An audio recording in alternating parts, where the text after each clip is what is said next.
Thank you. Thank you. The Educator Effectiveness Committee will now come to order. Here, Jim. Take a spot. We'll have the roll call. Mr. Bayard? Here. Mr. Bayard is present. Mr. Bennett? Mr. Bennett is absent. Ms. Bradford? Here. Ms. Bradford is present. Ms. Bouquet?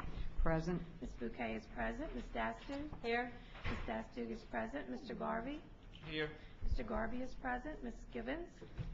Ms. Givens is absent. Mr. Geis? Mr. Geis is absent. Ms. Johnson? Here. Ms. Johnson is present. Mr. Lee? Mr. Lee is absent. Mr. Romer? Here, and Mr. Romer notes that me and Ms. Johnson are very offended that nobody wants to sit next to us, but that's okay.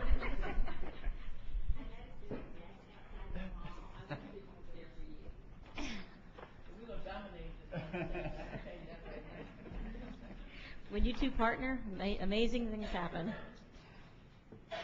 And now that the board has had their say, Chit-chat. we will go to the consent agenda. Your consent agenda is ready for approval, adding items 4A2 and 4C1. Move to approve the consent agenda. Second. It's been moved and seconded. Any comments? Anyone want to draw anything out? If not, motion passes. Next item. Next item is 4A1, page 7. Consideration of a presentation from Louisiana State University regarding the Go Teach program. We have 3 individuals here to speak to it. Good morning. Ms. Mullen, why don't you introduce who is with you this morning? By the way, Ms. Mullen is from Homer, and so that's why I'm starting with her. Well, first of all, thank you for giving us this opportunity. I'm Anne-Marie Marmond, and I work for the LSU Foundation, and I'm the Director of Development for the College of Science, and I have Professor Bill Wischusen, who is a professor in our Biological Sciences Department and one of the co-directors of the Gordon A. Kane Foundation, from which the Go Teach program originated. Madam Chairman, board members, thank you for allowing us to come and talk to you this morning. And this, as I was sort of putting this together, I realized this represents sort of a 10-year update for us, because we've been working on the redesign of our teacher preparation programs in one sense for almost that long. And as you know, the early 2000s, the mandate for redesigning the teacher preparation programs came through, and at LSU, the College of Education, the College of Basic Sciences at that point, and the College of Arts and Sciences at that point, both those colleges have been renamed since then, came together to work on this issue, and the result of that was the beginnings of the Go Teach program. And the underpinnings of that really were to have the degrees in the content disciplines with a concentration in secondary education. So for science and math students who wanted to be middle school or high school teachers, they would now get degrees in biology, chemistry, physics, or mathematics with a concentration in secondary education. And we got that program going and moved along. We got some funding from the National Science Foundation to help us sort of make that model work. And then a few years ago, actually in 2007, there was an opportunity to change our program a little bit to align it more closely with a model from the University of Texas, the UTeach model. And we got there was an opportunity for funding from the National Science and Mathematics Initiative. And so we've begun sort of a second round of redesign in terms of trying to align our program more closely with that. And the underpinnings of that model, again, are the degrees are in the content areas with a concentration in secondary education, but specifically to that model were very early field experiences, so our students now have the opportunity to be teaching their first lessons with a great deal of help from some master teachers as early as the first semester of their freshman year. So we get them out in the classrooms much earlier, teaching real lessons. And we also have a program that's much more flexible than our sort of original design. The bottom line for all of these has been that we've seen a real increase in interest in the program. In the end, one of the real issues we struggle with is getting students interested in the program. Producing quality math and science teachers is an issue not only nationally but within the state, and producing large quantities of them is a bigger issue. And we're now in the situation where we're enrolling 100 to 120 students a year in this program, probably looking at ultimately generating 40 or 50 graduates a year out of that program, which will be significantly larger numbers than we've ever had before. So that's sort of where we are in this. We're in the last stages of that redesign, and what's been a 10-year, sort of a 10-year project for us.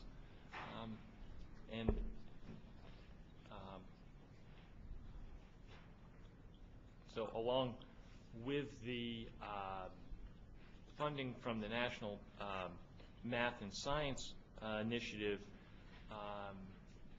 is an opportunity for an endowment for this program. So they were very interested in how these programs would be sustainable over time, and so there's an interesting opportunity for an endowment. So as part of the grant from the National Math and Science Initiative, they funded 5 years of the program to increase the numbers of students in the program, but they're also very interested in sustainability. And so we have an opportunity, if LSU raises $1 million in private donations, National Math and Science will match that money with another $1 million. And so as you can imagine, that's very attractive to donors and to companies. At this point, we have about $200,000 already donated, and we're speaking with several companies and individuals. But the two key parts of that, it must be an endowment. And so an endowment is where the principal is not spent, only the earnings from the principal would be spent. And so that way you give the program sustainability over time, because every year you would have earnings from that endowment.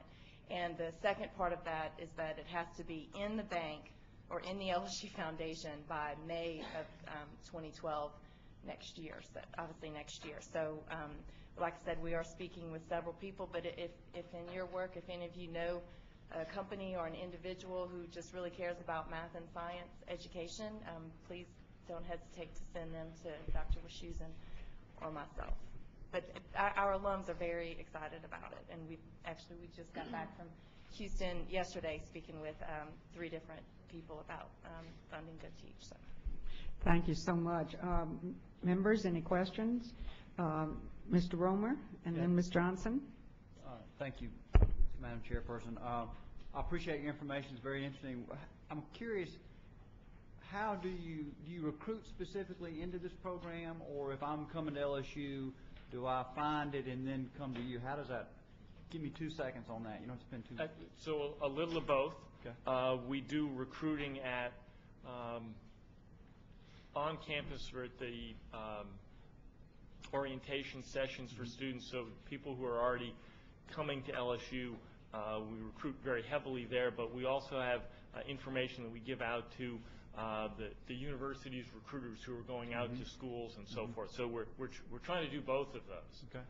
If I'm already at LSU and say I'm a math major, do you approach any of those individuals to consider this? Absolutely. And the design of the program is such that there's enough flexibility that even if you're an early sophomore or maybe as late as the end of your sophomore year, you could switch into the concentration and still graduate in 4 years. So the goal was to create a program that was flexible enough that we could do that, because you've got lots of students who as freshmen are still trying to find their way. Sure. And so that was an important part of it. Thank you. Ms. Johnson? Thank you very much for the presentation. Because we start testing kids in 4th grade and we test them in 8th, and in 8th grade there's a section on the 8th grade and on the 7th grade I-Leap, that's pre-algebra. So is there some relationship with teachers who are not in the post-secondary, in the secondary portion, the higher, high school portion of your program? Is there something for elementary school teachers or middle school teachers so that they can help these children? Because that's where we fall short on the 4th grade LEAP test and on the 8th grade LEAP test. And I know for a fact on 7 and 8 there is some relationship to algebra. Right. And in terms of the middle school teachers, yes, because the Go Teach program certifies them 612, prepares them for that certification. So that includes middle school and high school. The elementary programs are different, and that's one that we have some impact to, sort of indirectly, but not directly. Okay, then I had one other question. On the information you gave to us, in 7 years you have turned out an average of 14 students. Those are in the prior to our sort of redesign, our redesign, if you will. That was about the average of the graduates per year. Okay. Do you track what happens to them when they leave? We have been, yes. And are they going into public schools teaching in courses where we need them?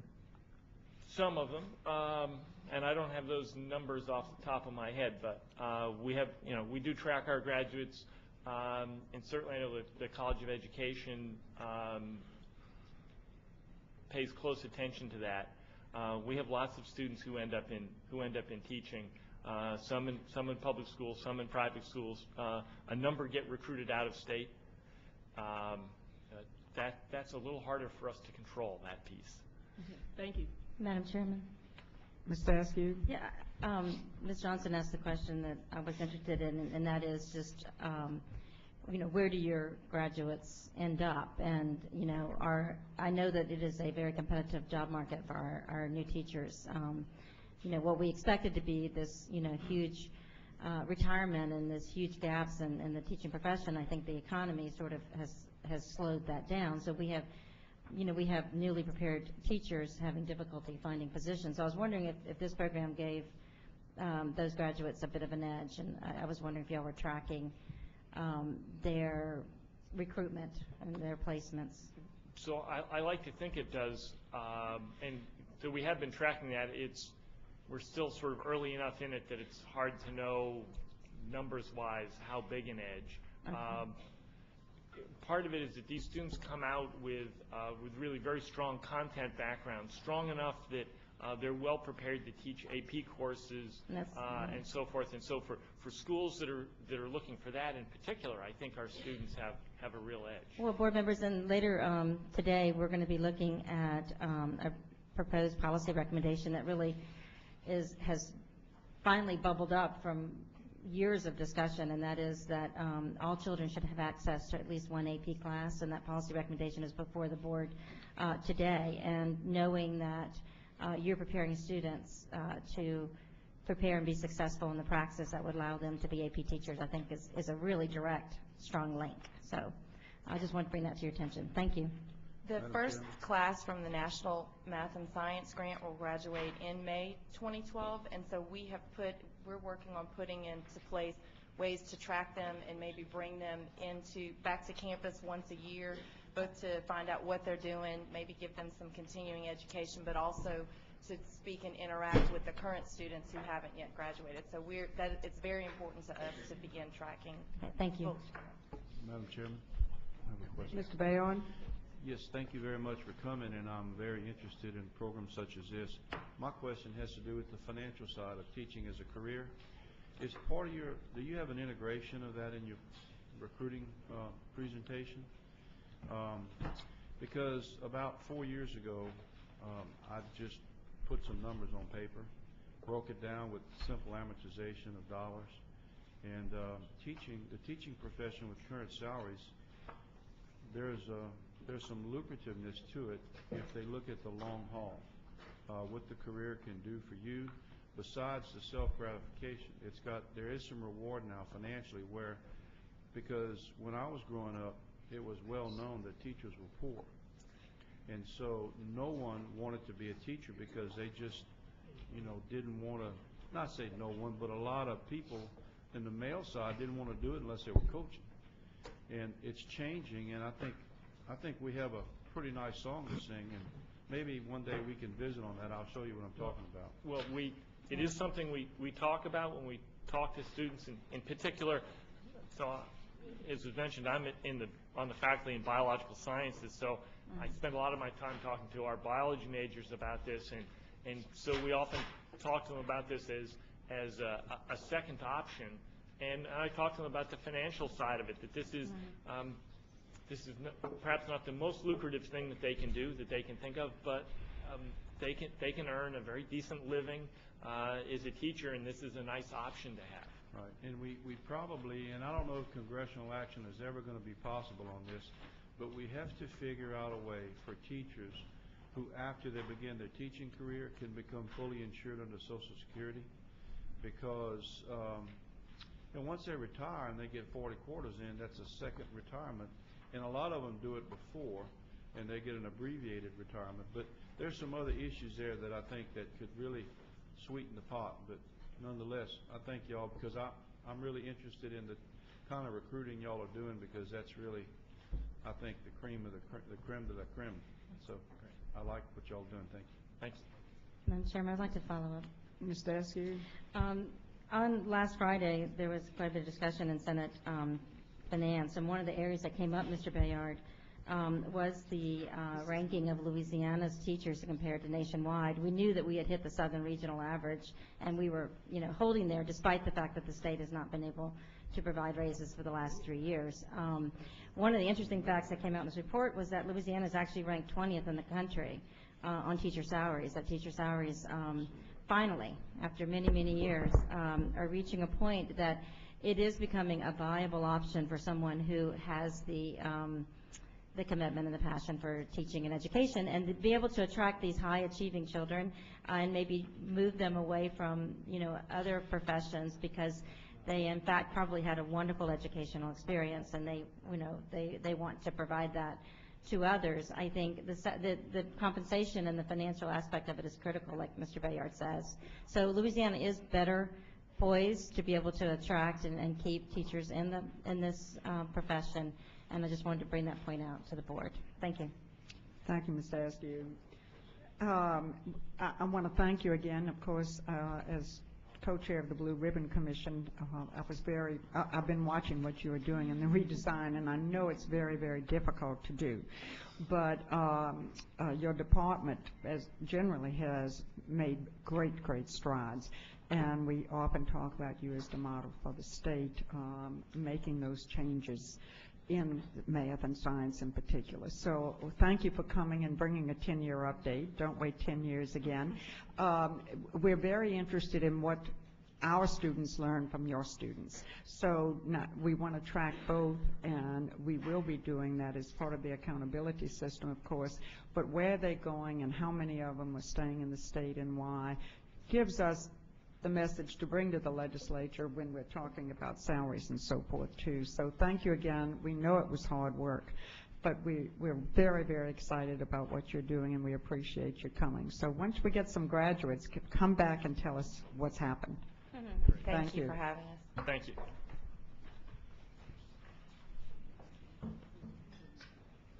I'd like to note that Mr. Geis and Mr. Lee are now in attendance.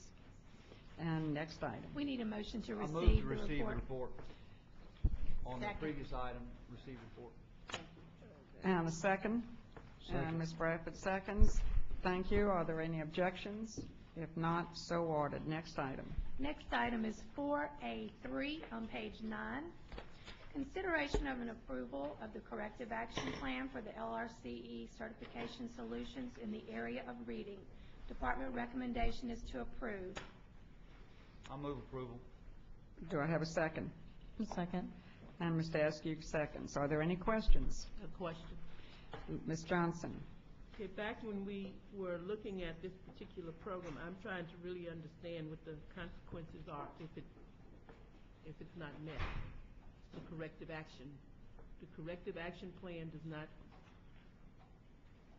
is not successful, I guess is the term. So if we do not approve We can't hear you. if the board doesn't approve the corrective action plan, then the program could... The board's going to approve the corrective action plan. What I'm trying to find out is if once it is in place and we find that that has not worked, what happens then? If the program fails to meet the targets laid out in the corrective action plan, then the program is no longer able to recommend certification for its program What's the time completers. frame? For this corrective action plan, the anticipated date for overall performance, it's located on page 10 of the backup, and it's August of 2011, so just a few months away. See, that's what I was looking at. So you're saying that they have to, okay. All right, I do want to comment a moment, and I know that this group has worked very hard on this corrective action plan, and we were very, very concerned about the student results under the old plan, and we appreciate all of the work and time and effort that has gone into this, and we're anxious to see what our students do now with your students. And we still want to know what's going to happen with the past students of yours, and what the plan is for reinstituting courses for those teachers who are out there and have not yet made strides with their students. So, and I know that's going to be something we'll continue to work on with you. But again, congratulations. I'll call for the vote, maybe previous, and congratulating you, and I know it was an awful lot of work, both for the staff and for you. Any objections to the motion? Now, Ms. Bookie, I do have a concern, though, because I really did not hear what the consequences are. They would not be able to do certification if they don't live up to it. Yes, ma'am. In terms of the numbers of people who are in there, and if they do not receive certification in a program that they think they're going to get certified in, I'm just trying to find out, because what has happened here is we have a number of teachers who went through this program who did not meet quite the performance standards that we were looking for when the original data were looked at. So now we have some more. I think they had like 300 and some people in this program. And I'm trying to make sure that I truly understand what happens if they don't meet the criteria, and we have another 300 and some students out here. So we would not penalize the current students who had already started the program, but they would no longer be able to admit new students for certification.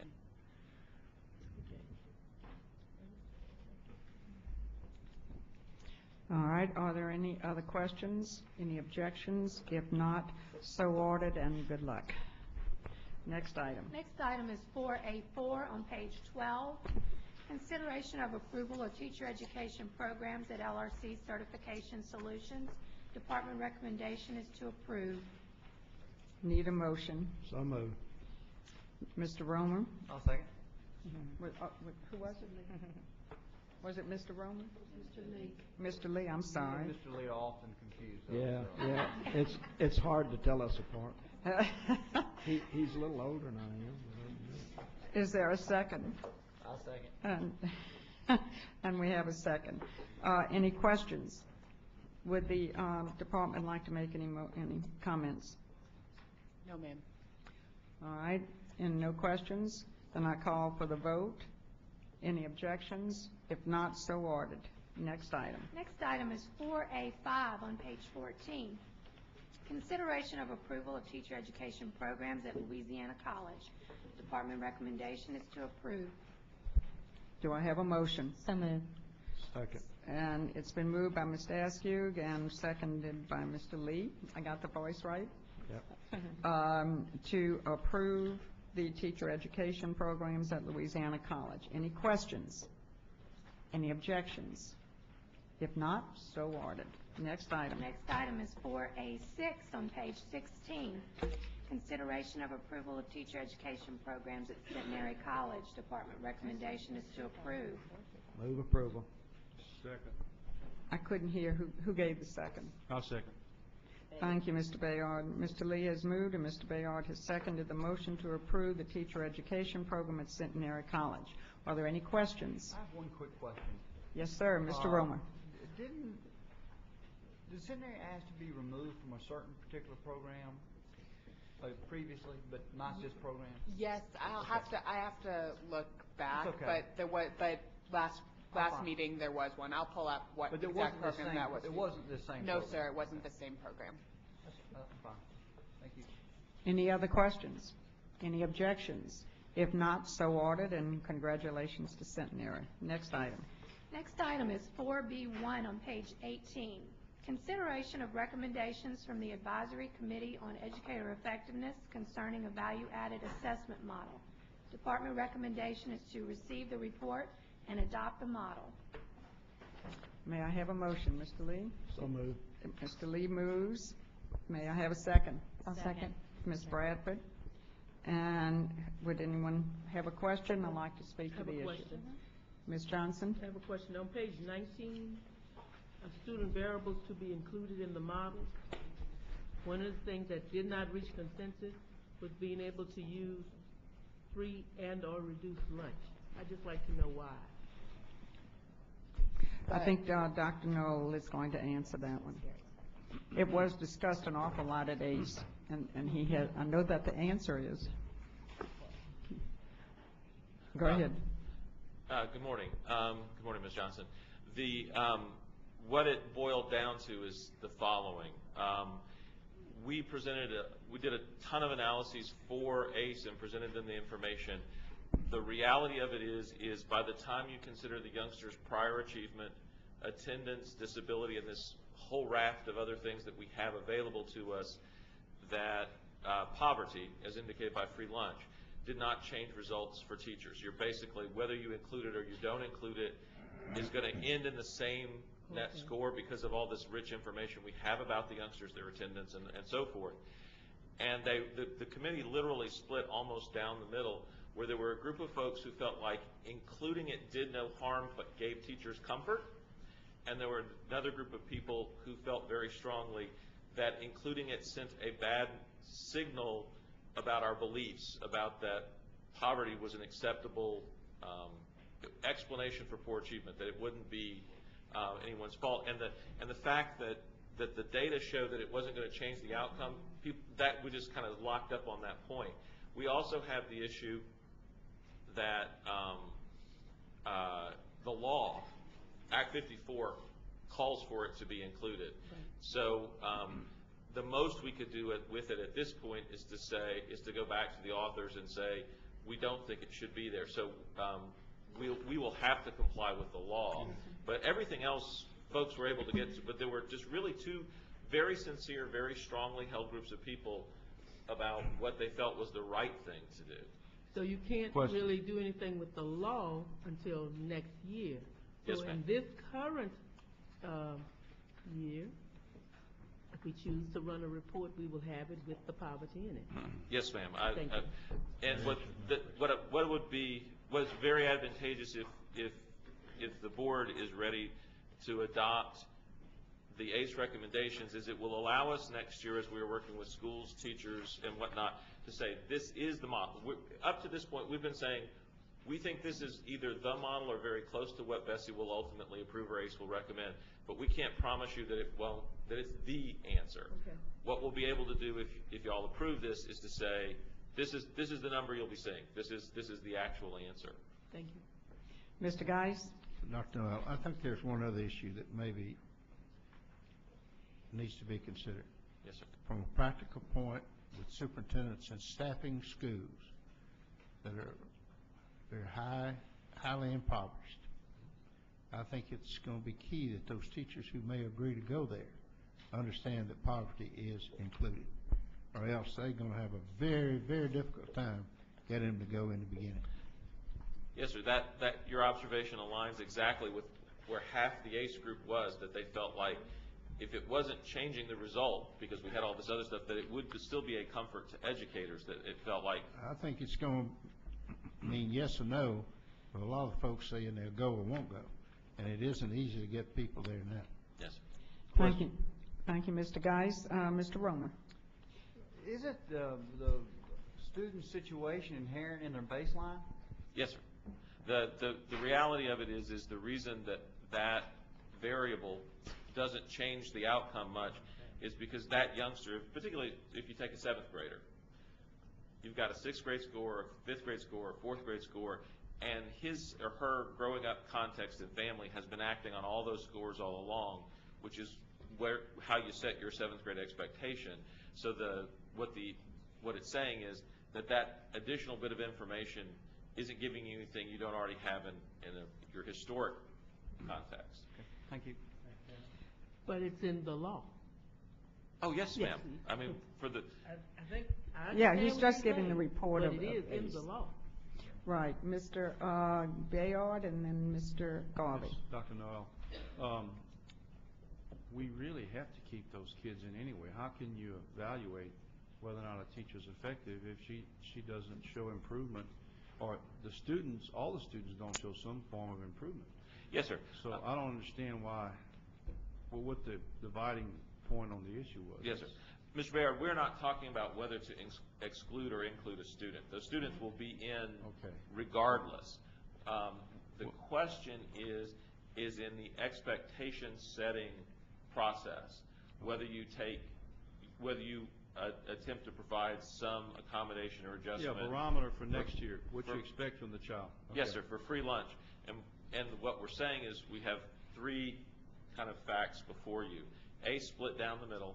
The law calls for us to do it, but we know mathematically we've done the work. It's not actually, because we have such a rich amount of information, particularly around disability, prior achievement, and attendance, it doesn't actually change what the expectations are because those things drive it so clearly. So what happens to the teacher evaluation if the student fails and is held back? How is she evaluated on that? That's one thing. Is it the work that we've been doing doesn't have promotion in it per se. What it has is academic achievement. So, for example, if a youngster scores badly, they're more likely to be retained. But we haven't included promotion as an element in teacher evaluation. That hadn't been something that had been raised. Well, I'm trying to determine if promotion or failure, the impact of it on everything. I mean, teacher evaluation, SPS. Yes, sir. Now, the way, if we can get down into the weeds a bit, but the way expectations are set does take into account a student's achievement history. So that, for example, kids who are repeating, who are doing the grade for a second time, the expectations setting for them is done in comparison to other youngsters who've been retained as opposed to all their other peers who are going along on the normal promotion. So it is captured in that way. I just want to be able to say, well, if this teacher has 4 students that she held back that were not held back before, how can we evaluate whether or not she did a good job? I know the expectations, no expectations for a teacher says we expect you to fail this job. Right. No, see, I'm trying to determine how we can. Yes, sir. There is nothing in the current work plan or Act 54 that is oriented toward student promotion as a teacher evaluation tool. That doesn't mean that it couldn't be explored. We could bring it to ACE. We could reconsider it in the other 50%. I mean, it's certainly an issue that can take on. But to be honest, sir, I'll just be straight out. Okay. This is the first time it's kind of come up as a potential teacher. We're all very concerned about retention. It costs us a ton of money, promotes the dropouts. I mean, it's a difficult situation, but we haven't addressed it as a teacher evaluation issue up to now. What's more important for a school, hold them back or send them on to 4th grade to fail LEAP? I think we're getting off track but here. it's interwoven, because it's a nice family of data interpretation. That's all. Yes, sir. And I would make the argument that the most important thing to do is to get children the services that they need to be successful and stay with their age group. Because we know that once they get out of sync with their age group, we struggle enormously to educate them, and that they drop out from us at a huge rate. And that I think is the prize we have to have our eye on at whatever it takes Because if we allow youngsters to get far off their age group, as they become teenagers, they start exiting the system in large numbers. Thank you, Mr. Bayard. Mr. Garvey. Yes. Ms. Shaw, can you tell me how many people are on the ACE committee? Roughly. There are 34 members of the ACE committee. Okay. Is there anybody representing St. Charles Parish on that committee? There is no one from St. Charles They've Parish, sir. recently expressed a big interest in this. Can you tell me how much trouble it would be to add somebody from St. Charles to that committee? If you wanted to, because every BESE member is able to nominate, if you wanted to switch out your nominee, then that would be an option. Also, there are a number of individuals who aren't formally on the committee who attend every meeting, who have an opportunity to talk during public comment. But if we were to add someone from St. Charles Parish, we'd likely need to wait until someone else dropped off of the committee to do that. Mr. Garvey, I'd like to point out, too, that I had been contacted, of course, and we had set up a meeting that then St. Charles had to cancel with teachers. And the last thing I heard, they were satisfied with this and would wait till next year, and we'll go in again and discuss what's coming up. And of course, we pointed out that it's online and that they could attend every meeting. It's a public meeting. Though they're in the classroom, it makes it difficult. Everything is online. Mm-hmm. Everything is recorded, and they seem very happy with that answer. And are there any open slots right now that have not been filled? As of today's meeting, one of the first items today on the consent agenda was the approval of a new nominee. Ms. Dastig's nominee just changed out because she left the classroom, so we appointed a new classroom teacher.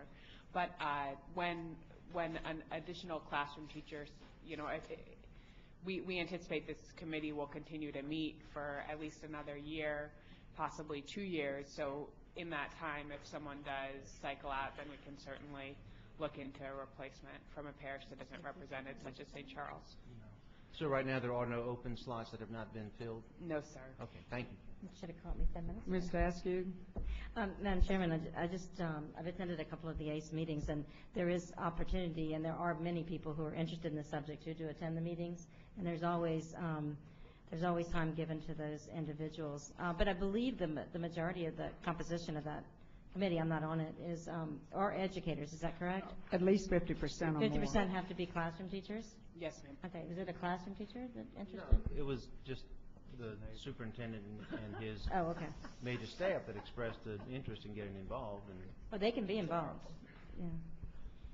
Okay, Madam Chair, Ms. Johnson? as you all probably remember, we went through great discussion about this issue.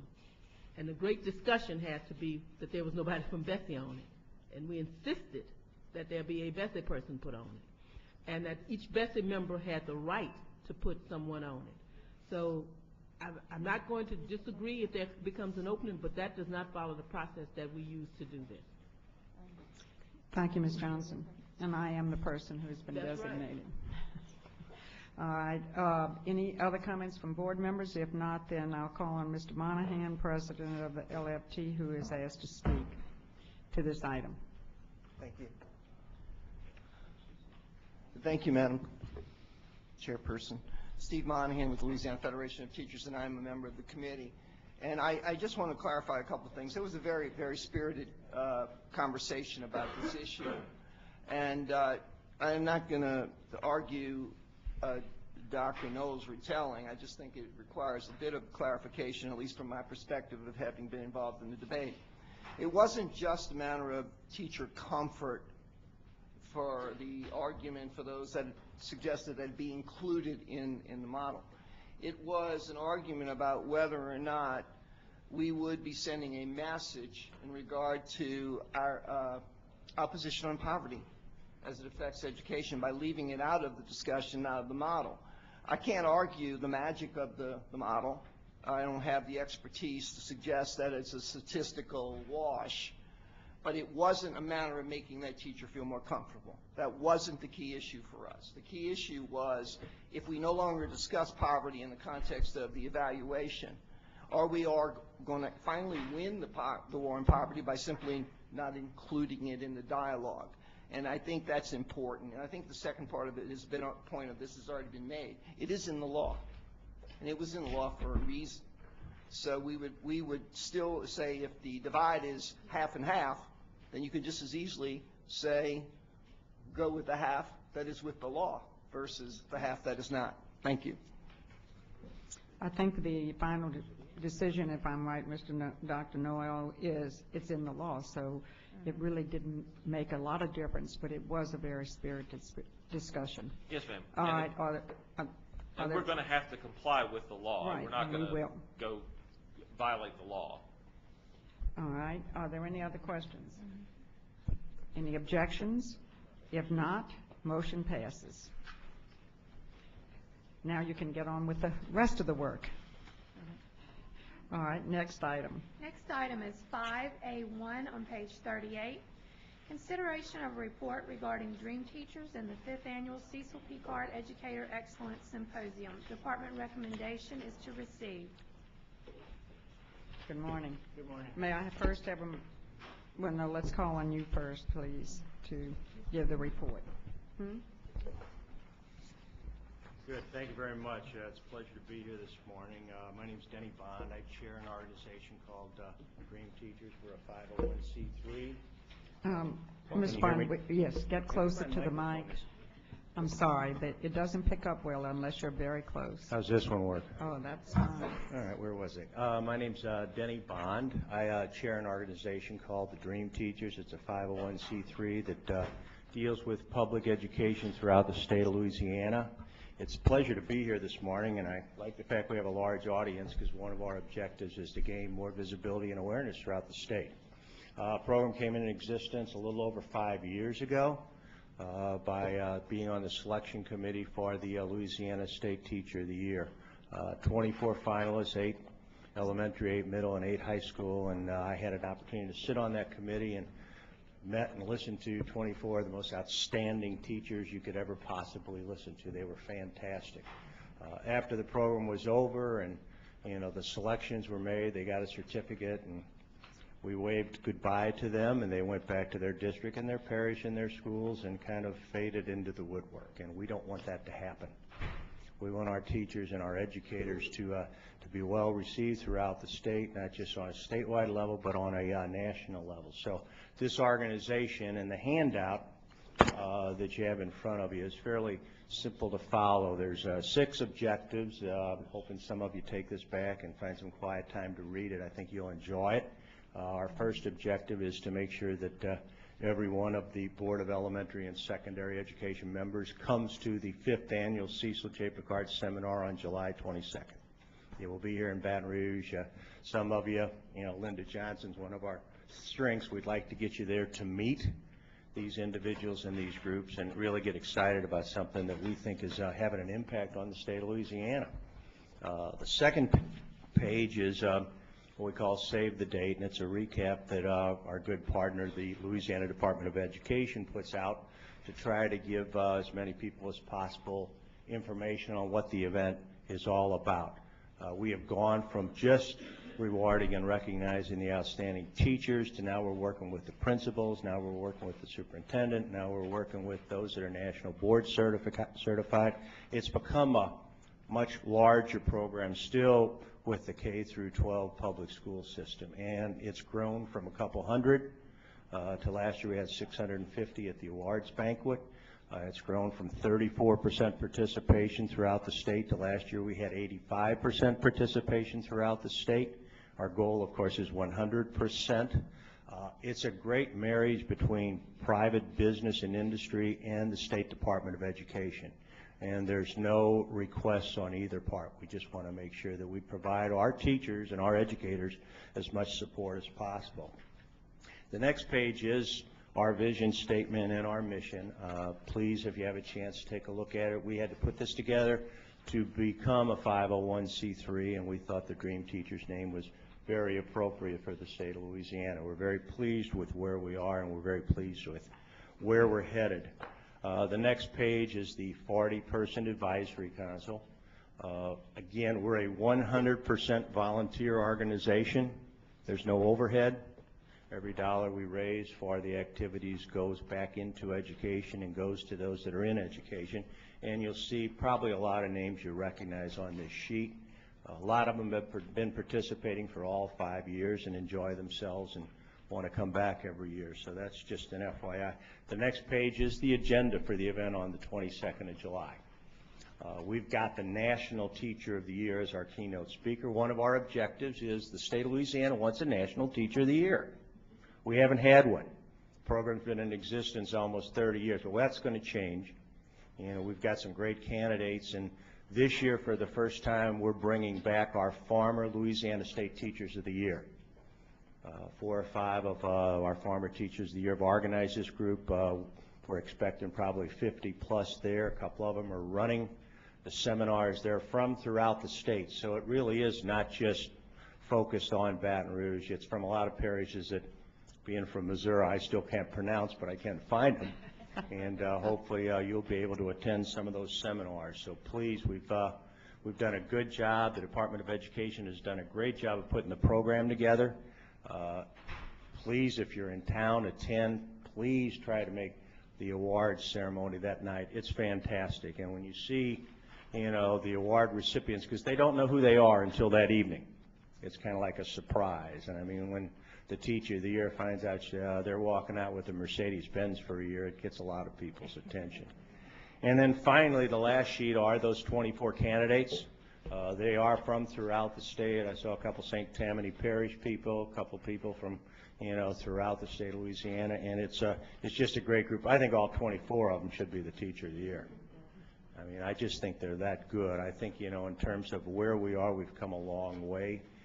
The overall objective of the Dream Teachers 501c3 is to provide an outstanding education for every child in the state. And the best way to do that is get the best superintendents, the best principals, and the best teachers. Any questions? Board members? Madam President, Ms. Johnson? may I give an enthusiastic amount of support for this? This is an awesome affair. If you don't go and have never gone, I strongly advise you to go. I remember the first year that Mercedes-Benz was given. It was like unbelievable in that room. It is also, we don't have an opportunity to really say thank you as often as we should. And this is the kind of celebration where I absolutely support it. I'm glad that we've married all of these things together so that it is one gala. But also, during the week, they have these seminars, and they have some really good speakers. So it's in our best interest to attend maybe a luncheon or a breakfast meeting when they have some other people there. This is one of the best things that this state has done because it married education with business. And then business has really stepped up and done what they needed to do. They formed their own 501(c)(3), I think that's what it's called when you're a nonprofit.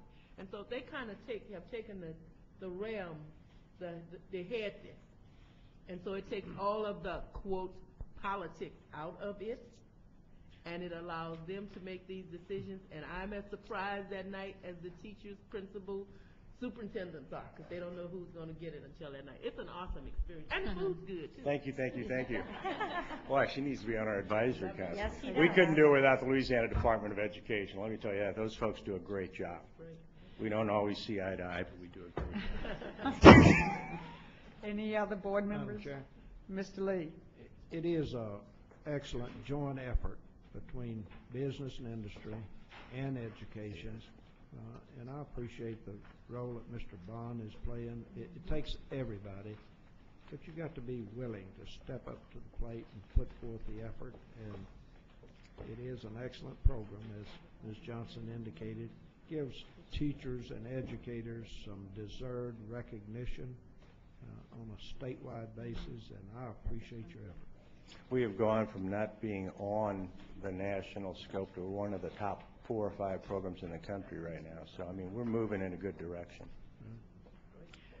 Any other comments? If not, again, the whole board wants to say thank you. We know what has been going on, and it's an exciting time, and the department has worked well with you, but we're really excited and hope your 40 advisory board members just grows and grows as more and more businesses come in. We have a great website, www.dreamteachers.org, in case you guys want to learn more about us. I had to get that commercial in there. Good. Thank you very much. So much. May I have a motion to I move that receive? we receive the report. Second. Mr. Lee, and the second was Ms. Bayard.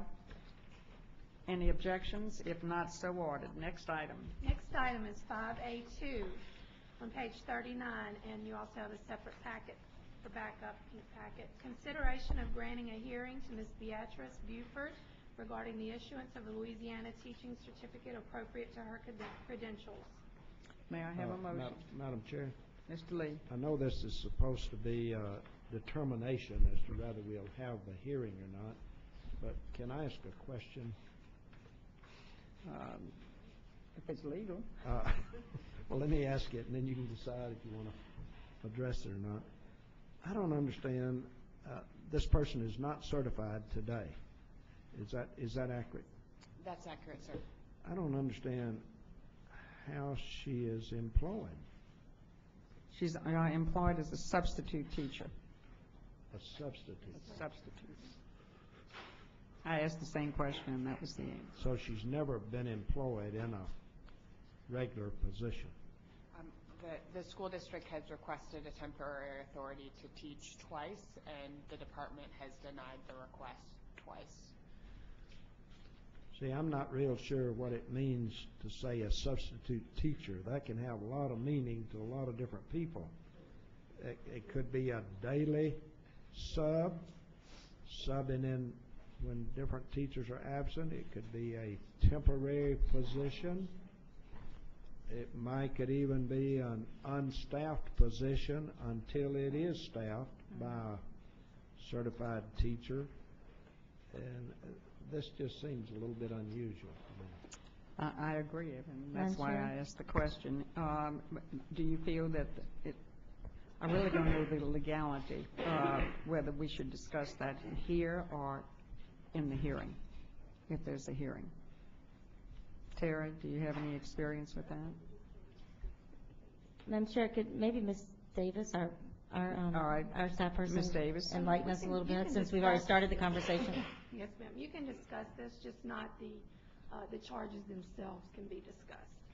But she is employed as a long-term sub and has been in a permanent long-term status for about 2 years now. Wow. Okay. But not a permanent employee, not a full-time employee, just a sub, paid on a day-to-day basis. So she's not drawing full pay. Correct. Do I have a motion? Am I looking at this correctly? She's just requesting that the board offer her a hearing. Yes. Okay. Do you wish to make a motion? Yeah, that we offer a hearing. All right, we have a motion to offer a hearing. Is there a second? I'll second. All right, Mr. Askew will second. Are there any objections? If not, so ordered. Next item. I just have, because in reality, the hearing won't come up until August. Isn't that correct? That's correct, ma'am. Okay. All right. So there will be a hearing, and you will notify her of such. Thank you. I think that concludes Yes, ma'am. that concludes the agenda of the Educator Effectiveness Committee. The next committee will meet in 5 minutes.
Right. Yeah.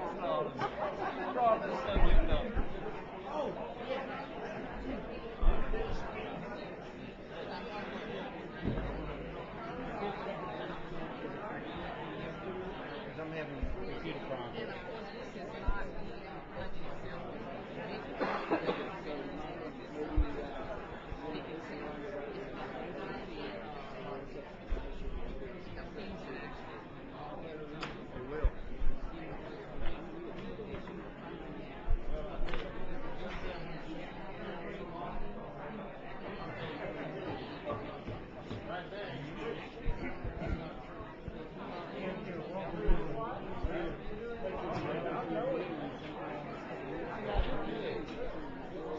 He can't even deny that. He doesn't like it.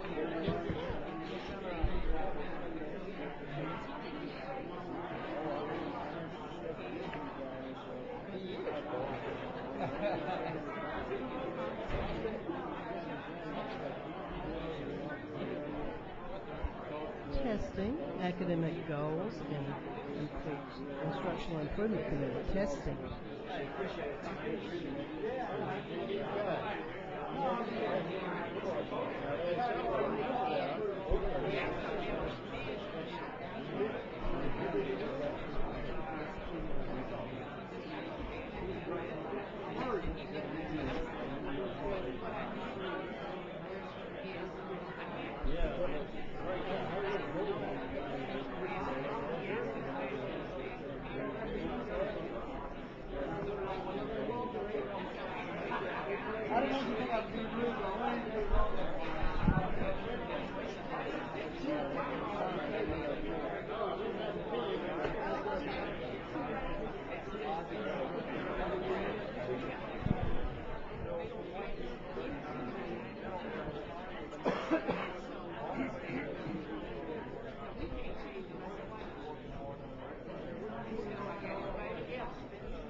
Then the headline truly would have been taken back then.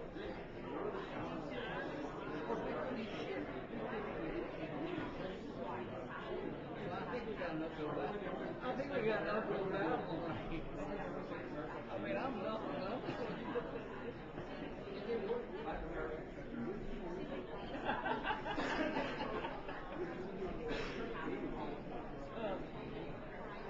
Good, like you.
In fact, we have our meeting this year, we're going to go through the active certificate. We're going to come down February 2nd. Second week in March. Monday, the second week in March. This year, yeah.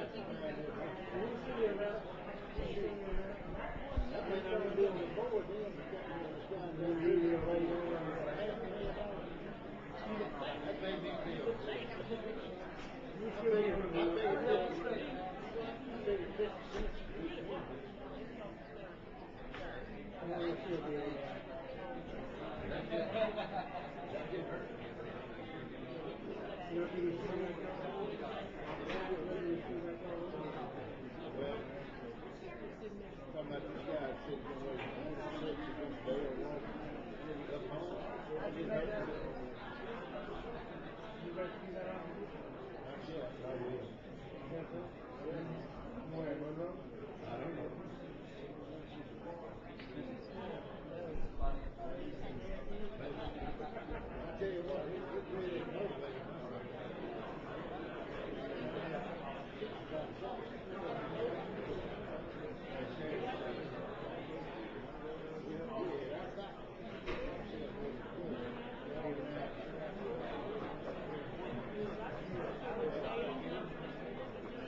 Ms. Johnson is present. Mr. Lee? Here.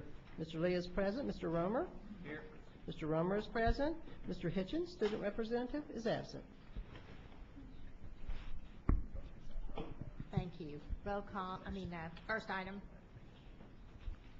Your consent agenda items are ready for action. We're adding items 4C2 on page 55, 4C3 on page 59, 4C4 on page 60, 4D4 on page 72. Wait, just a minute. They're all noted with the asterisk. They're noted with an asterisk. Pardon me? They're all noted with an asterisk in your packet. Oh, okay, they already have that. Yeah. Okay. 4D4 on page 83, 4D8 on page 102, and 5A1 on page 117. Move to accept the agenda. We have a second. We have a motion and a second. Any, Mr. Walter Lee? Any objection to the motion? Motion carries. Next item. First item is 4A1 on page 41, consideration of approval of revised social studies standards. The recommendation is to approve. Do you have a motion? So moved. Second? Second. Any questions? Any objections to the motion? Motion carries. Next item. 4A2 on page 45, consideration of approval of pre-K standards. The recommendation is to approve. Move to approve. Second? Second. Any objections? I have a question. Oh, I'm sorry, Ms. Johnson. Yeah, on the pre-K standards that are in our packet. Yes, Ms. Johnson. Has there been, is there currently, are teachers being currently trained on the new standards? Because there's a new kindergarten readiness definition that is also there. Ms. Johnson, we're recommending that these new standards, which are aligned to the Common Core state standards, be approved for implementation in 2013-14, because we will be developing the curriculum and professional development on these standards during this coming school year. Okay, that's fine. Madam Chair. Mr. Lee? As I appreciate it, the present standards pretty well mirror the LA4 requirements.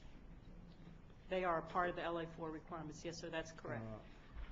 Can we assume that for the future it's going to all be somewhat the same? What I'm hoping is that we won't have different standards for different funded programs.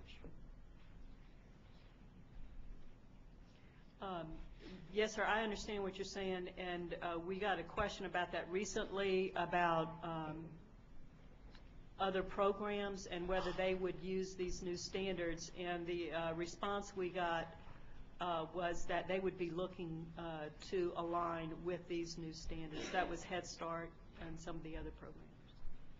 I guess a part of what I'm asking, if the local school system wants to use the same set of standards for all of their pre-K 4 programs, regardless of how they're being funded, which source of funding, can they do that? Can we just have a pre-kindergarten program without, even though the standards might not have been adopted by the funding source? Mr. Lee, I think when we're talking about the academic standards, the content standards, right. the answer is going to be yes. Okay. There are some differences, as you know, and maybe somebody here might want to speak to that, in those programs regarding some of the requirements because of funding. That, I believe, is a somewhat separate issue. Okay. Madam Chair, I have one, if it's okay, I have one other Ms. Johnson. question. I looked at all of the, because I think they're good. I really do. I think they're good. And I guess what I'm trying to find out is there a way to effectively bring into the professional development and the training all persons who are involved with pre-K programs, which are not necessarily tied to the school system? Madam Chairman, if I might, we heard a report on this yesterday at the literacy meeting by Dr. Jones, and this is very, very timely, Ms. Johnson, exactly what we've all been looking for, and I think she'll be able to explain it.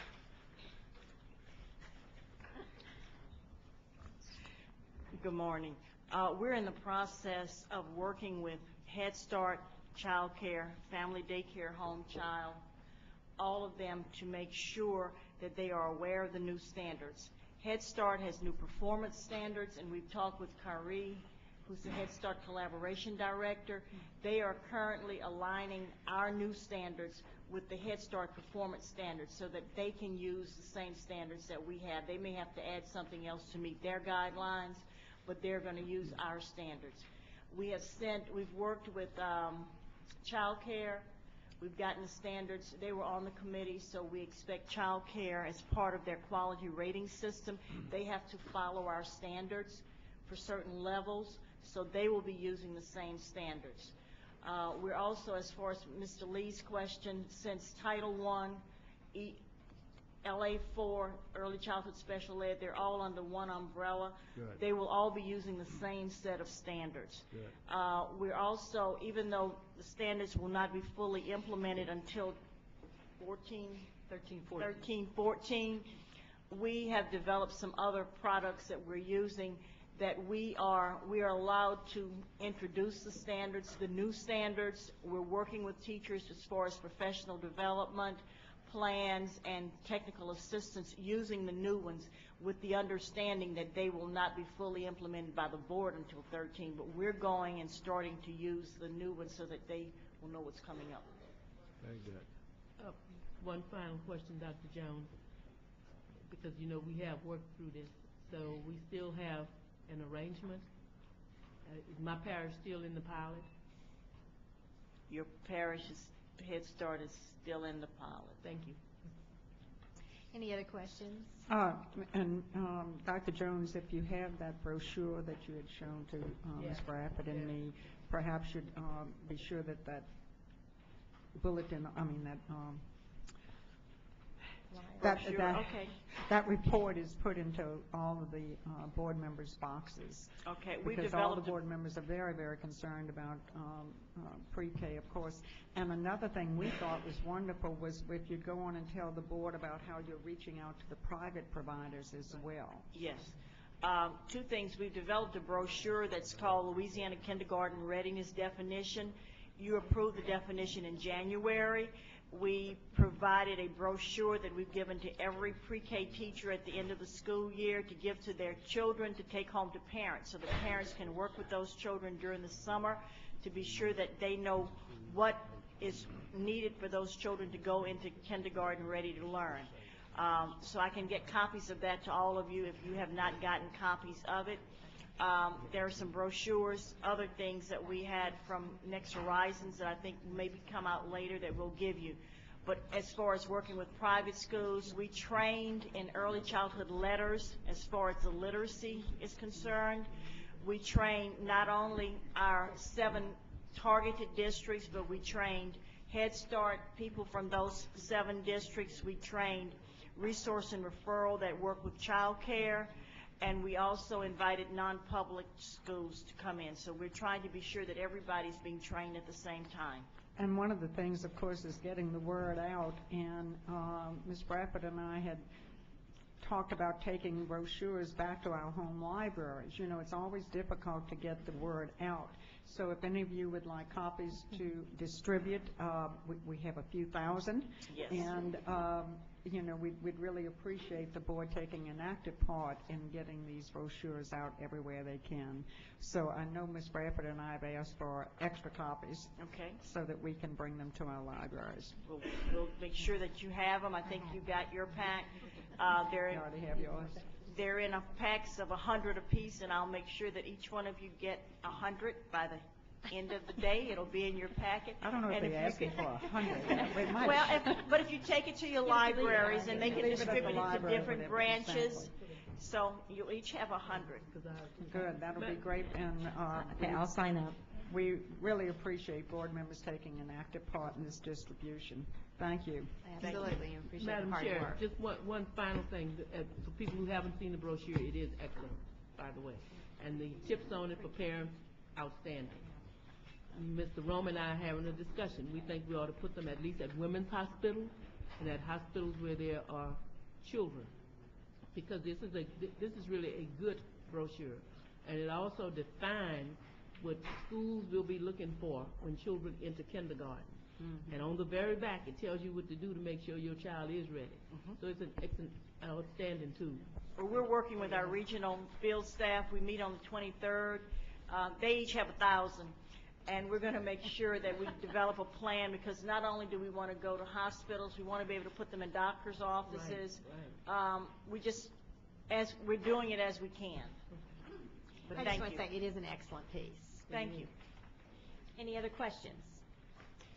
Any objections to the motion? Motion carries. Mr. Lee has asked to take an item 5B2 on page 19 out of order. Are there any? Page 119. 119, I'm sorry. Any objections to that? What's the item? If not, it's consideration of presentation by Northwestern State University officials regarding Project Lead the Way. Okay. Madam Chair. Yes. The president of Northwestern, Dr. Randy Webb, and Dr. Brown are here. And if it's okay, I think it'd be good if we could go ahead and hear this item. I believe they have a presentation to make, so if we come to the table. Do you need a motion? Well, I'll move that we receive the report, if that's in order. I'll second. Okay. Ms. Dasty Randy. seconds. Any objections? Please come and make your report. Good morning.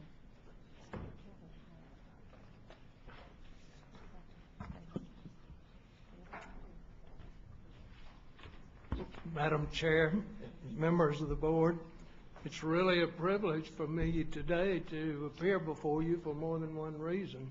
I had the good fortune a few years back of working in the State Department of Education, where I headed up the Bureau of Higher Education and Teacher Certification. So I have a deep appreciation for the good work that you do. And I'm always ready to learn and listen to things that arise at your meetings.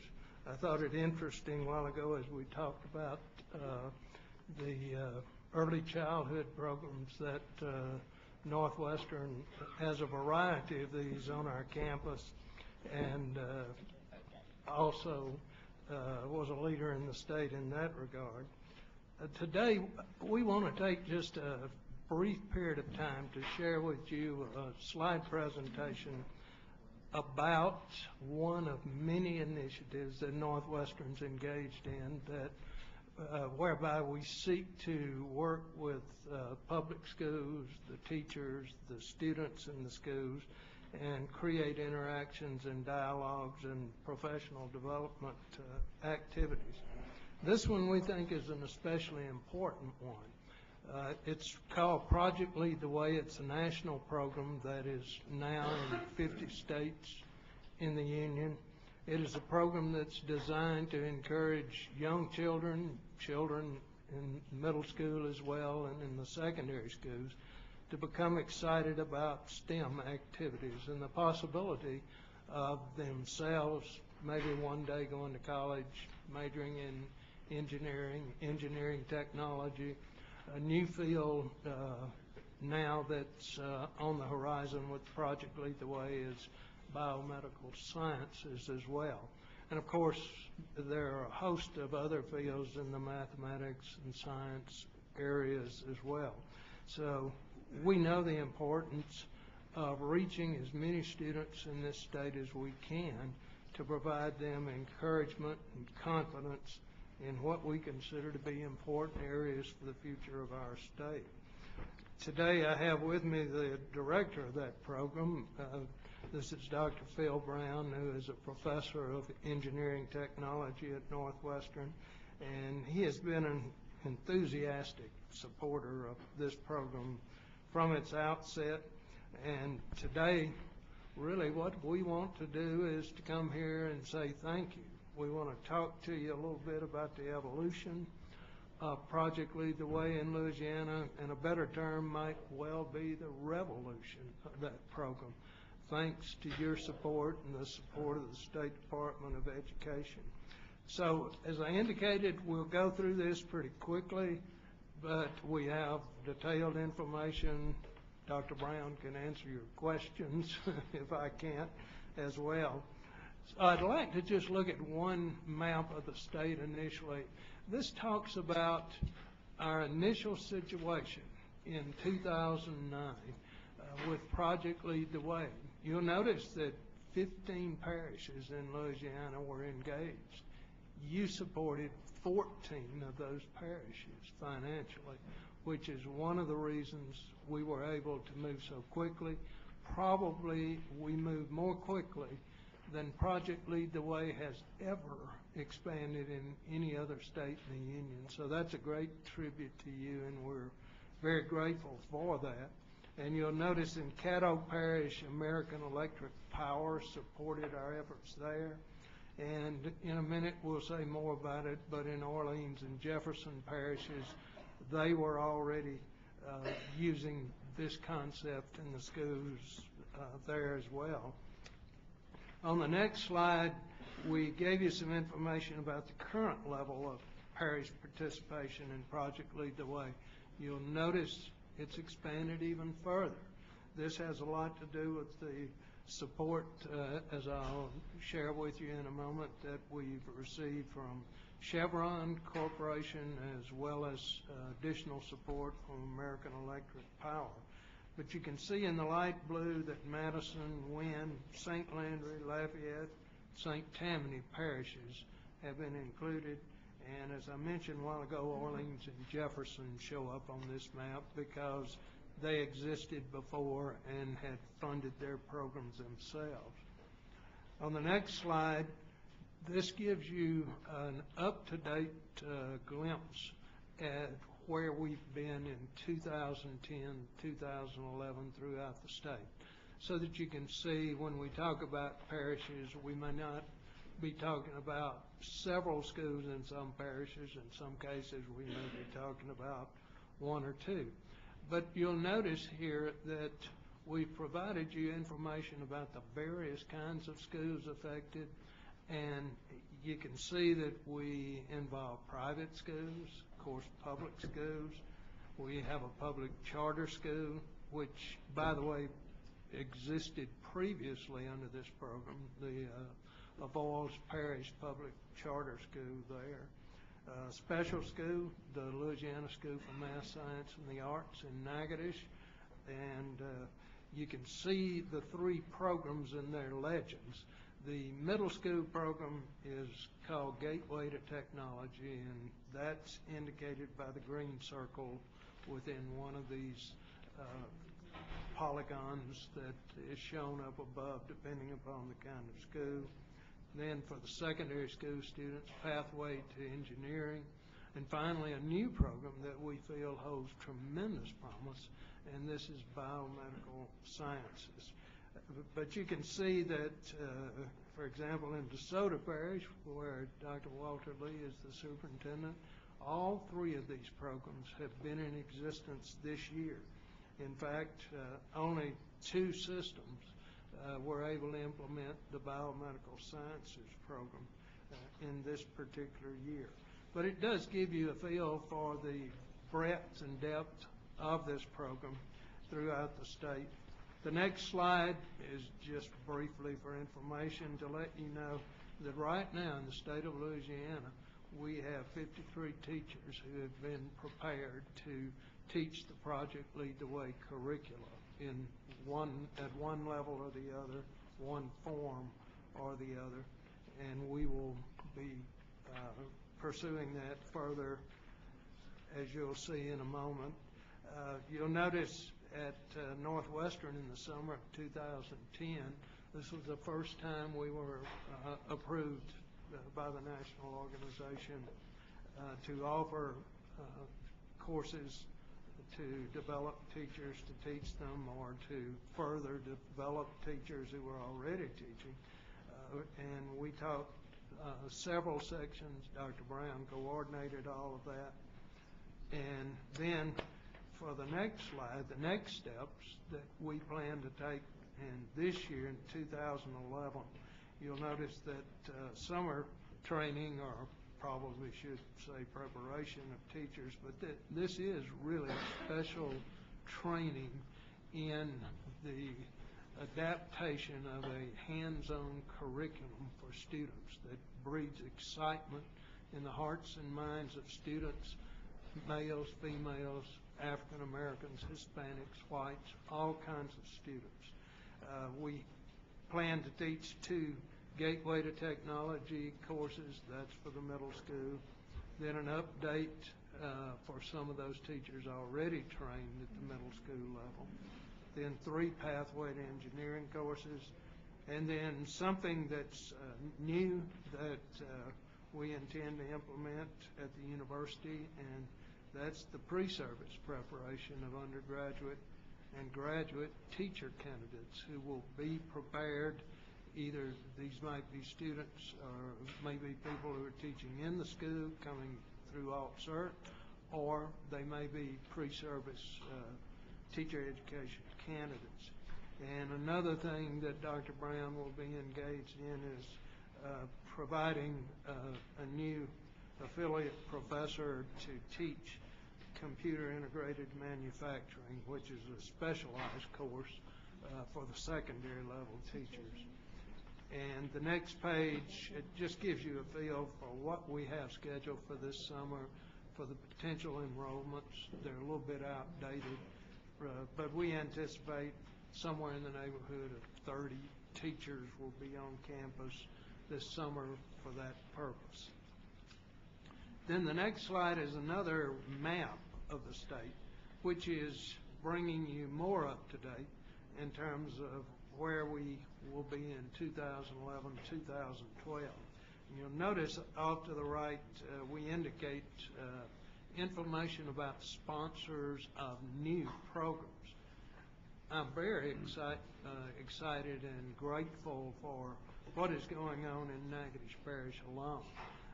This has really been a remarkable thing. Phil has played a prominent role, an engineer in town who is in charge of economic development for Weyerhaeuser Corporation. Mike Wolf has spearheaded this effort.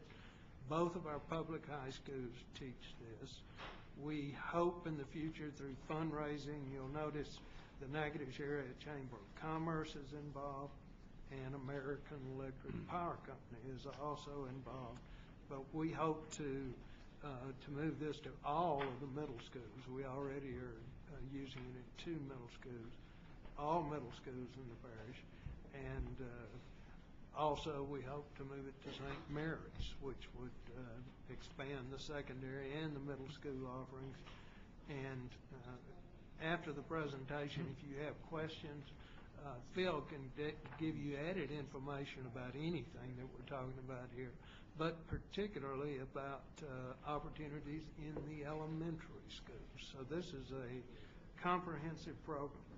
And so you'll know notice we highlighted Natchitoches Parish in red, and then we also highlighted St. Tammany Parish along with Plaquemines and Orleans in green, because we expanded through Chevron support in those expanded existing offerings further in those parishes. Then we did the same thing with the next map that we did previously, just to give you a feel for what's going on around the state in 2011-2012, based on the kinds of schools participating and also the kinds of programs in each of the parishes. One school that has really become excited about this is St. Paul's over in Covington, and they have really gone comprehensive with this, and they are continually striving to do bigger and better things. And I think, and Phil can tell you more, but I think they renovated a facility for this program. The next graph is simply a histogram that just gives you in a picture what has happened and why I call this a revolution in terms of STEM instruction in the state of Louisiana, in terms of where we are. And of course, for those who seek detail and additional information, we listed every participating parish and every school, along with the type of program, as well as those that are coming on new for 2011 and 2012. So we're here to thank you today, and from the bottom of our hearts, on behalf of a lot of teachers and school students in the state of Louisiana. And I know how difficult times are. We go through difficult times at Northwestern. It's been very tough. And I know it's difficult for you and for the department. I just want to give you a feel for what, if you can, in the future, find your way clear to, again, provide some support for financial support for these programs, particularly biomedical sciences, but the others as well.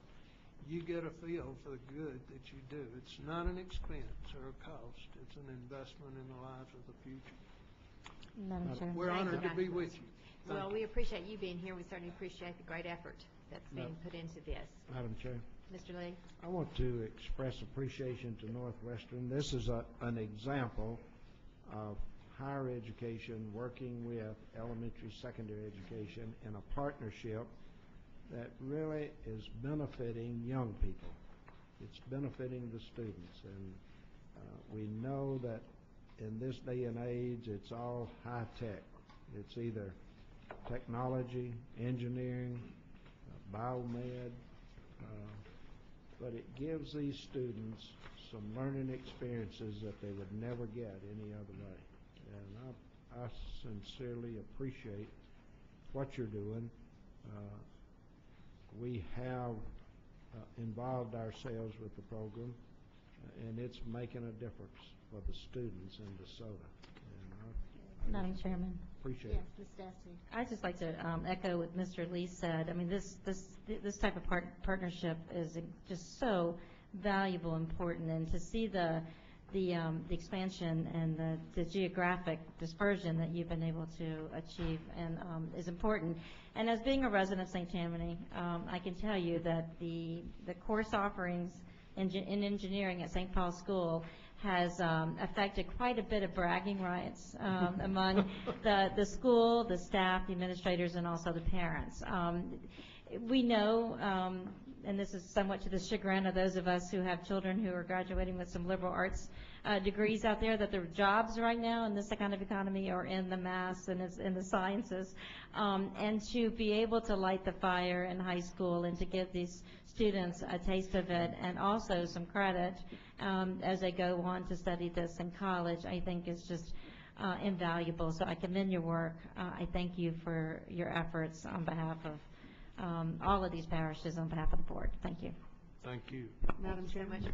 Yes. And I've noted, as you've talked about, as you gave the report on the various schools, that you have many middle that are the feeder schools for the high schools. And again, I think that's such an important thing for our districts to look at and be sure that that continuum, if you will, is there all the way through. So I was really excited to see that you have that going also. If I may, there's one other thing that I'd like to call to your attention that's not yet there. PLTW, through the efforts of NASA, developed lessons for the elementary grades. Wow. There are 5 lessons, 1 in the 3rd, 2 in the 4th, and 2 in the 5th. And in order to teach those lessons, you need the program established in the middle schools. And the reason for that is that they use some of the manipulatives that are used in the middle school in the elementary school. It does not require that the teachers in elementary school go to training, so that's an added benefit. But it begins to get the students engaged at the 3rd grade, 4th grade, and 5th grade. And there are also programs by the American Society of Manufacturing Engineers in the summer to engage in summer camps for this program as well. Very good. Any other comments? One other comment. While Dr. Webb and Dr. Brand have done a good job with this project, I just have to mention that Dr. Webb went off from the Department of Education and left us with Robert Crude. A few of us would remember Robert Crude. And he was here for a long time, heading up the certification department. Finally, I think Dr. Webb repented and took Robert Crew to Northwestern. So I had mercy on you. We still say thank you. I will certainly do that. Robert will appreciate it. Dr. Webb and Dr. Brown, we appreciate so much you being here today, and we thank you for coming. And I know there's no objection to receiving the report, and so thank you again for being here. Thank you so much. Absolutely. We'll return to our regular order. The next item is 4B1A on page 51, consideration of approval of alternative K-3 reading assessments. The recommendation is to approve. So moved. We have a second motion and a second on the floor. Any questions? Any objections to the motion? The motion's approved. Item 4C1 on page 52, consideration of personnel actions for the BESE Special Schools and the Special School District. The recommendation is to ratify and approve. I move to ratify and approve the recommendations as presented. We have a motion. Is there a second? I'll second. Second it. Any questions? Hearing none, are there any objections? The motion is ratified and approved. Next item is item 4D1 on page 61, consideration of revisions to Bulletin 111, Louisiana School District and State Accountability System, Section 409, Section 613, Section 3301, 3303, 3501, and 4313. The recommendation is to approve. This is a notice of intent. Any, make the motion. So I need to understand something on this particular item. I want to pull 3301. So do we have to, when this motion is made, is it approving everything that's on there, or are we approving items one by one? I think we're moving it in global, so if you wanted to say you approve with the exception, with removing that one, I think you could do that. Okay, I want to discuss 3301. I'm sorry, I couldn't hear you. Could you repeat? Would the secretary repeat what we're doing? Ms. Johnson, you want to remove 3301, is that correct? Yeah. Okay. And approve the others. And approve the rest? Yeah. We need a second to that motion. And we'll be glad to discuss any of these as needed, that one and others. We have no second to that motion. Second. Thank you, Mr. Garvey. Questions? Hearing none, we're voting to approve all but 3301. Any objections? Before we vote on that, Ms. Bouquet, I think you had some motions that you wanted to make on item D1. Yes, I do. We're on item D1, aren't we? Right, but since we pulled some of it, I wasn't sure whether this is the right place. If it is, I have some motions prepared. So how do we want to proceed on this, Do I get to discuss this, or do we need a motion to do something that's going to change I within think what here? we're saying is we need to go back and approve it in global and then have discussion. I mean, have a motion, excuse me, on it. Where is her, where is what she's pulled?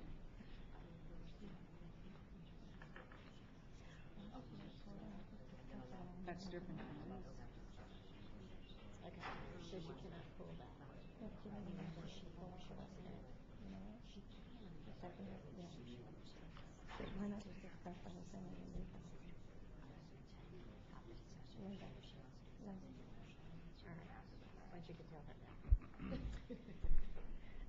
What I'm hearing is that we need to approve it in, have a motion in global, have discussion, and then we can make some other motion if we choose to. As long as I get to discuss it, I don't really care how y'all handle it. Okay. I think we have a motion to approve this item. Do I have a second? I'll second. Okay. Questions? Okay, so now, I think so. okay. All right. 3301 has to do with the letter grade. Right, and I do have two motions to this. Madam Chairman, if I could just give a little bit of information. The 3301, there is a reference to letter grades. That is really just cleanup language where we changed anything related to performance labels to change to the word letter grade. That's one we missed previously. It does reference that. Okay, let me understand, and this is not the NOI that we sent out before? No. So where is the NOI that we sent out before? That is later in the agenda. That's a Because public comment. the where it's listed at on page, where I had it pulled at, I think it's 100 and, I've forgotten, 100 and something here back here. It just talks about the 133. comments made on, let me see, where Page is it? 133, I think is what you're... Chris or Catherine may know, that comes under item 6A. Yeah. Right.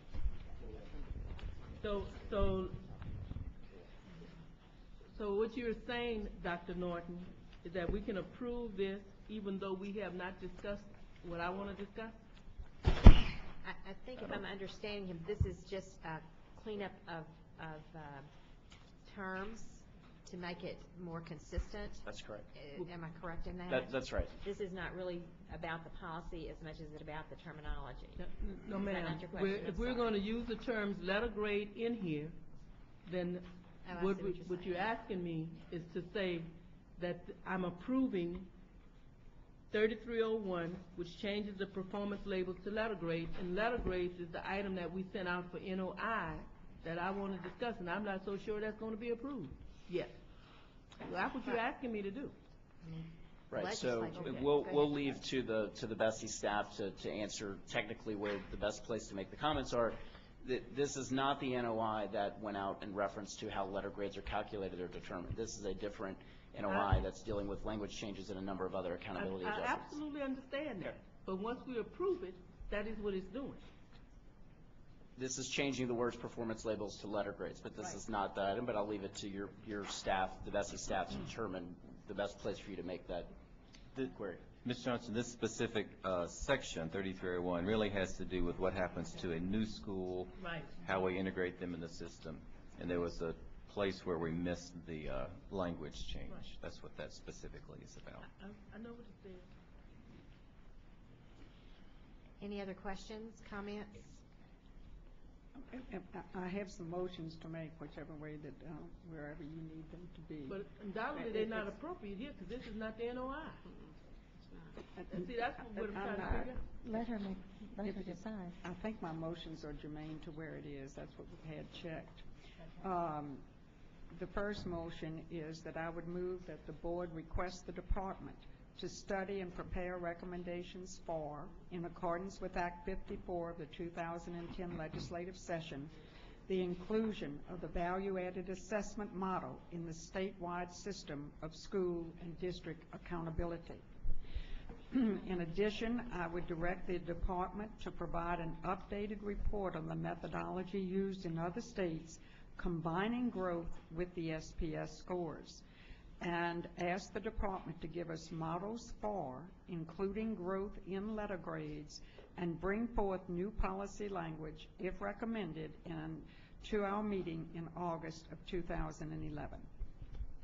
I'll second the motion. We have a motion on the floor that we have to determine what we're... I didn't know whether this should be in addition to that. I think that would be a secondary motion. Okay. But I do think we have to approve this first motion before. Okay, I'll make a motion to approve the department's recommendation as presented in global. I think we already have that motion, so we just need to know if... I don't know what they mean. I don't know, but it's okay. Someone discussed it anyway.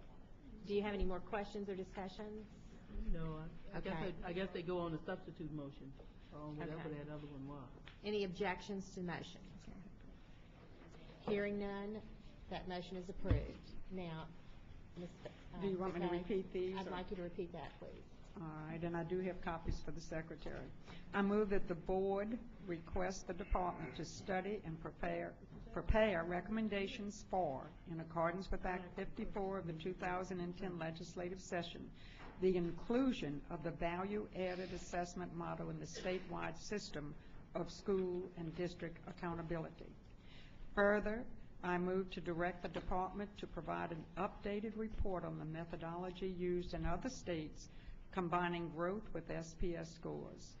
We ask the department to give us models for including growth in letter grades and bring forth new policy language, if recommended, in August of 2011. And Ms. Dastig, you're I'll continuing second your the second. motions. Questions? Doesn't that motion, just point of clarification, doesn't that motion need to be attached to an agenda item? I have asked the staff, and they said it would come in this item. I'd like to speak to the motion. I had to speak to the motion, too. Ms. Dastig? As I understand this, I mean, what Ms. Buquet is requesting, and this is in line with the discussion that was had when the letter grade policy was debated and approved last December, and that is that sometime in the future, when the capacities were available, that the board would continue its work and toward letter grade policies with the possibility of using value added sometime in the future. So, Ms. Buquet, am I correct in saying that this is your request the department immediately begin working on those components?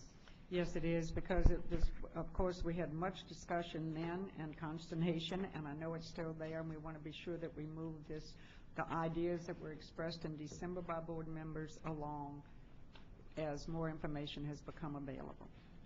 Ms. Johnson? Okay, let me understand something then. Will we have a letter grade after the October school performance scores come out that are reflective of what the NOI said? Which NOI are you referring to? Well, we Ms. sent Johnson? an NOI that said that we would have a letter grade, and it's on the web, that talks about giving schools A through F. Correct. And if they met the growth target, giving them a plus. If they did not meet the growth target, I believe giving them a minus. So That's correct. When the school performance scores are available, the letter grades will be issued. So it does not take into account that there is a value-added model that we will get information back on in August. The letter grades that are issued when the SPS scores are available will follow the policy that you all have already adopted. The motion here is directing us to begin studying how to do value-added potentially into school accountability as directed by Act 54. That timeline will progress as it goes. And so let me see if I'm really clear on all of this. In October, let me go back and pull my notes that I pulled from your web. so that I can make sure. And Ms. Johnson, I have one minor clarification as to what you said. The minus is not Yeah, failure yeah, to I meet know. the growth target, it's Yeah, if the SPS I declines. know. Decline. I got it. Yes, ma'am. Okay. Call the question. How many, I'm sorry, In the but you're middle not gonna call the questions on me discussing this. Oh, I'm sorry, Ms. real Johnson, I sorry. thought you were finished. No, ma'am. Okay. I withdraw my call How for the many question. schools, as it is now determined, would get a D or an F? It's on the web, I can't seem to find It's, them on my stuff here. I don't have it in front of me. About It's 600. approximately half. Yeah, around 600. So this is where I have the real problem with this. This came from the Crew of Truth. 4 straight years of student achievement growth in New Orleans. But what will most of those schools get? A D or an F? New Orleans Public Schools makes the greatest gains over the last 4 years. So what will these schools get? D's or F's? There has to be a better way to do this. Now, I'm sorry, but to me, you're misleading the public. You're saying on the one hand, we have done all this tremendous growth and spent a ton of money, but these schools are D's or F's. When we know we have something called value added that we're working toward, it just seems as if it makes most sense to use the value added model into this so that you can, and ever since I've been on the board since 1999, we have used growth. Growth has been something people understand, we've talked about it. So why are we now deciding, and to me this is an ulterior motive, and I'd like to know what the motive is, that you're going to say, oh, we are doing so well, but we're going to give you these D's and F's. It is misleading the public. It is absolutely misleading the public. That's what we're doing here. The majority of the schools will get a D or an F, according to what's on the web. Then we will come back next year and say, but oh, well, we did some value-added stuff, and what we told you last year may not be the truth this year. Ms. Johnson, we're following the policy the board adopted. I understand that. That's your And role that's as why I'm board bringing members. this back up. The value add Excuse will. me, Mr. Myers, the acting superintendent would like to speak. Absolutely. Thank you so much, Madam Chair. And Ms. Johnson, we understand your discussion. The board, however, did pass the policy back in the winter to do just what we're recommending today. And of course, all of the progress that we've made is excellent, but we still have a long way to go. And of course, we have celebrated the gains that we've made throughout the state. But the policy says, based on what you passed back in the winter, that we're going to assign those letter grades to schools. Mrs. Tyler, Yes, I ma'am. absolutely understand that. And I know, and I'm making these points because I have the ability to make them. 5 of us were against that at that time. If y'all remember, you brought in 28 superintendents, had them look at this, and those superintendents and the Accountability Commission both said add growth. That is what came out of that. So I'm making my comments based on what we did, and I know what the board passed. I truly do know that. But I still think it is a misinterpretation of information, and it sets the wrong standard for the general public. So, you know, and I know I can't get 6 votes on this. I ain't no fool. But I do know where we stand on it. Mr. Geis? You know, I just want to point out that if we had a teacher in the classroom that gave a test knowing that half the class was going to fail, we'd say perhaps that was an invalid assessment.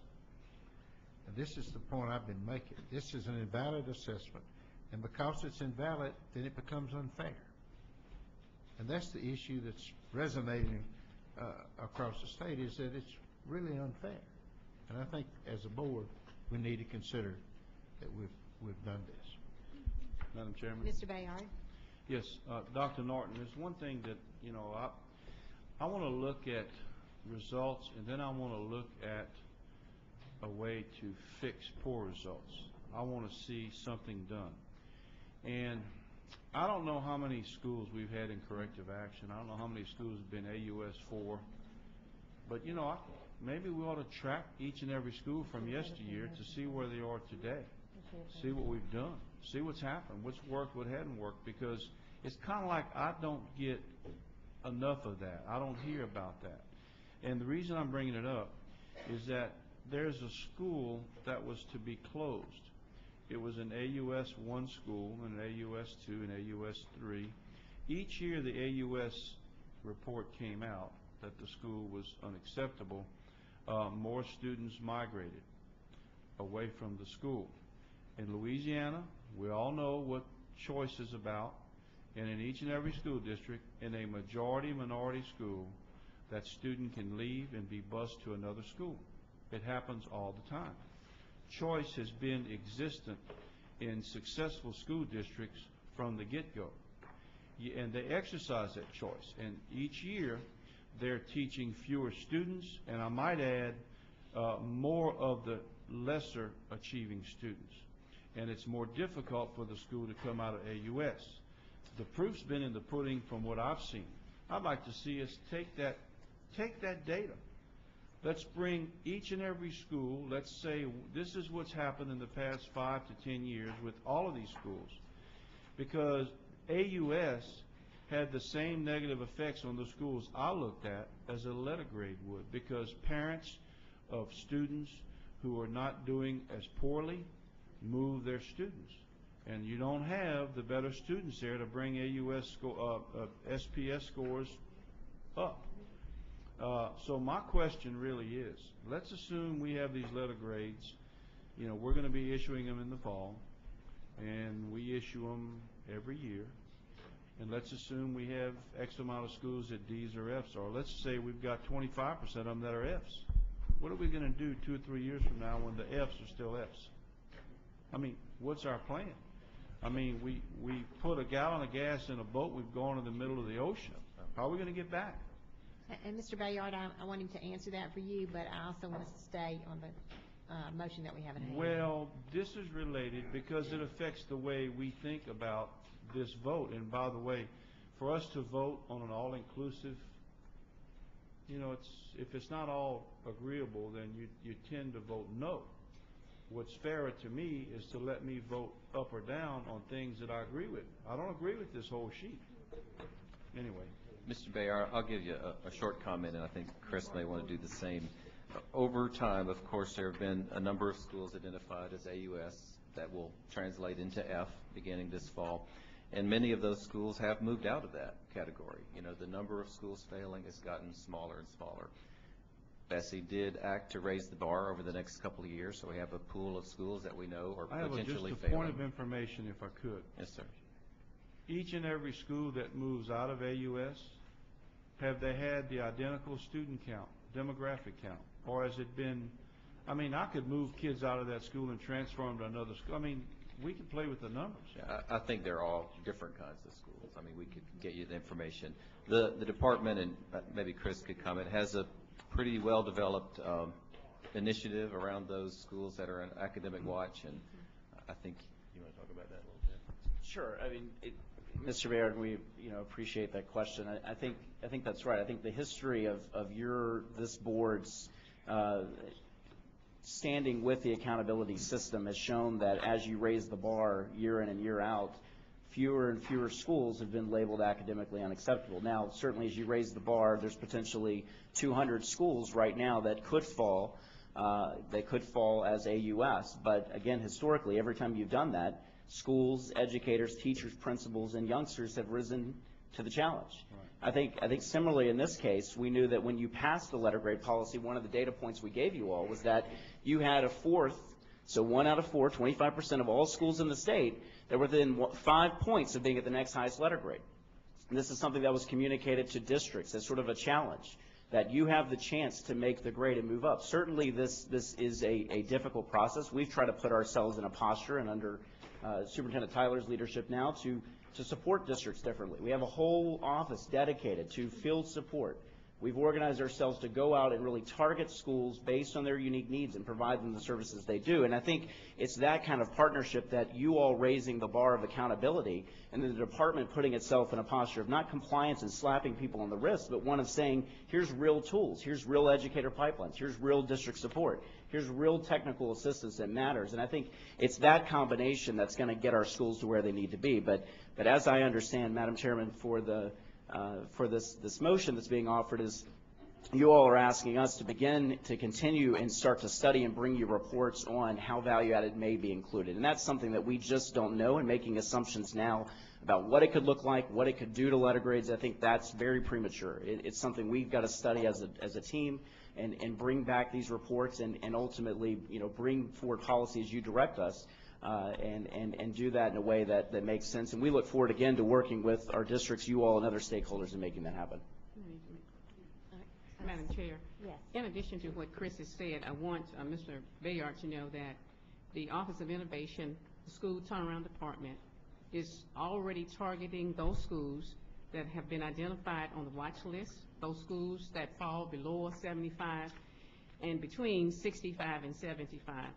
We're going to be out there working with the schools to help them be able to overcome whatever obstacle they face so that schools can continue to grow. We're not going to, in the department, sit here and just say that you are a D school or an F school. We have reorganized, as Chris has stated, around the initiatives and programs and practices that really work, and we're going to be helping the schools make the grade. And the thing that I like is that if we integrate the evaluation process with this, we're going to be putting better quality instruction in the classroom. Myself, as far as I'm concerned, I think it's a challenge that I would welcome if I would have a classroom of low achievers, students from diverse backgrounds, maybe certain backgrounds, that would make it more of a challenge for me because I would welcome it. I would want, it's like in athletics or anything you do, you want to compete against the most difficult task. And but when the evaluation is over and everything is done and the dust settles, we have to have Plan B and Plan C instead of just saying, oh, well, we got a failing school, we tried, what are you going to do next? Just in case. Thank you. Thank you, Mr. Bayard. Anyone else in the board? We do have a public comment from Steve Monahan.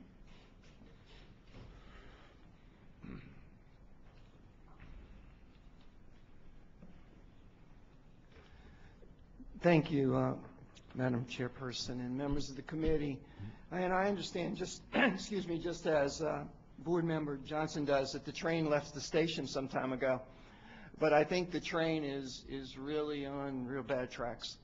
And I think it needs to be noted that it was a 6-5 vote. And there is a difference between doing something and doing it right, informing the public and misinforming the public. And I think the danger here is forever, whether or not we get it right down the road. I'm very, very honest about the way I feel. This was inspired by politics, delivered by politics, and it is continuing to be pushed by politics. That does not mean that we are against assignment of letter grades. But if I were to grade a student in my class, I would not assign one letter grade for every subject that they were taking based upon one performance. Multiple measurements would tell more of a true picture of the school. What we're doing here is the best that perhaps could be put together with the timeline presented by the politics that drove it and the information that we're going to have to deal with and the corrections made after the fact is going to test the credibility of all the players involved. We can't continue to go back to the public and say it slightly needs to be tweaked, because if what I'm hearing is many of the schools are going to be D's and F's around the state, then it should be a credible message that this is what they are, and not the message that the next time we look at this, when we include the new measurements and so forth in the design of the instrument, that may change, because we're going to lose the public faster than we're losing them now. And I hope that this isn't reduced into a conversation by those who want not to truly assess the schools and those who want to assess the schools, because it's not that argument. It's the true argument of doing it fairly and correctly. And I feel very, very passionate about this. We can count, and I'll end with this. I've said this in committee, and I'm going to say it again. Very complex problem. There is a very simple solution. And that solution is usually wrong. And it's one letter grade for a school based upon criteria that everyone doesn't even understand yet, much less agree with, is rushed for political reasons and nothing else. So thank you for your time. I mean, no disrespect. I understand the rock and the hard place that this committee is and this board is in now. I understand all the political realities. But I think if wiser and cooler heads would prevail, we wouldn't be this place on the railroad tracks heading in the direction we're going right now. Thank you. Thank you. Madam Chairman, I want to ask Madam Chair, I'd like to make one final comment. Mr. Bayard and then Ms. Johnson. Yeah, Ms. Tyler. Yes, sir. The letter grades, that was a legislative action. Yes, sir. While the board took action, the That's correct. legislature mandated the letter grades. That's correct. Thank you, Mr. Bayard. Ms. Johnson? So that we all understand something, I don't think that any of us are opposed to giving letter grades. I think I'm opposed to the process that we're using. Because the letter grades, Mayor Louise Jones is there in, 2000, when we started looking at approaching basic, we actually correlated that to letter grades. I'm not opposed to letter grades, but I am absolutely opposed to us not having a process in place this year, and then next year we're going to have another process in place. I am absolutely opposed to that. I'm a public person raising a child, so what I'm going to hear is that these schools this year got D's or F's, and then next year somebody's going to say, well, no, maybe not, Ms. Johnson. And see, you have to look at who we are. My children's school will probably be in the A category. Ms. Dastu's school children probably will be in the A category. And you have to look at who is up here. So we're really making a decision for other people's children. Mr. Rammer? Madam Chair. Yes, appreciate it. I won't belabor this because we've passed 3301 already as a board. I'd make a couple comments. I'm not looking for a system to come back and change the letter grade system 6 months from now.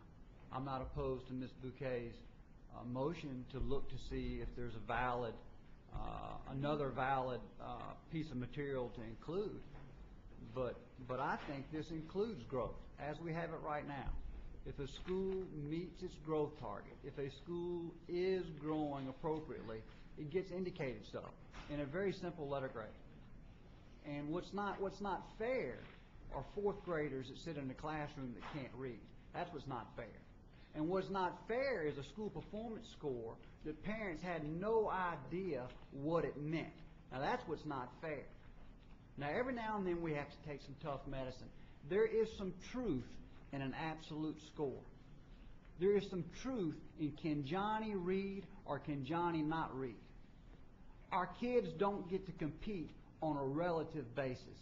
Our kids have to compete on an absolute basis. And we all complain about parents not being involved. Perhaps the best way to get them involved is to tell them the truth about where we stand as a state and where our individual schools stand. There is nothing in this letter grade policy that prohibits a school from sitting down with a parent and explaining to them what their letter grade is and whether or not they grew and why they think they are a good school. It's a chance for parents and schools to interact. And at the end of the day, we ought not be about being relatively good. We ought to make sure our kids are absolutely prepared to compete in a world that is more competitive. In 1955, the United States of America, as a percentage of that cohort, had the highest high school graduation rate in the world. We're down to 11th now. 20 years ago, we ranked second in math and science. We rank 17th today as the United States of America. Relative good does not get it done. An absolute score does have relevance, and it does have truth. Should we give credit to schools that grow? We should, and this system does. And we've already passed this. I have no interest in coming back and modifying to some grade that is a relative grade. I have no interest. I want to make sure people understand that. I don't have a problem with Ms. Bouquet's motion to look at this to see could there be another component to it. But I absolutely believe in a true score, A, B, C, D, and F, that a parent can understand. Thank you, Mr. Reimer. Mr. Lee? I know this, there there are no easy solutions to this dilemma, and never will be. It's the same question that existed about high-stakes testing. Takes a lot of different ingredients to have a child well educated, and to just have high-stakes testing to say if you pass this test, you're okay, if you don't, you're not. That's hard. That's tough. Same thing with this letter grade. To try to give a letter grade for how well a school is doing is poor at best.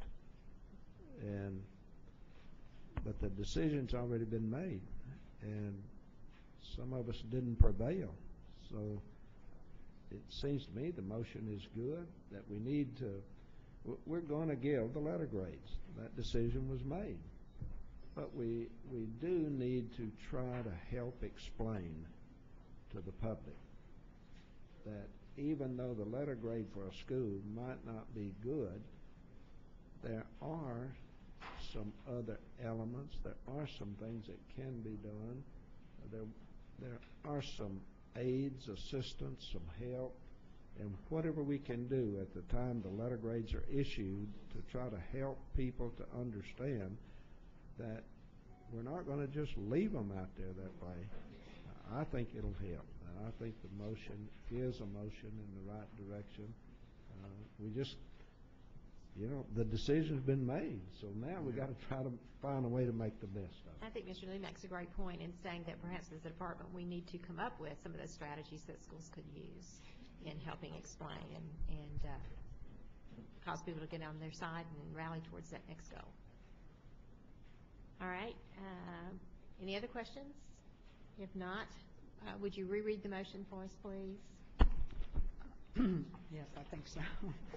I move to direct the department to provide an updated report on the methodology. Is this my wait? I'm sorry, I'm reading the wrong one. I move that the board request the department to study and prepare recommendations for, in accordance with Act 54 of the 2010 legislative session, the inclusion of the value-added assessment model in the statewide system of school and district accountability. Further, I move that we direct the department to provide an updated report on the methodology used in other states combining growth with SPS scores. We ask the department to give us models for including growth in letter grades and bring forth new policy language, if recommended, in August of 2011. 2011. This August. This August, okay. I can Our agree next with that. meeting. Any objections to the motion? Hearing none, motion passes. Thank you, Madam Chairman. Next item. Oh, we're going to take an item out of order. We're going to move to 5B1 on page 118 and ask Senator LaFleur to please come forward.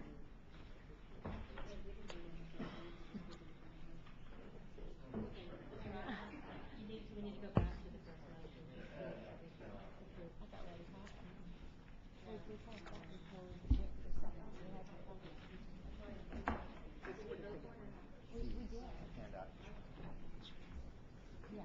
we did. I know we did, because I was trying to take this out of the way for you.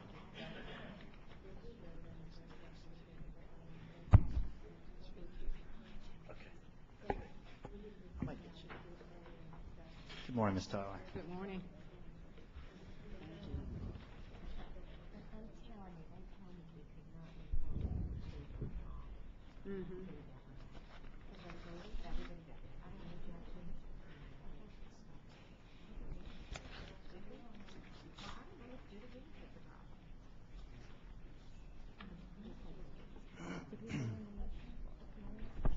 Senator LaFleur, welcome. Okay, thank you, Madam Chairman. Ms. Bradford, members, Mr. Romer, everybody else along the table here. My presentation will not be controversial. It's not going to be a long argument here. This is going to be happy talk. And we're not grading French immersion? As you know, I made a presentation, I guess last year, or I forget when, I went through the process to try to ensure that, or went through your process by which AG fund programs are developed and in which they're adopted. I worked with Mr. Pastrick and obviously this board and with both the BESE staff and the DOE staff to formulate what has now become Renaissance Louisiana, which I'm handing out a brochure to you.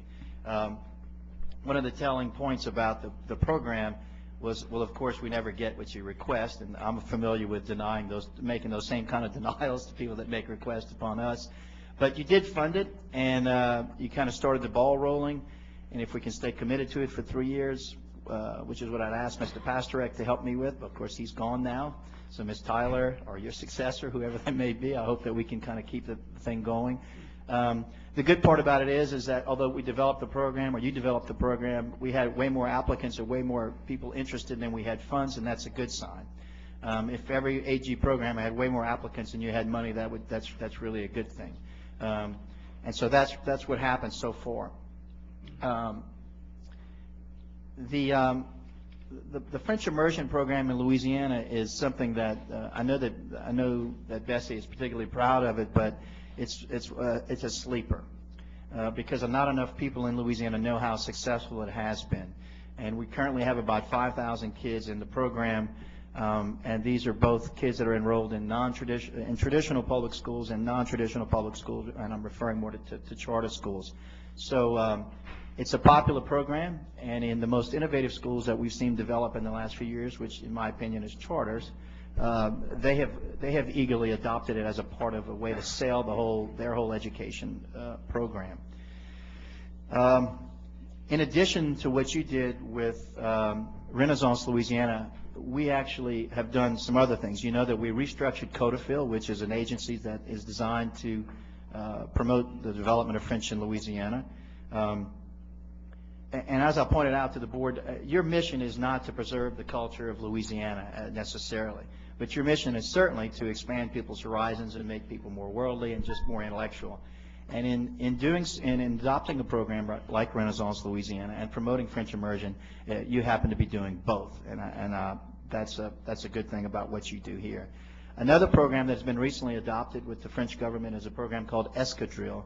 I don't know if you're familiar with Escadrille, the story behind the program. In World War I, the French government needed pilots. They needed French-speaking pilots to fight the Germans during World War I. They were running out, so they came to Louisiana. They came to Southwest Louisiana and found some that were already bilingual and could fly planes.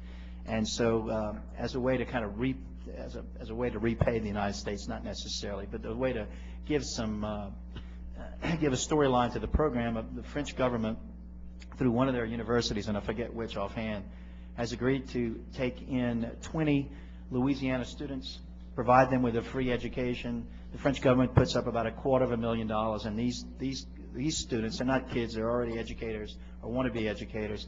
They'll spend a year at the university. They will teach English while they're there, and at the same time, the French government will provide them with instruction in French, not only in French but in pedagogical skills and all the things that are associated with becoming good instructors.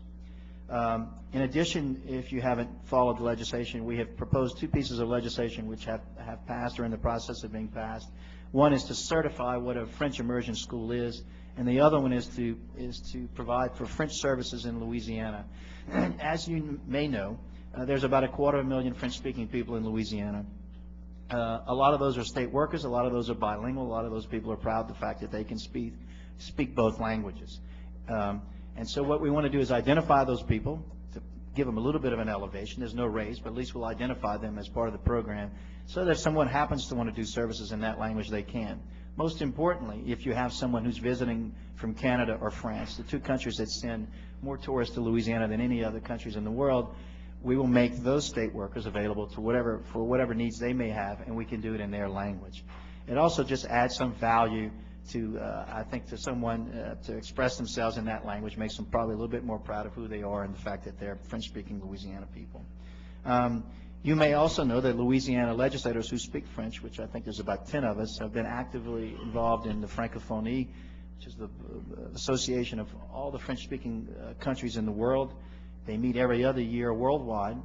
They met in Quebec a couple of years ago, and then in Montreux, Switzerland this past year.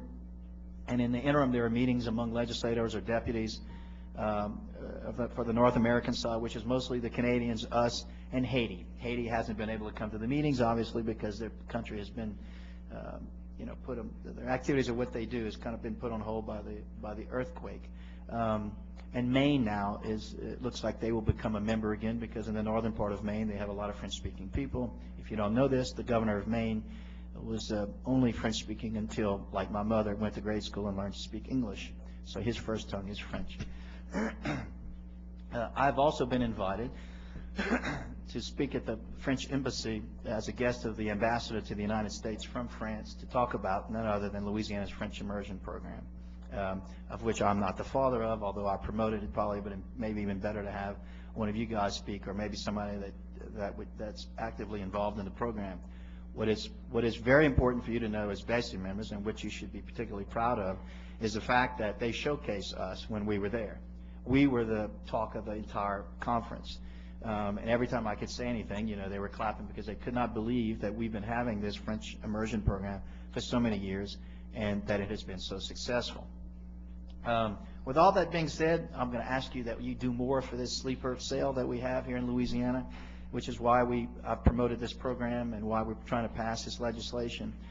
One of the things that I've asked Mr. Pastorek to do, and that I hope Ms. Tyler would do, and I hope that the department does, is that we need to better track those kids that are in immersion, so that we can show what I know to be true, is that immersion kids do better than non-immersion. A study that was recently done in the last 6 months, which I don't think BESE has been presented with that information, nor has the Committee on Education, is at a school in Lafayette, Alice Boucher. You're probably familiar with that, Mr. Bayard. The kids that we have the least expectations to do well are free lunch, reduced lunch, whatever. That we know, that we understand the demographics, we understand all that. This is a school that I think is about 90% or all that group of people who we try to focus a lot of our attention on. They have immersion.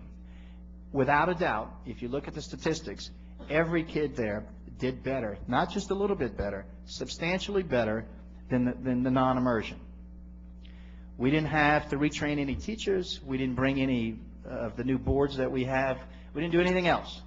All we did was we brought in bilingual teachers and we implemented immersion, and those were the results. So my suggestion to you, or what I think it tells us, which I think is what we already know, is that it is a very, very cheap way to improve scores and to preserve culture, but at the same time expand horizons to kids whose horizons are already very limited just by the nature of where they find themselves economically. And so I can't think of any better way to do it than what we know is going on at that school.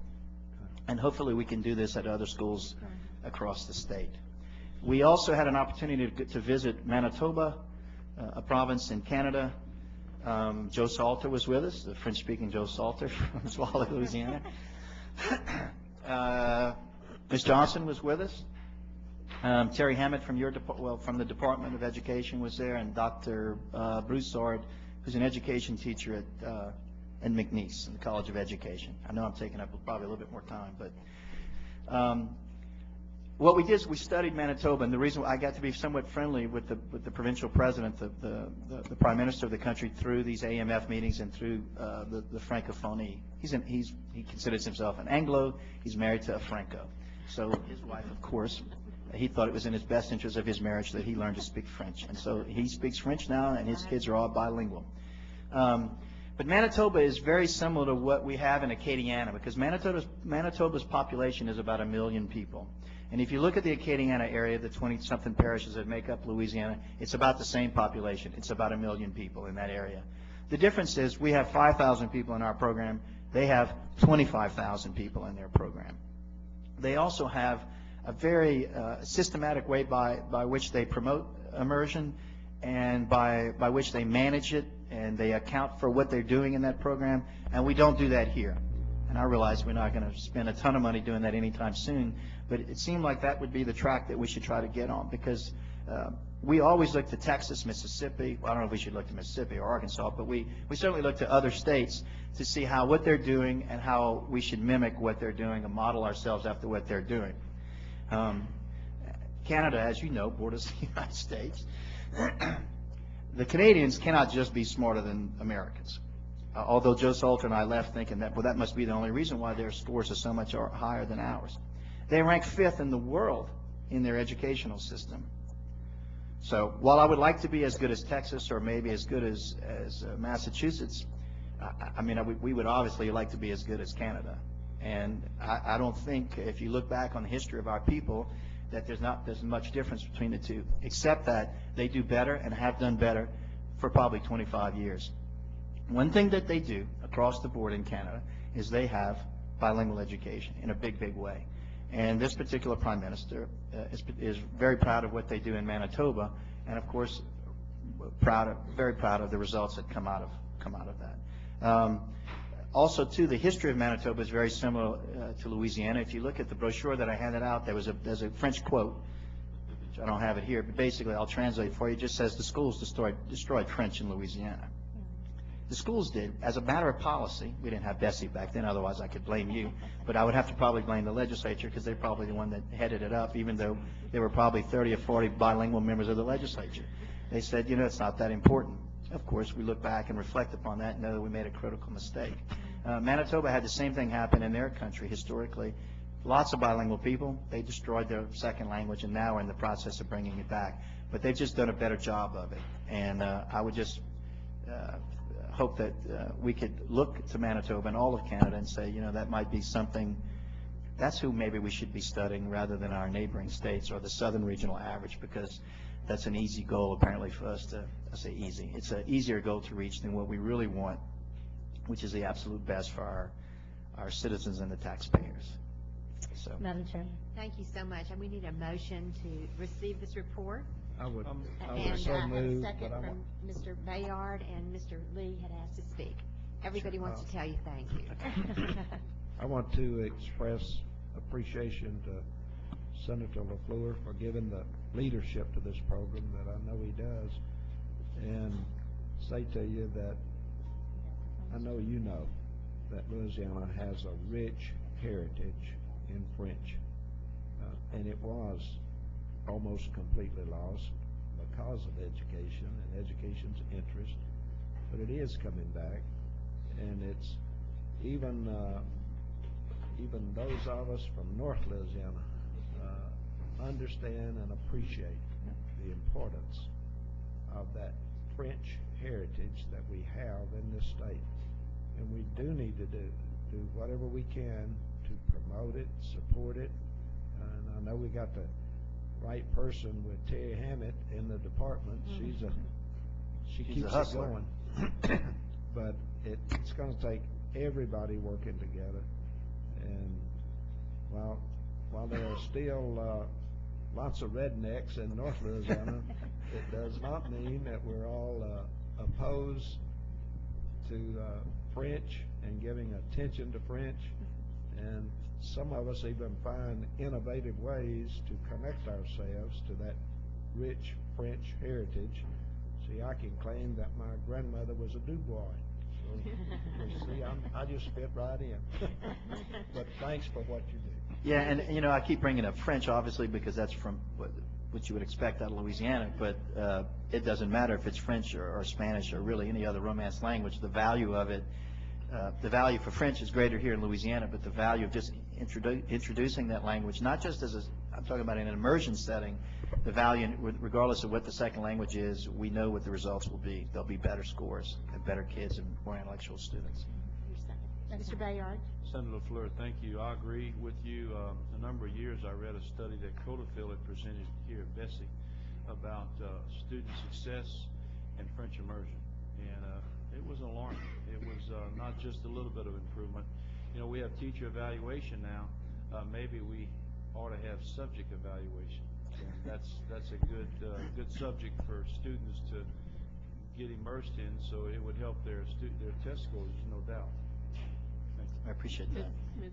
Ms. Dastig? Yes, Senator LaFleur, thank you very much for being here. My father often lamented, I'm a Methuen from Terrebonne Parish, that he was not allowed to speak his home language, which was French, in school, and therefore his children, he lost the language. They were punished for speaking French in school. So he was always also subject to that. On the AG side, we went from a $42 million budget to a $38 million mid-year budget this year to a $21 million budget. And yet we were still able to fund, at a lesser amount, this important program. BESE has a history of being very supportive of language immersion, and we've always supported, as Mr. Bayard said, the codifil efforts and what they do. We typically do invest more than 1 year because we want to see whether some responsiveness. We do have the ability within the department to look at individual student results and compare them. One of the mandates of what we do in AG is to evaluate the success of the program, and we will be able to look at the children in this program. And I'm very hopeful that all of us are hopeful that things will turn around and we'll have more money to invest next year in AG. So I think the odds are that we see the success that you so believe in, and we do too, that we'll be able to continue. And I very much appreciate what they put in. Like I said, the interest was greater than probably the amount of money, and one of the schools, I think. Who else wanted to speak? Ms. Johnson? The BESE program, which is in New Orleans, and so it's not an Acadiana, it's open to the state, but they were one of them, I think, that was awarded. Right. I mean, that is they're following a much more rigorous standard and a higher standard than we have in our own system, and that's the kind of people that also applied for this. So. But all the studies do show that children who are bilingual and exposed to a second language do perform better academically across all subjects. The facts are there. And this thing in Lafayette is the most telling of them all. Yeah. And this is the most recent numbers that you can get. And I realize it's just one school, but I'm telling you that if you would follow it enough where you could study it on equal apples for apples and all that, I think you would see the same results across the board. I agree. Thank you for being here. And Ms. Johnson, I believe you wanted to come. Thank you very much. Thank you, Senator. It was a pleasure to travel with you and Ms. Hammond to Canada. But I think the thing that you have not told us about is that we visited the schools. Oh, yeah. So we had an opportunity to really see what was going on in the classrooms. We spent, and by the way, the senator is he may not have it with him, but he really does carry a whip. We worked all day. He did not let us get a breather.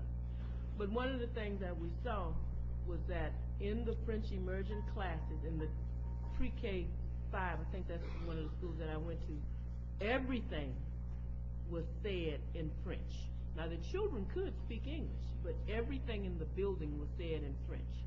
So the kids would come in, say in pre-K, from an English-speaking family, and immediately start learning and speaking French. So it's a great program. The other thing and I know Terry knows this because I had it brought through BESE about 4 or 5 years ago. There's a report, I believe, Ms. Broussard does in Lafayette, and she actually has tracked all of the children who were in the French immersion program, not just at one school. And she had the data that show, and I still have the report in my email, that shows the performance of the children who were exposed to the French immersion compared to the children who were not. And there is a true gap. You can see those children who were exposed did much better on our test than the children who were not exposed to it. So it is a program that works. There are 23 Acadiana parishes, but I believe a second language is something that the whole state could use. And I also really have a true understanding that if it is French or Spanish, you end up with some of the root words that come from the Latin, and therefore you can travel all over Europe and be able to communicate with people. Thank you. Thank you again, Senator. Thank you, Ms. Johnson. Senator LaFleur, we thank you so much for coming and bringing this program to us. Surely. I want to add one other thing. There was an article in the New York Times that came out last week or week before about something about when you're thinking with both sides of your brain because you're bilingual, and they asked a monolingual kid to read a sentence that made no sense, and then they asked a bilingual kid to read the same sentence. The bilingual kid didn't pay attention to the silliness of the sentence, but he immediately realized that the syntax and the object, or there's no subject-verb agreement. So the article went on to say that that's something that they look at things completely different, and looking at things differently is sometimes better. One last thing I got to tell you that the Canadians do, and has nothing to do with French immersion, but this will address Mr. Romer. The Canadians pay their teachers about double what we pay ours. They only pick the cream of the crop to get into the colleges of education. They have an extremely rigorous program of training their teachers.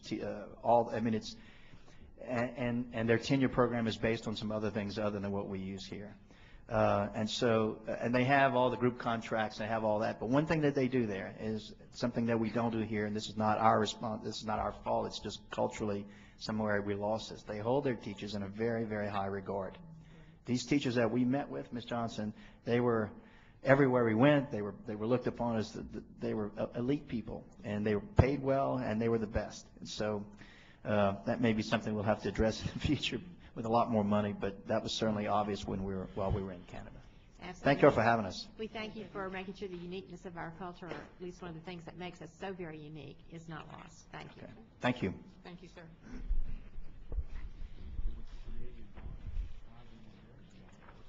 We'll return to our regularly scheduled agenda. We're on item 4D3 on page 73. Consideration of revisions to Bulletin 1922, Compliance Monitoring Procedures, Chapter 1, Overview, Chapter 3, Operational Procedures for Compliance Monitoring, and Chapter 5, Fiscal Monitoring. The recommendation is to approve as notice of intent. Do you have a motion? Move approval. Everybody. Is that Mr. Romer? And seconded by Ms. Ms. Bouquet. Any questions? Hearing none, are there any objections to the motion? If not, the motion stands approved. Next item. 4D5 on page 84, consideration of revisions to non-public bulletin 741, Louisiana Handbook for Non-Public School Administrators, Section 2523, Distance Learning. The recommendation is to approve as notice of intent. Moved by Ms. Bouquet and seconded by Mr. Garvey. Any questions or comments? Yes, question. Mr. Bayard? Distance learning, I guess, I know it's the same as virtual school, right? I'm sorry. Would you repeat the question? I'm sorry. It's their version of virtual school. Mr. Bayard, this is actually the same policy that we have in public schools, and what it does is it allows the non-public schools to choose to allow students to take courses or something online following these guidelines. Distance learning is an umbrella description. Yes, sir. It would even include correspondence. Correct. All right. Courses. Yes, sir. That's all I want to do. Any other Just trying questions? to make sure my semantics are right. Thank you.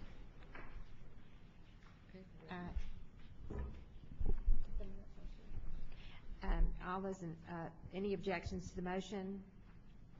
Hearing none, approved. Next item. The next item is 4D6 on page 90, consideration of revisions to Bulletin 741, Louisiana Handbook for School Administrators, Section 2321, Carnegie Credit for Middle School Students. The recommendation is to approve as notice of intent. Move to approve. Second, as a notice of intent. Mr. Lee and Ms. Dastig, any questions? Hearing none, any objections to the motion? Motion stands approved. Next item. 4D7 on page 92, consideration of revisions to Bulletin 741, Louisiana Handbook for School Administrators, Chapter 27, Adult Education Programs, Section 2701, Program Administration, Section 2703, Requirements for Students, Section 2705, Requirements for taking the GED test, Section 2709, Requirements for GED testing, and Section 2711, Issuance of Equivalency Diplomas. The recommendation is to approve as notice of intent. So moved. We have a motion by Ms. Bouquet and a second by Mr. Lee. Any questions? Hearing none, any objections to the motion? Motion stands approved. Next item. Item 4D9 on page 103, consideration of revisions to Bulletin 119, Louisiana School Transportation Specifications and Procedures, Chapter 9, Vehicle Operation, Section 907, Intersection Turns, Driving Speeds, and Interstate Driving, and Chapter 25, Purchase, Sale, Lease, and Repair of School Buses, Section 2509, Used School Buses. The recommendation is to approve as notice of intent. Move to approve. Moved by Mr. Lee, second by Ms. Dastig. I would like to note that this policy might be right ahead of some legislation that's quickly moving its way through the process, so this will be something that we're like in front of as opposed to responding to. Thank you, I do have a question, though. Mr. Lee. I thought I saw where I probably don't have this correct, but for private-owned buses, for driver-owned buses, that when they replace their buses, they can not be older than, is it 10 years? But if the system is buying buses, it can't be older than 5 years. There's a difference there somewhere. Right, that's what we're trying to correct right now, Mr. Lee. About purchasing buses, that's the question you're asking? Yes, for non-tenured teachers, non-tenured bus drivers at the time, they had to purchase buses that were no older than 5 years old, where tenured bus drivers could purchase buses that were older than 10 years.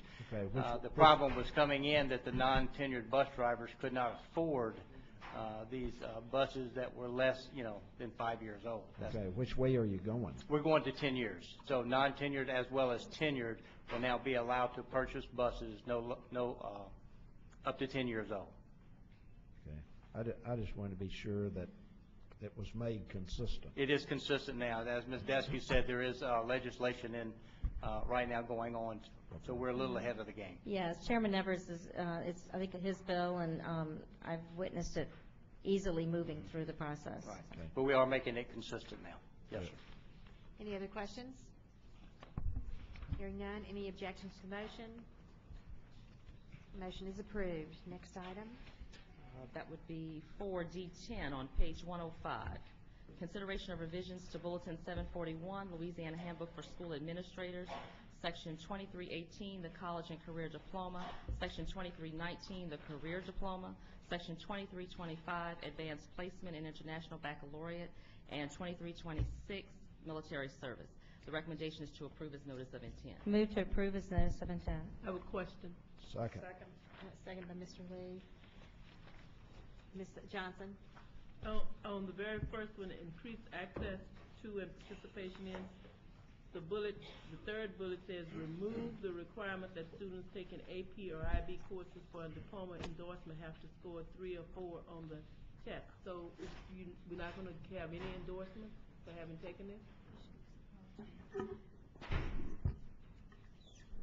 Ms. Johnson, this is one of the alternate performance indicators for the academic endorsement, and right now students can get this by either taking an AP or IB course with a score of 3 or higher, or they can take a dual enrollment course. Now, it's possible for a student to take a dual enrollment course and make a D and get the endorsement, while we have a higher requirement for students who take AP or IB courses.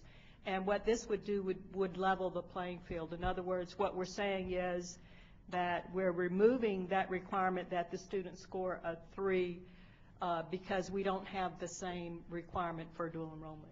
So this kind of levels the playing field. I'm sorry, this is not a diploma endorsement requirement for dual enrollment, so that's why we're taking it off. So now, if you take an AP course or an IB test, you can not score anything on it and have it in. Okay. You have to pass it, don't you? They have to pass the course, and they also have to take the test. Right, but Yes, they don't ma'am. have to make a score on it. No, That's it's been correct. my understanding that you had to have a 3 for it to count. If you at least a 3 for it to count if you go into a 4-year university. That's correct. Yes, ma'am. Okay. Well, I want to make sure Ms. this doesn't change. Ms. Oh, I'm Dastig sorry. was next. I would just I think this is a good policy. The results on an AP exam, and I think I can speak to this because my youngest just graduated with 9 AP credits, and the results of how you score on the test really are speak more to the students' efforts and preparation of the test. Often to do well, you have to do some independent study, to score well on a test and to earn college credit. The AP course, in and of itself, you receive a grade, and I think that's appropriate.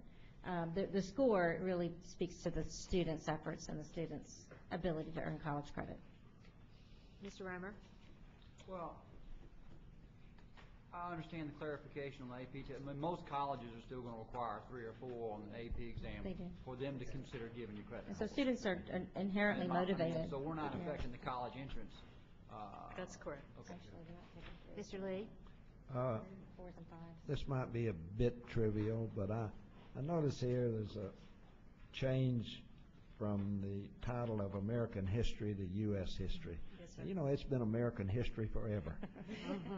And it's difficult for me to understand why that needs to be changed. I could explain. I'm not asking you to try to explain it. I just prefer American history. But I'm sure there was a rationale behind the decision. Yes, ma'am. Yes, ma'am. It was recommended by our committees that revise the social studies content standards. I understand. And most states have U.S. history. I think we're one of the last. Consistency. We are. Thank you, So Mr. we're not Lee. going to study Any other anything questions? from South America, one of the Americas. That's No. correct. And it's also confusing on college applications. If you put American history, some of the universities don't recognize that you've actually taken U.S. history, and it has caused issues for students and getting credit and meeting the requirements. Thank you, Ms. Tasty. Any other questions? Any objections to the motion? Hearing none, so moved.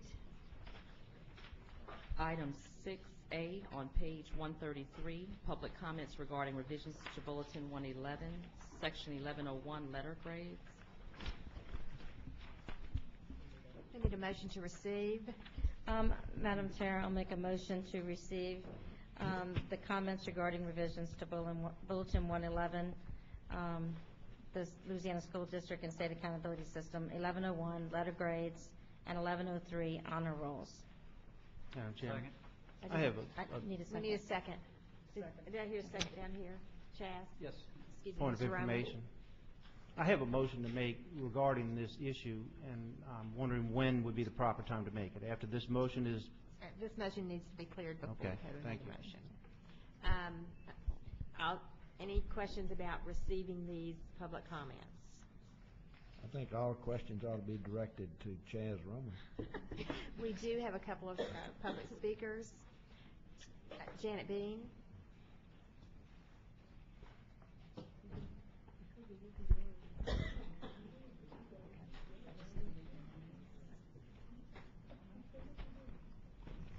Members of BESE, we thank you for allowing us to state how we feel about the letter grades. My name is Janet Bean, and I'm representing Citizens for One Greater New Orleans.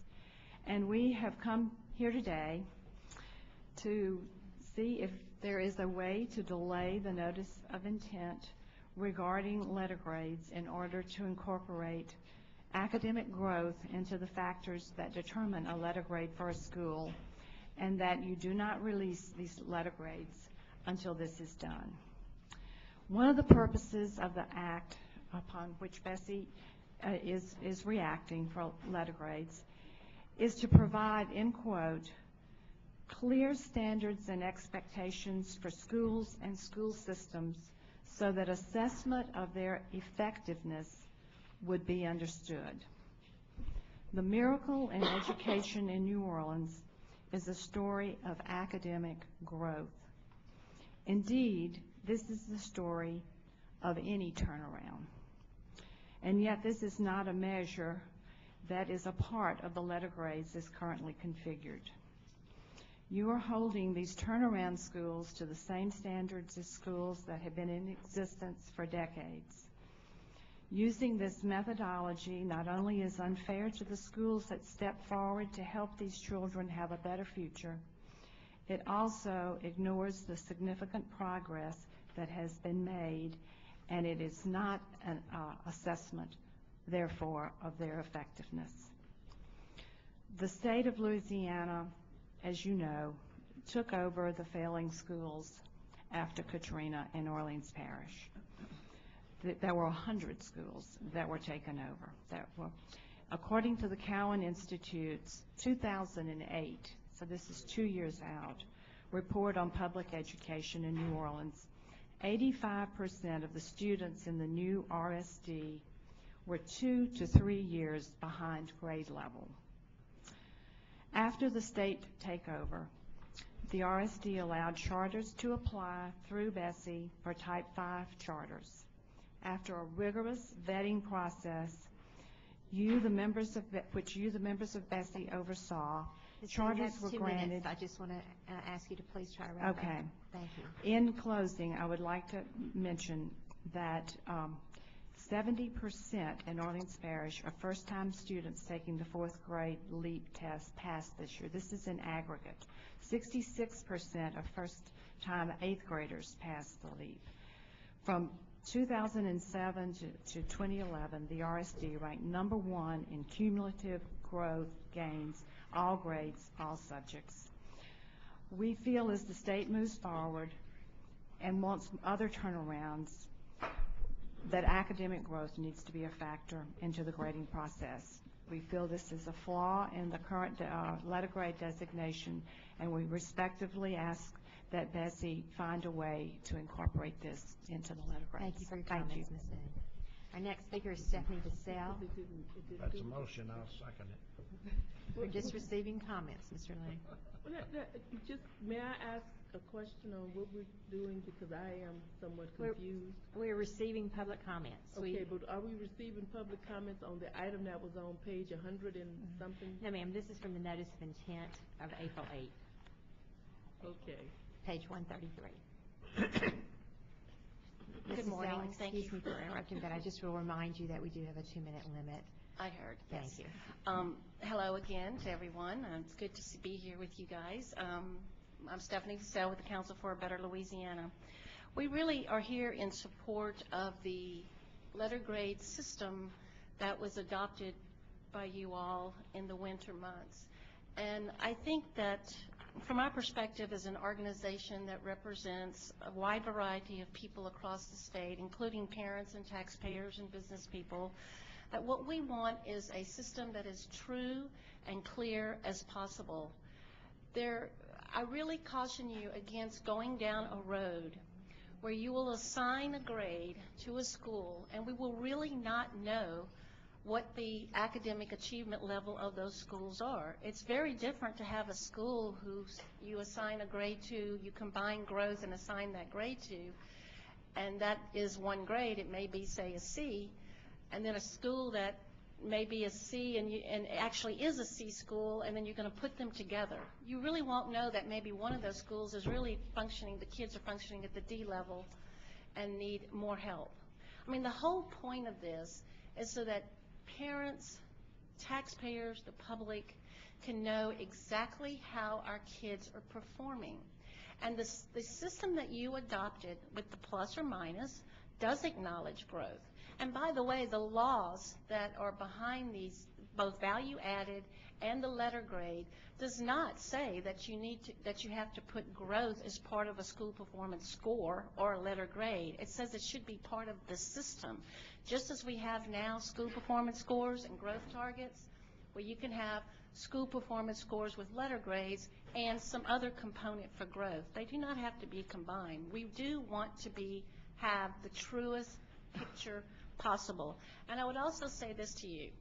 The scale that you adopted, not only with the number scales about where the A's, D's, and B's fall, the plus or minuses, but also requiring that the percentages of students in that school that are below the minimum grade level, having that added to the system is probably one of the strongest parts of that which you have adopted. That really tells people in this state, and we should not be afraid of the truth. We should not say that it's okay to have, and as far as the schools have made growth, that's wonderful. But we still need to know that over half or 2/3 of their schools that the kids are below minimum grade level or reading level. We shouldn't be afraid of the truth. The truth is what's going to keep us going forward, keep our schools improving. And I just ask that you please stay with the system that you've adopted. It was very fair. Of course, meeting the minimum grades, the threshold of failing is going to be a challenge for our schools, but they have met the challenges. The number of failing schools has gone way down. That's good for our students. That's good for everyone in the state. Thank you, I ask Ms. you to Giselle. support it. I appreciate it.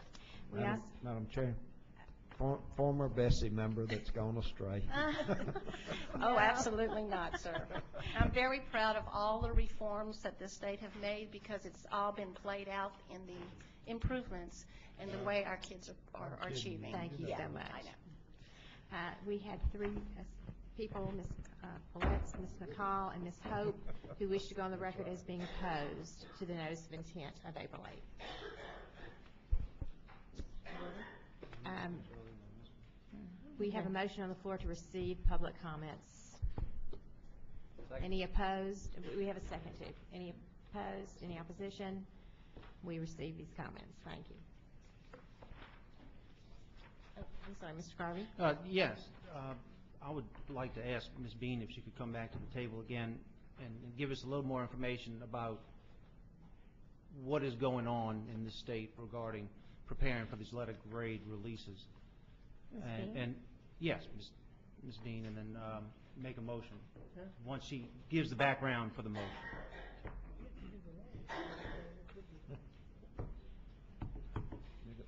You're going to make a motion to approve a recommendation? No. Ms. Bean, Mr. Garvey.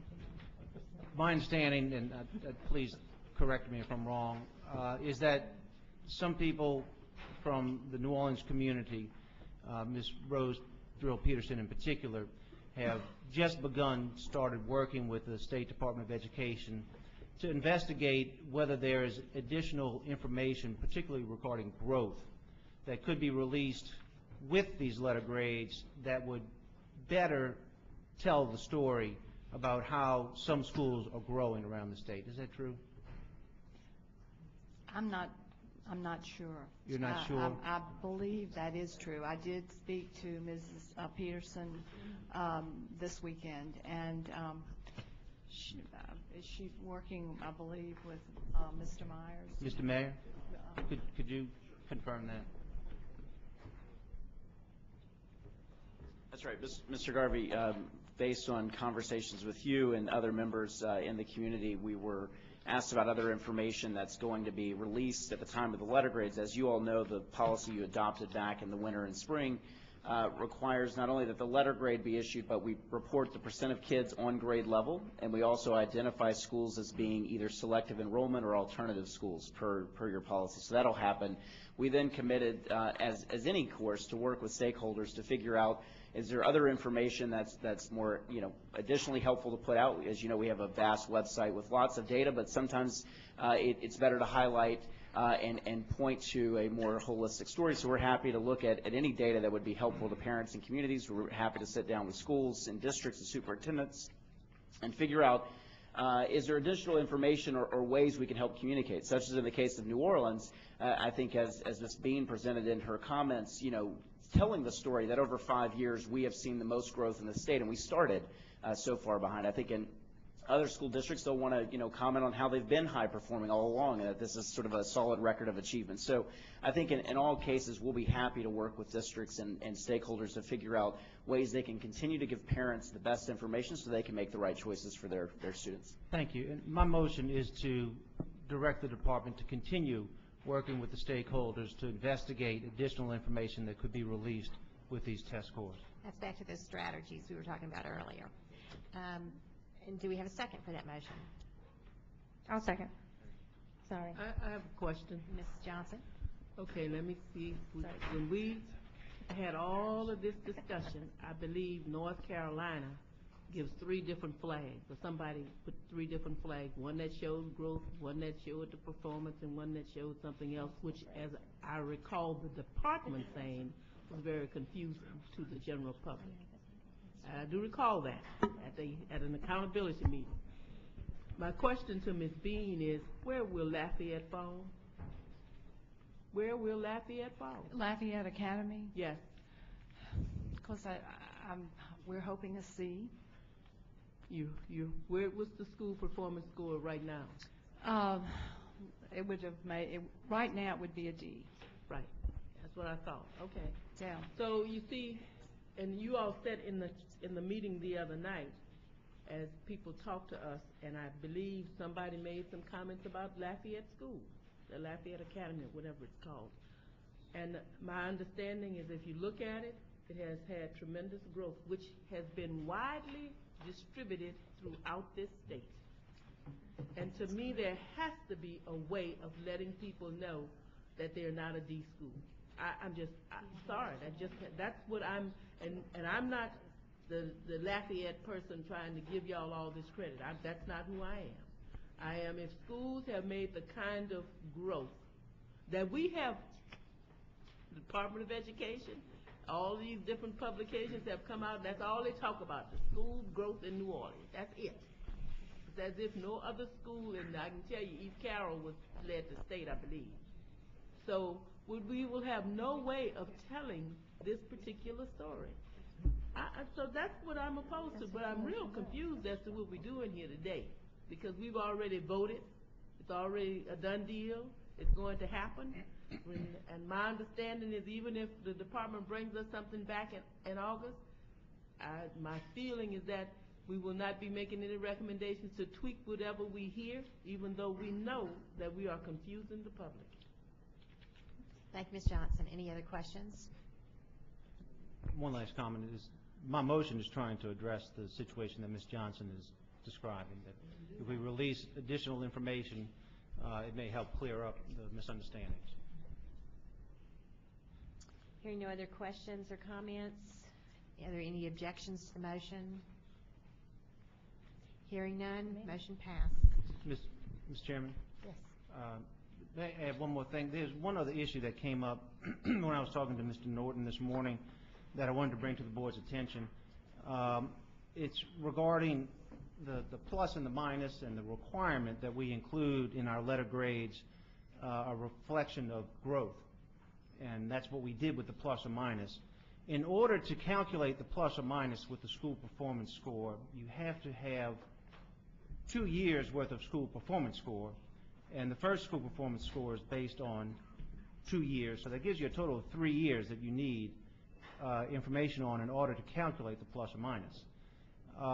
If a school has not been open for 3 years, you don't have the information needed to calculate the plus or minus as it is written right now.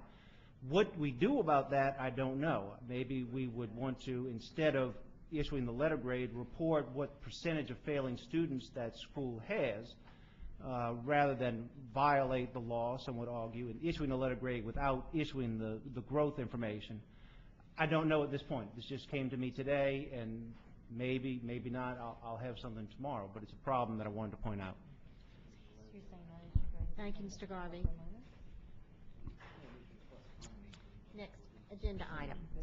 Thank you, Ms. Bain. The next item is 6B on page 144, public comments regarding revisions to Bulletin 741, Section 2302, Uniform Grading Scale Policy. Move to receive. Do we have a second? A second. Thank you, Mr. Romer. Any questions from the board?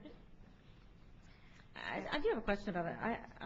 Madam Chair. Yes. Did we respond to this letter? Because this letter is different than your typical public comments in that they requested several actions. Do you know if anyone followed up on this? And it was not to you, Ms. Tyler. It was to the board. To the board. On page 146. Do you want to answer that, or do you want Ms. Posnack to come? Ms. Posnack? Catherine? Come to the table, Ms. Posnack.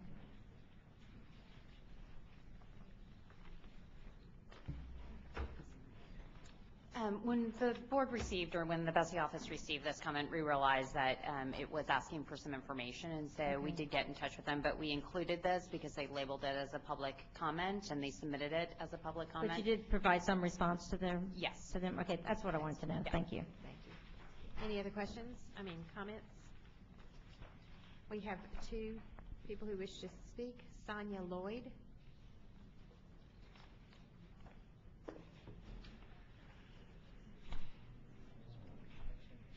And I just want to remind you that you have 2 minutes.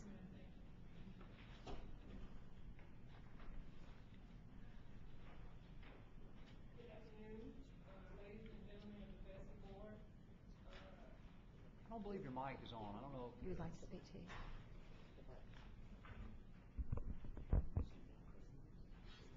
Okay, now can you?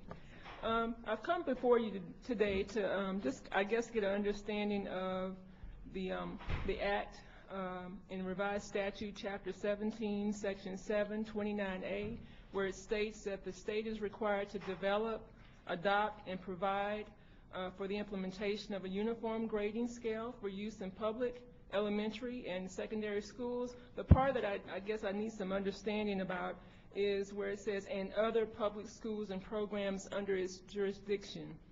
And my question today is, do the other schools or other public schools include the Louisiana School for the Deaf and the School for Visually Impaired? Are they subject to this new proposed grading point scale? Would you like to respond to that? Sure. So we can certainly connect you with someone in the department who can tell you more about these policies and clarify them for you. Well, I was just interested in knowing if the board had considered, if these schools are subject to this new grading point scale, if the board had taken that into consideration in moving forward with the new. They are. They are. Okay. The schools that are, somebody needs to tell me that we define them differently in this law, but as far as I know, they are.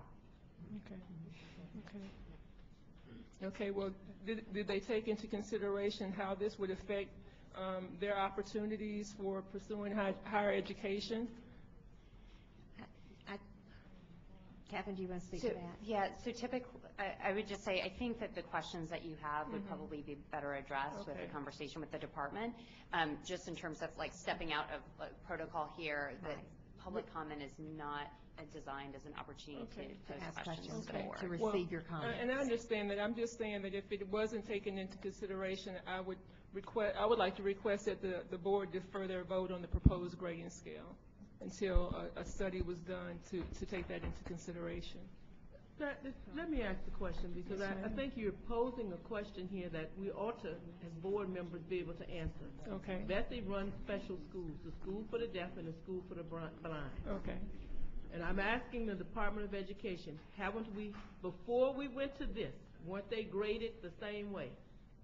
So that is not, to me, that's not a question that we have to go and do a whole lot of studying for, because we've had the BESE special schools as long as I've been on the board and before I got on here. And the grading, all we've done here is to change the grading scale. But they always had grades that they were using too. And they must take the same test assessment that we have. I just spoke at the School for the Deaf, and they have to take the same, what is it called, GEE, and now the end-of-course test. Now, of course, it may be given to them differently because if you're blind and sure it's in Braille or something, and if you're deaf, there may be, but it is a test that we are assessing them on. So, I'm really confused as to the questioning here, because the grading, they've always been graded. I guess in some of the... Thank you, Ms. Johnson. We appreciate those comments. I think, Ms. Lloyd, that I'm sorry? No, go ahead. I was just going to say, I think they're going to help get the answers to those questions to help you filter those with Dr. Norton. And Thank you. And Ms. Powell? Poe. And I would encourage you to speak to a public comment. Okay. Thank you. Good afternoon. Thank you to the board for allowing me to speak today. My name is Valerie Poe, and I'm a member of Family and Community Empowerment. I'm here today to discuss my opposition with the uniform grading scale policy. It is my understanding that Act 701 mandated BESE to develop a uniform grading scale for the state and implement this scale for the 2011-12 school year.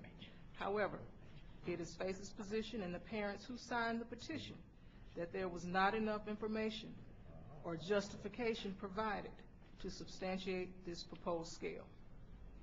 With that being said, I've done some research on my own, and I wanted to briefly introduce a study that was done in Cincinnati, Ohio.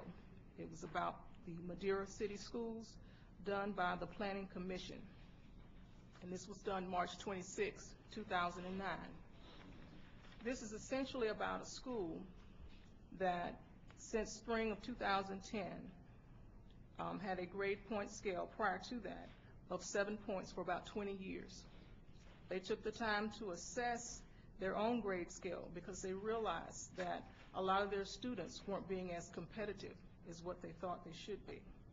So with that being said, they actually formulated a grading scale committee composed of parents and teachers who were appointed to serve as the research arm of the Board of Education. Some of their concerns were that the 7-point scale did not allow for students to be competitive enough, and that most states, colleges, public and private schools use the 10-point scale. The committee's objectives were to survey other selected school districts to determine their current policies practice with regard to the grading scale, to assess and impact the change of a grading scale that might have on colleges' admissions. This grading scale committee's goal was to sort through information available and to offer this school board of education to build a framework for discussion of the grading scale. I want to briefly just mention some of the stats. You're at your 2 minutes, if you don't mind closing up. Okay, all right. I want to provide a copy of this study if you all That'd be great. Can review, but these are my recommendations. If you could defer your vote on the proposed grading scale until a comprehensive study has been completed. I would also suggest that you survey teachers, principals, and parents seeking feedback within the state of Louisiana to find out their opinions and feelings about this current grading scale and proposed grading scale. Conduct a community and student informational forum prior to the change of the grading scale. This would provide the State Board of Education opportunity to educate the community as to the current educational trends and grading practices, as well as gain feedback from those whom a grading scale would affect at this point in time. Thank you, Ms. Paddock, for your comments. We have a motion on the floor to receive public comments. Any objection to the motion? The motion passes. Next item. 6C on page 171, public comments regarding revisions to Bulletin 1706, Subpart 1, regulations for the implementation of the Children with Exceptionalities Act. Need a motion on this item to receive. Move to receive. We need a second. Second. Thank you. Any additional questions or comments? Hearing none, any objections to receiving these comments? Hearing none, the motion passes. Next item. 6D on page 242, resolutions regarding letter grade labeling of schools, value-added employee evaluations, and approval of any additional charter schools other than Type 4 charters. Need a motion to receive these comments. Move to receive. Need a second. I need a second to receive these comments. I'll second. Thank you, Mr. Bayard. Any comments further? Hearing none, any objections to receiving the comments? So moved. Madam Chair, this concludes the agenda. Thank you very much. We stand adjourned. The next meeting will start at 1 o'clock. 1 o'clock.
report on the HE earnings, and the reason I don't see Robin Jenkins. Oh, I'm sorry, I didn't see. I thought we asked for a report monthly. Back in, when the young man came to us from the treasurer's office, I thought we asked that they give us an updated report on a monthly basis.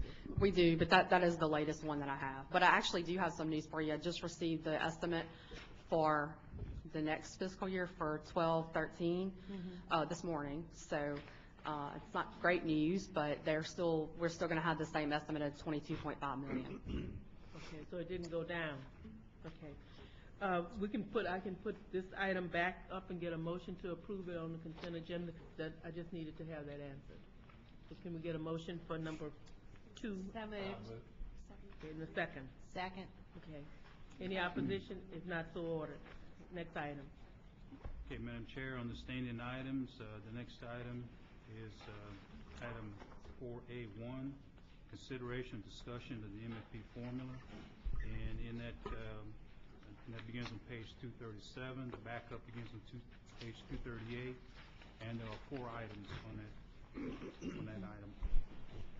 Turn to page 237. Madam Chairman, we have some colored handouts to give just some better views of the information we're going to be sharing today that we'd like to present to you right now.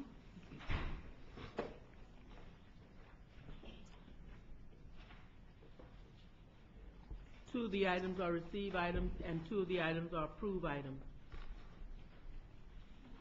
These 2 handouts are regarding the 2 receive items and the 70%. Okay. Can we get a motion to accept the 2 receive items? So moved. Second. And we have a second. And now, Items 1 and 2, please. yes, items 1 and 2. I did. Ms. Bradford seconded.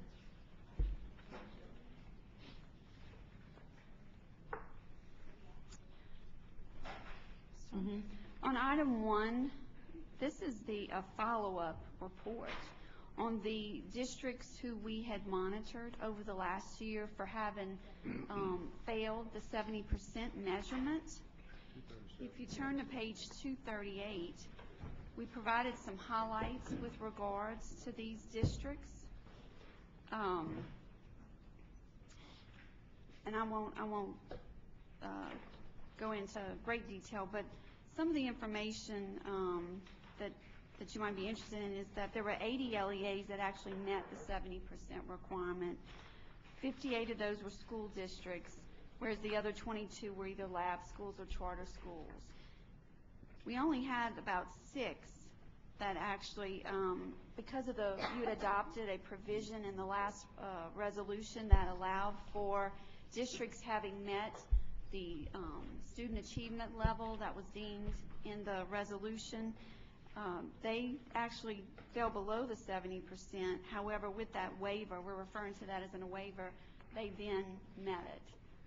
They had achieved a significant student achievement level that allowed them to do that and not have to be submitting reports.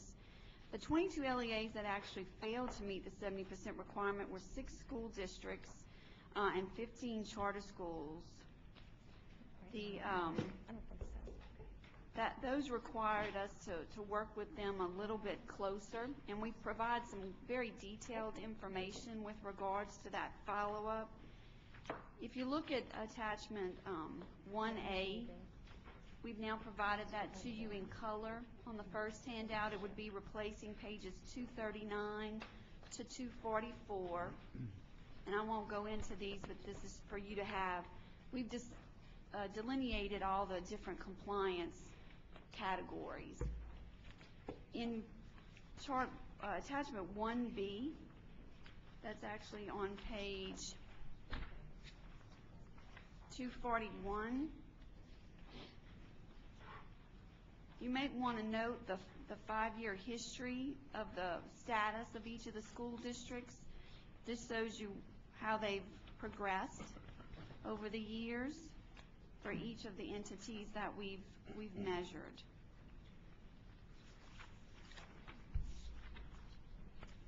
We've also provided in attachment 1C a follow-up on each of the entities with regards to their actions, and that's on page 245. God bless you.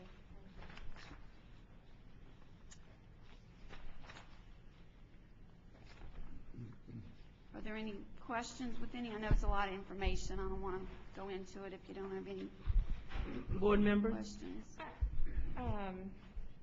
It seemed to me, Ms. Sino, on the noncompliance on the 70% instructional requirement, that there were districts had differing information on whether certain cost-saving measures that they considered were legal and were allowed. And I'm trying to find them, but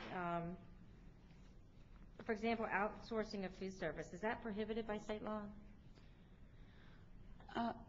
No, not, excuse me. Because that was, it says under point QP, outsourcing of food service was considered but determined to be prohibited by state law. And then I think I saw where another district actually did that. So in order to, try to, keep dollars in the classroom. Right. I think there, as long as you participate in school food service, the federal program, it's not allowed. And if you opt out, which none of the districts have, then they would have an opportunity to do some outsourcing. Okay, I'm wondering, is Chris Meyer here? Well, the reason why I think... May I finish? Oh, I was going to tell you about this particular item that you asked me let me just finish my thought before, if you don't mind. And then the second was, if there are items in here that districts have said that they were unable to do, would any of this be subject to them requesting a waiver from some policies, or would that be a way that they could actually reduce some non-instructional expenses? Sorry, Ms. Johnson, I just need to finish my question. Right, yes, ma'am. The law that was passed granting the red tape waivers excluded from waivers any outsourcing. Okay, so that's not something you can get a waiver on? So they excluded that opportunity. Okay, but again, I think if districts, and we've had no districts ask us about that, I think if districts were to start asking us those questions, I think that's information we could give to the board. We could also give to the legislature to see if there's anything they wanted to do about that in the future. Yeah, but nobody's asked us that yet. It was asked in Senate Finance last Friday if any districts had applied for waivers, because we were discussing some of the financial hardships of the districts, and and resulting layoffs and things like that of personnel. Had any applied for any waivers? And we were. It was reported back, I think, by you that at this point there had been discussions, but no, the board had not seen any requests for waivers. Okay, thank you. The outsourcing, there was a letter that came to us back in February of the last time we met that talked about what happens if you outsource. And one of the things that happens is that you have to be able to pay the, the teacher or the person something, and it could end up in the millions of dollars. That's why this is in here. Y'all know what it is? I think it has something to do with the retirement. Right. But I don't know exactly what the And if specific a person is, was but it's in the related to system, you have to retirement. continue to pay that even if you outsource and it goes to somebody else. So that's what that's about. Okay. Any other discussion on the items that you all were given? I have one more question, if I can ask the department. Ms. Johnson? I know that the 70% requirement is part of the MFP accountability report, and I think, is that correct? Yes. The 70% instructional requirement is contained within the MFP accountability report that we give to the lawmakers? Because we do, it's all going on the website now. Okay. I think the scores are in there, but not all the backup information. So they're not getting the 70%? Well, we can certainly send them a link with a memo and have them refer to it. Well, since they were asking that question, and links are free, right? Then I would suggest that information that had formerly been contained in the printed copy, particularly to this item, and districts' responses, so that they can see that districts are actually making a very serious effort to reduce their non-instructional cost. I would suggest that link be included to lawmakers. Okay. Will do. Board members, any other questions? That's it. Thank you. Board members, any other board member? Ms. Ciano, Nelson Elementary School, James Singleton, and Arthur Ashe did not even make the 60%. Do y'all know why? They're below 60%. Right. It's the information that they reported to us. I can certainly look a little bit further and see what exactly, what the cause was. Of those districts, including not just the charters, but the districts that failed to meet the 70% requirement, we don't know what caused that? Oh, no, we absolutely. Oh, okay. But those were just so far below where the others were.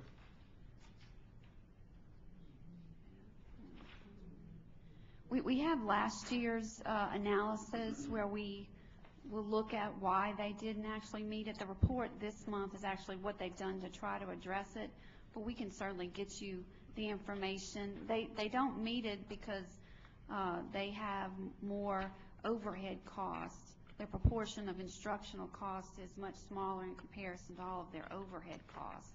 But we'll have to go look up exactly why, what expenses cause them to meet that threshold. So their overhead is so great until they can't make it, and they can't dip into, as I look at these particular ones, they don't have a reserve, so I know they can't do it. Right. Mathematically, it would be that they had spent less on the expenditures that they reported, a smaller proportion of that total expense that they incurred for their school. And usually it can be for a district, for instance, it might be transportation that throws them into that threshold. For a charter school, it's likely some type of support service that's cost them more, some other operational cost, but we can specifically tell you what those items are.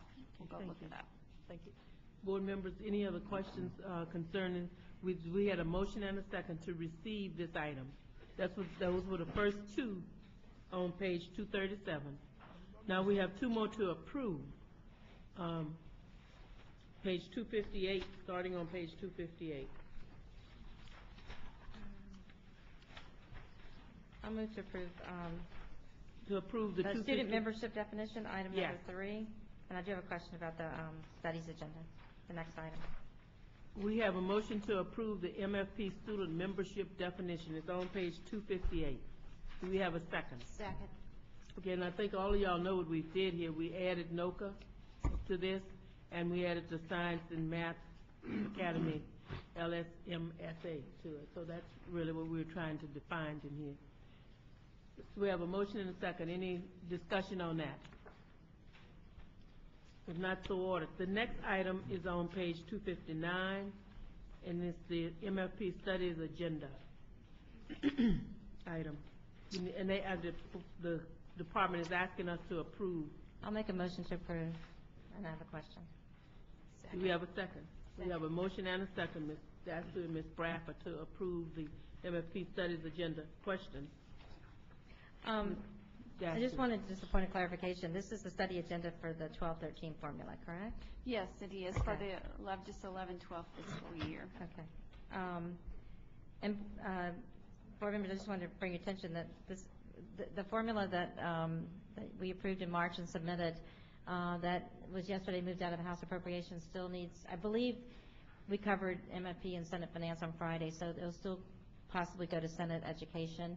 That is not, that one is not even approved yet, and yet the department is bringing forth the study topics for next year's formula. And in particular, I think if you have the opportunity to talk to lawmakers, is exploring the expanding of the college and career readiness weight to incorporate funding for programs such as dual enrollment and JAG is something that has been discussed and suggested, and I think it's an area that we should really pursue. Thanks a lot. Yes, thank you. Last year, I believe, a year before one, we asked the department to get us engaged in this process earlier so that we would have something kind of ready for November. Ms. Johnson? Yes, sir. Real quick, and I want to join you can follow up with me afterwards.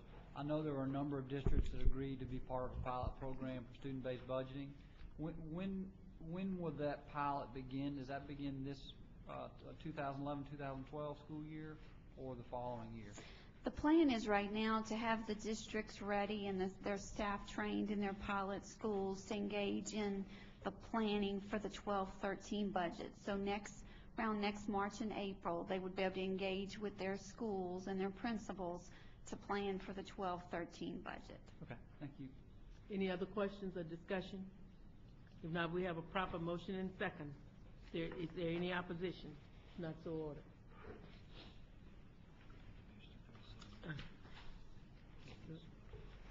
$237? $237.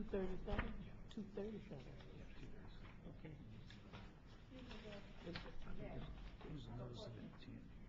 Oh, okay. Yeah, yeah. Yes. And that's for the MFP membership definition? Yes, Yes. it has to go, okay. Okay. It's marked The on motion that exec rec, I approved think. that also approved it as an NOI. Is that okay with the maker and the second of the motion? Yes. Okay. Next item. Okay, Madam Chair, the next item is item 4A2, consideration of the MFP accountability report on page 260. And that report is available on the website. It's a long report. And the motion is to approve the report. Okay, on the attachment that Ms. Ciano sent out, there are the accountability scores that are probably in the report. So if you haven't had a chance to look at it, you can look at it with the scores on the accountability on this sheet will tell you, and then go back and take a look at the actual report. Move to approve. We have a motion Second. and a second. And that, by the way, this report has to be given to the legislature by June 30th. So that's why we're trying to get this out. Is there any discussion on this? Any opposition? If not, so ordered. The next item. Okay, the next item is item 4B1A, consideration of the LDE budget, and that begins on page 261. Ms. Ciano. Yes, the department asked you just to receive an update on the budget. Currently, House Bill 1 is still being considered in the Senate. At this time, they are scheduled to approve and adopt amendments, I believe, this afternoon. And that point, if they are different than what the House proposed, the bill will have to go to conference committee. So do you know what the amendments currently are now? No, they were working on those last couple of days. They won't reveal those until this afternoon, I believe. Okay. So we, now on, let me go back to the page here. You want us to receive the report on the department's budget? Yes, ma'am. Okay. Is there any discussion on this? Yes. I have a question. Mr. Bayard. The $8 million cut to travel supplies and operating services, it doesn't say where the cuts will apply. Is it up to the department just to decide where to cut? Right, it would be up to us to go in and make those reductions. Okay, that's all. Any other discussion on it? It's a $9 million cut because of the, so there used to be a 27th pay period? Well, it only happens every couple of years, Okay. and in 11-12, there's a 27th pay period. So and, we're not going to pay people for the 27th pay period? well, I hope that's not the case. Okay, because I mean, it would be kind of hard to come in this building and find that the last 2 weeks of the year, there's nobody here. The House just actually removed that funding from the bill, so we're hoping possibly that. I that think gets that's put back one in worthy there. of working on to get restored. Energy will allow the bill to extend a month before they cut us off, I think, so. Mr. Lee. I thought they had cut education about $34 million. Well, the total Well, budget with, because of the, when you include all of the department agencies, including RSD and SSD, and the agency operating budget, I think it's like 23, something like that, 20-something. Has any of that been restored? Not officially. We're going to wait and see what happens. It was taken out on the House. We're waiting to see what the Senate does with regards to those reductions. Madam Chairman? I'd also like to point out that as the agency goes, so does BESE. I think their 27th pay period, am I correct, was also removed.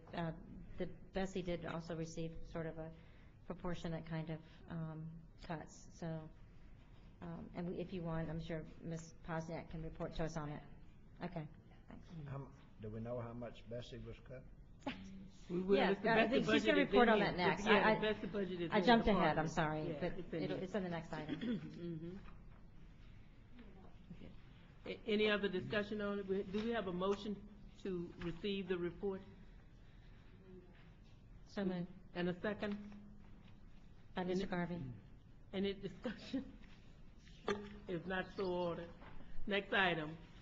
Okay, Madam Chair, the next item is item number 4B2, consideration of federal, state grants and allocations to LEAs, Type 2 charters, approved non-public schools, and community-based organizations, competitive and other. The item begins on page 262, and the spreadsheet begins on 263.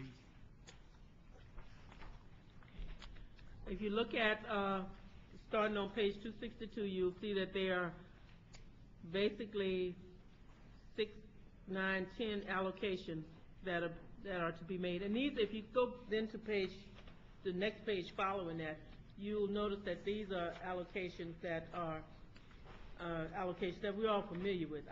Unless I'm confused here, I don't see anything that we really need to have a big discussion about on it. I may be wrong. Somebody may want to have a big discussion, but I really don't see that. Madam Chairman? Yes, ma'am. I'll make a motion to approve this item in Globo, the 10 allocations. Thank you. Do we have a second? Second. We have a motion and a second. Any discussion on it? If not, so ordered. Next item. Next item is item 4B3A, consideration of contracts and leases. And that starts on page 288. The spreadsheet begins on page 289. Madam Chairman? Yes, ma'am. We have one correction on page 289 to item number 2, the new teacher project. The source of funds was incorrectly listed as self-generated. That is actually supposed to be 8G funds. Apologize for that mistake.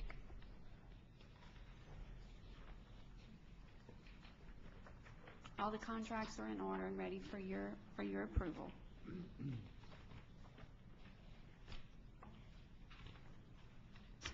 I'll move approval. Second. We have a motion and a second. Is there any discussion?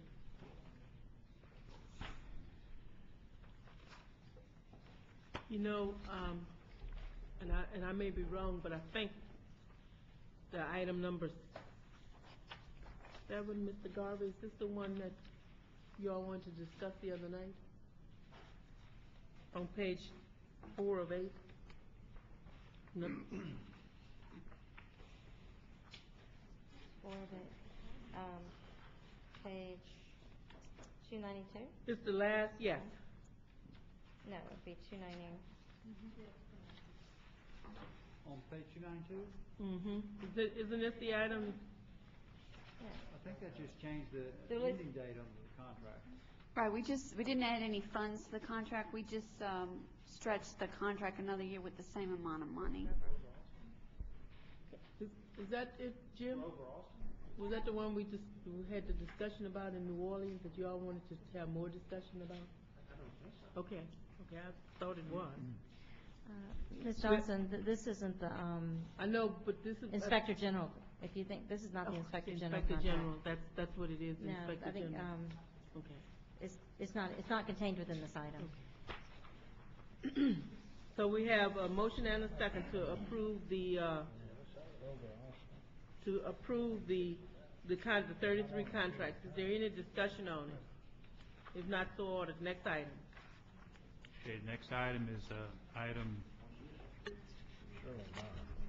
4B4, and it's the consideration of a report from the Education Finance staff concerning Type 2 charter school budgets and expenditure reports, including irregularities or concerns. And the recommendation is to receive the report. Pages. And it starts on page 398. The spreadsheet begins on page 399. Move to receive. We have a motion to receive Second. and a second. And this is also a report that we normally get, and basically it just kind of tells us a little bit about where they are in terms of their budget. Any discussion on it? If not, so ordered. Next item.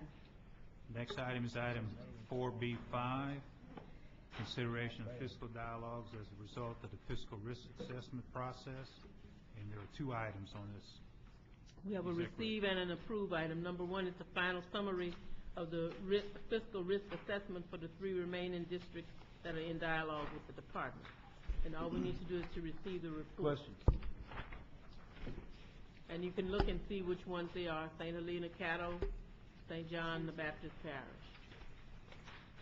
Madam Chair, I'll make a motion to receive and approve for the. You want Mr. to Mayor, do both of them? Second it.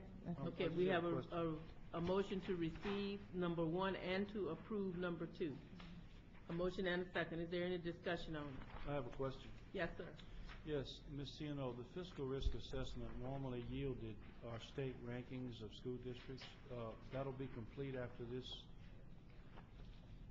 No? I'm sorry, I didn't hear that last part. Whenever you complete the districts in question, the assessment, you will then be able to issue state rankings? Yes, sir, the rankings are included in the next section of that item. Was that from this year or last year? These 3 are from last year. Okay, So yeah. those are the 3 we're following up on. Yeah, but once you, okay, you do them at the end of the, Right, What- we have the new rankings is item number 2, based on the latest available data. the new rankings are 10, 11. Yes. Okay. Yes. I was looking at, I was thinking that we didn't complete them until later, but We're ready to present those today with the latest available information so that we can begin this cycle all over again. I mean, I looked at this, but I didn't see that. I don't, It's Okay. on I think page it's- 405 is the actual It's chart. page 405, and it shows you the ones that they're going to engage in dialogue with, that they But would that's like to not engage this. in dialogue with, and the ones that that need no action at all, and the ones they're going to just monitor. no action, okay, but that's not the rankings. Are you talking about They give them a score. We don't actually give a score for this. We do scores for 70%. We used to give scores. We haven't done that I haven't seen that in a while. I haven't seen that probably in 3 or 4 years. I can assure you, we had a fiscal risk assessment ranking of every school district. And I can remember the districts that won and the ones that were 3rd, 5th, because I had 7 or 8 of them in the top 12. Right. And I haven't seen that in 3 or 4 years. It's been a We while. haven't done that since the very first year. Well, That we, was we quit doing that. To Right. me, look, no offense, but I kind of want to hear some good news once in a while. That's all. I mean, I hear bad news more than I hear the good news, and that's some good stuff.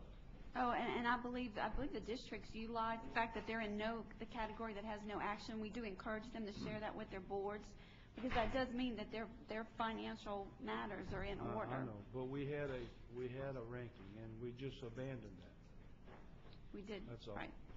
Yeah. 'Cause I think what we asked them to do is to look at those districts that were in really severe need of us having a dialogue after we used to have all the district Yes. dialogues coming here. And so we asked them to look at it kind of differently, and this is what they've come up with, which personally I think is a good way of looking at it, and that we get to see some of the districts, and we had all 3 of them in this past year, that we were looking at St. Helena, Caddo, and St. John. If y'all remember, they came in and talked to us, and we had lots of questions about one of the districts in particular, and then 2 of the districts were doing extremely well, as I recall. Well, the reason I bring that up is I remember counting one day, and there were 50-some-odd school districts that were in pretty good shape, ran a good ship, had very few audit findings. I think that's something to sell, and I think we owe it to school districts who are fighting to renew taxes, to maintain schools, to maintain salaries. We owe that to them to help them in their PR programs back home. That's really something we need to do. We need to get back to helping school districts when it comes to this instead of not giving them any ammunition. Because right now, if I've got a tax renewal and there's election time coming up and there's a lot of negativity flying in the air about low-performing schools and the need for this or that, I would want something to toot. And to me, the department owes that school district that horn. They owe it to them. If they're doing a good job, dadgummit, we need to tell everybody they're doing a good job. And I haven't seen that in a while, and I've wondered where it went, and now I know. I think maybe y'all just arbitrarily thought it wasn't important, but I think it's important. Thank you. Thank you. We have a motion to receive the item number 1 and to approve item number 2. We have a motion and a second. Is there any further discussion on it? Mr. Lee. Chair, does this include St. Helena? Yes, sir, it does. In the dialogue category. But any thought as to is any progress being made at all toward them working out of their financial problem? Well, the status right now is that the 3-person committee has allowed them to have an extension until August, the middle of August, to prepare a plan to get them out of their fiscal situation. The Legislative Auditor's Office has taken on sort of a technical assistance role with the district. They've asked us to participate in some meetings where they're going to schedule with the new superintendent to help them be ready to submit that plan both to the Fiscal Review Committee of the AG, the Treasurer, and the Legislative Auditor by August, as well as yourselves. So we're asking that St. Helena come back to speak to you and provide a report in August with regards to their upcoming fiscal year budget. Thank you, Mr. Lee. Anything else? Any other discussion? If not, we do have the motion and the second. Is there any opposition to it? If not, so ordered. Next item. Next item is item 4C1A, consideration of AG statewide program proposals for FY 2011-2012, and there are 8 proposals. The recommendation is to approve. Ms. Jenkins. Ms. Johnson, we have 8 proposals coming before you today, and there are some new programs in here, some programs that have been funded before with a different funding source. Most of them are things that you have seen before, and there aren't that many substantive changes to them. So my recommendation is to approve all 8 of them. We need a motion to approve. So moved. We have a motion. Do we have a second? Second. We have a motion and a second. Any discussion? Any opposition? If not, so ordered. Next item. Next item is item 4D1, consideration of the BESE budget. Which page? Page 471, Mr. Lee.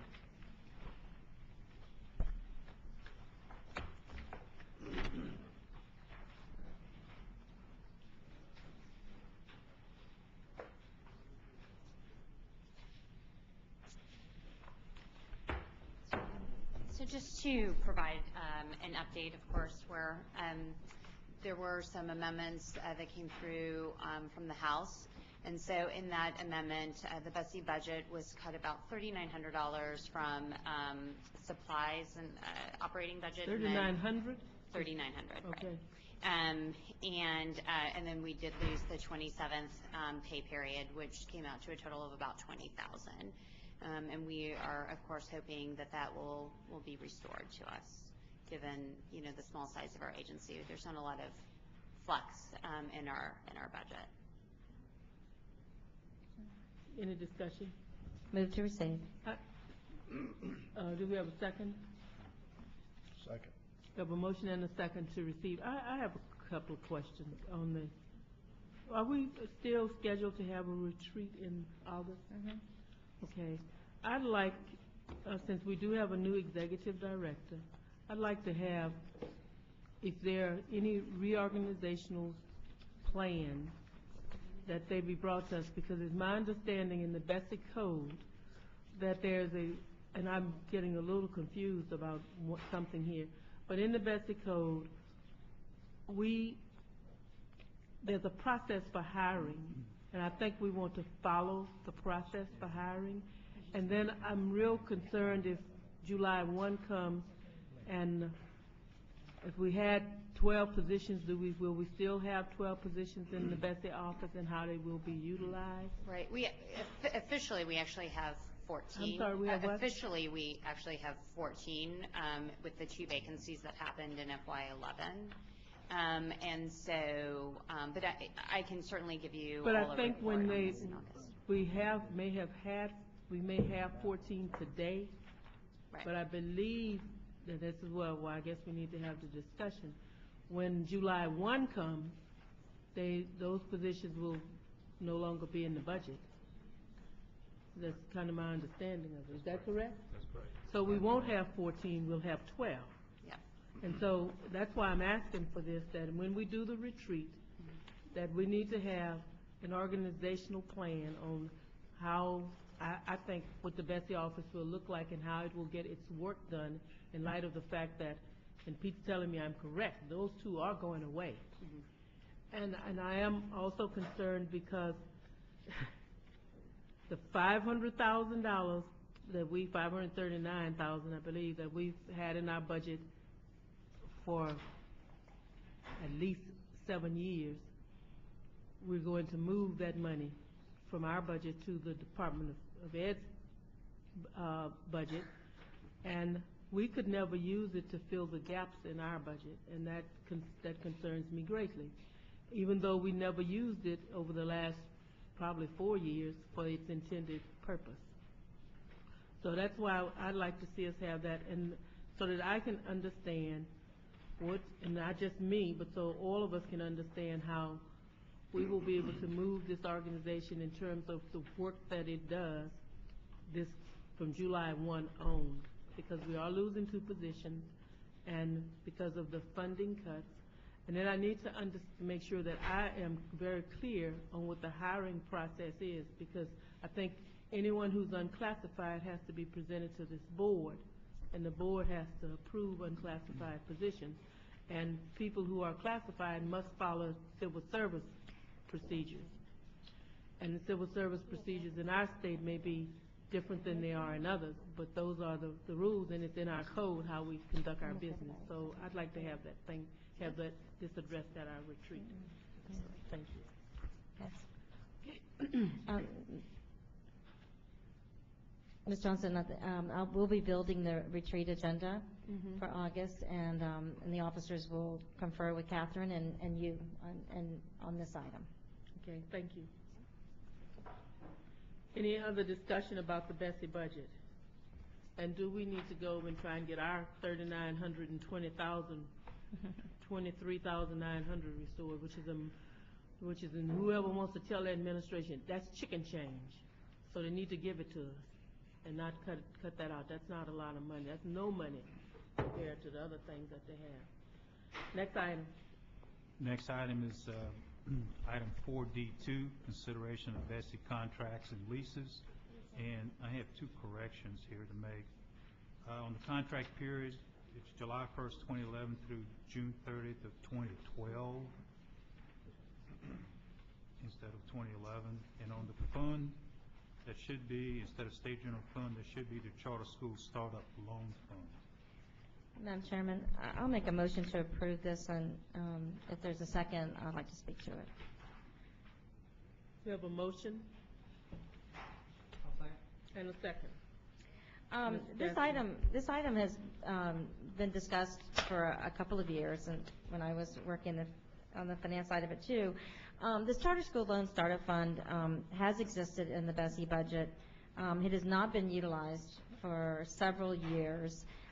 It does have the impact of overstating, our budget, and it makes it more difficult when you are arguing and trying to the chicken change, I think you called it, when that, when you're trying to get those dollars restored, you've got this charter school loan startup fund. So it was discussed, and it was recommended actually in our finance subgroup meeting that we see if the department would be willing to take on this responsibility, because this existed when the BESE also had a charter. We basically were administering the charter schools. Well, obviously, we have not been doing that for several years, so it does make sense for this fund to move over to the department's area. So I do recommend that the board approve this item. Any other discussion? But I have a concern about it, and it is because they never would let us use it to plug the holes in our budget. I know, and that it will probably be eaten up with administrative costs. They would not let us use it.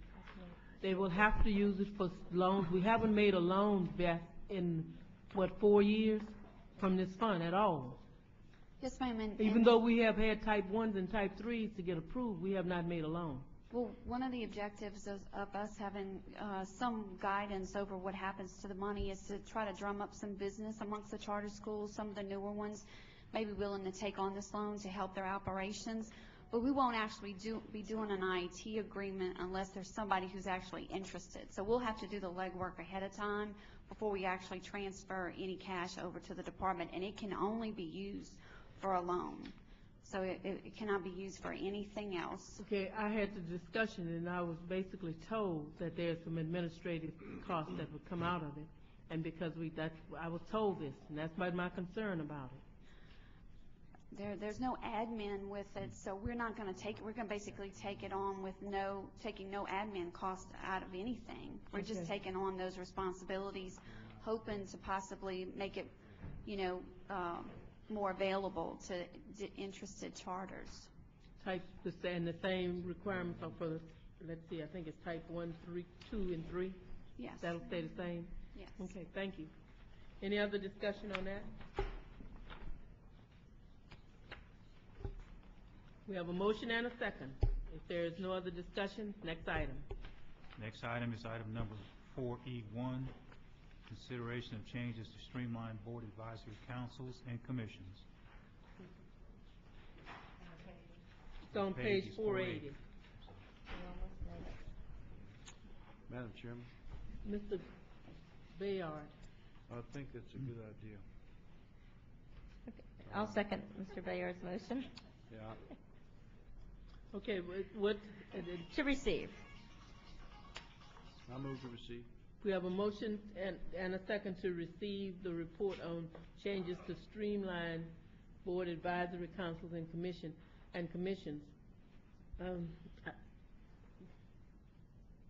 The department proposes to study the opportunities to streamline these and to make a report at our August meeting. Okay, I could probably live with that.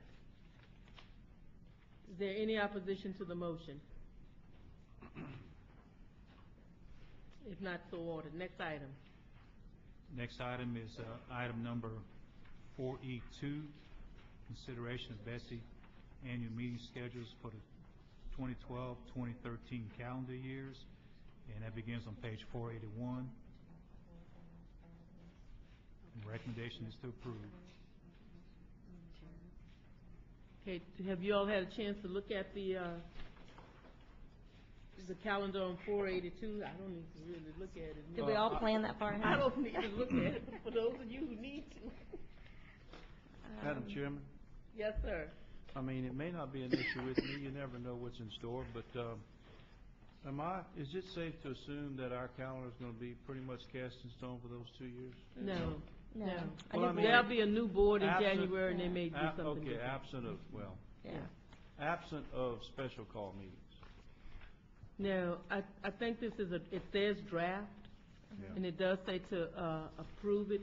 Yeah. But you have to understand that there will be a new board. And the new board may want to especially meet, when you start looking at February, where there's a committee of the whole for RSD only, and you had a full slate of meetings you had 2 days of meetings in January, and you have a new board. They may decide that they really need to have more than this. Yeah, I don't know. They may want to meet on Mardi Gras. Yeah. So we have a motion and a second to approve the calendars Oh, I'm sorry, I thought we did have a motion. Huh? We do? I'll move it. I'll move. Okay, we have a motion and a second. And are we, what they have given us is 2012 and 2013? And so that's what we're approving, 2012 and 2013. Is there any opposition to the motion? That's a lot of Yes, pre-planning. that sure is. Especially planning for somebody else. I love it. Next item. Next item is item number 4G1. It starts on page 488, and it's consideration of revisions to the BESE Code, Chapter 13, Regulatory Documents, Section 1303, Rulemaking, and the recommendation is to approve as a notice of intent. Move to approve as notice of intent. We have a motion. Do we have a second? Second. We have a motion and a second. Is there any opposition to the motion? If I could have a moment to just speak to the motion Yes, before. please. This is, board members, this was the result of a lot of work and effort on behalf of the executive director and our BESE staff to try to look at every day and try, the time frame that currently exists from policy making to rule, and to try to streamline that process. And this is the result. Is that am I correct? Yes. So now that the board is not meeting as frequently, we wanted to make sure that there was no notice of intent or intention by BESE that was held up by process. So you'll see two items here, and that is that when BESE adopts something or approves something as a notice of intent, it will also, that is also a vote for final adoption, unless there is public comment received on the item, and that would automatically bring it to the board meeting. So we're held by law. It has to be advertised in the register as a notice of intent for 90 days, and then be finally approved, and then be posted as a rule in the register for 20 days before it becomes effective. And there is a risk, again, because of the irregular schedule of BESE meetings, that something could have been advertised in the register for 90 days, and because of the timing of the calendar, it could be 2 more months before the board convenes to be able to vote for final adoption. So for those items that do not receive public comment that there is no other opposition to, this would automatically loop those days so that that 20 days posted as a rule would immediately follow. Again, though, if there is any public comment received on a notice of intent, that would automatically kind of void that process and have it come back to the board for final adoption. Any other discussion on it? Good work. Okay, I have something that I'd like to bring to the attention of the board. Back in 2008, I was the chair of this board, and I had the task of negotiating the contract for the state superintendent. And I'd like for the board to know that in that there is a termination clause. And the termination clause reads, the state superintendent shall have the right to terminate the contract by providing the board 90 days written notice. I'm bringing this up because there will be a new contract negotiated in January or February, and if you're going to put a clause like this in it, you ought to have some kind of consequences. Then we don't have any, and so that's why we're kind of, as I guess you could say, in some kind of limbo here with this, because we did not get the 90 days notice. We have not gone through a process, and if you're going to put items like this in it, to me, you ought to have some way of making people live up to it. Next item. Madam Chair, that concludes the agenda. Thank you. Great job, Pete.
Test, test, test.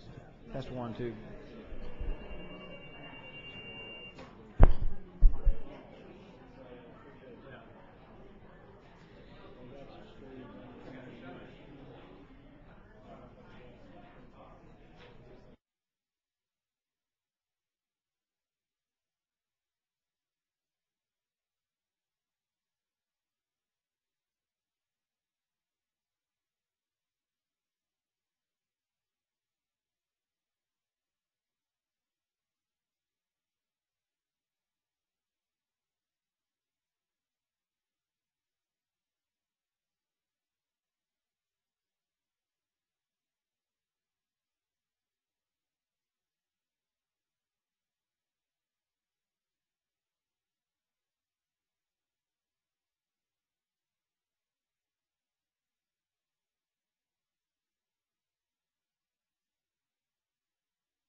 Testing 1, 2, testing, testing 1, 2, testing. That's what it was.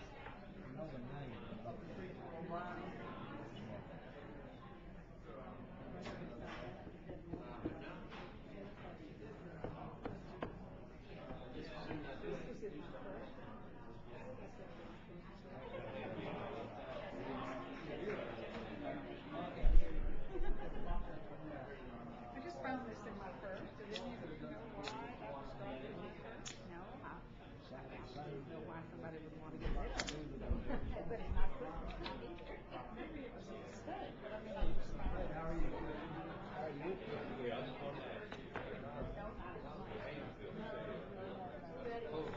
No, I'm sure it wasn't there. Well, it could be done. Jake? Here's the roll.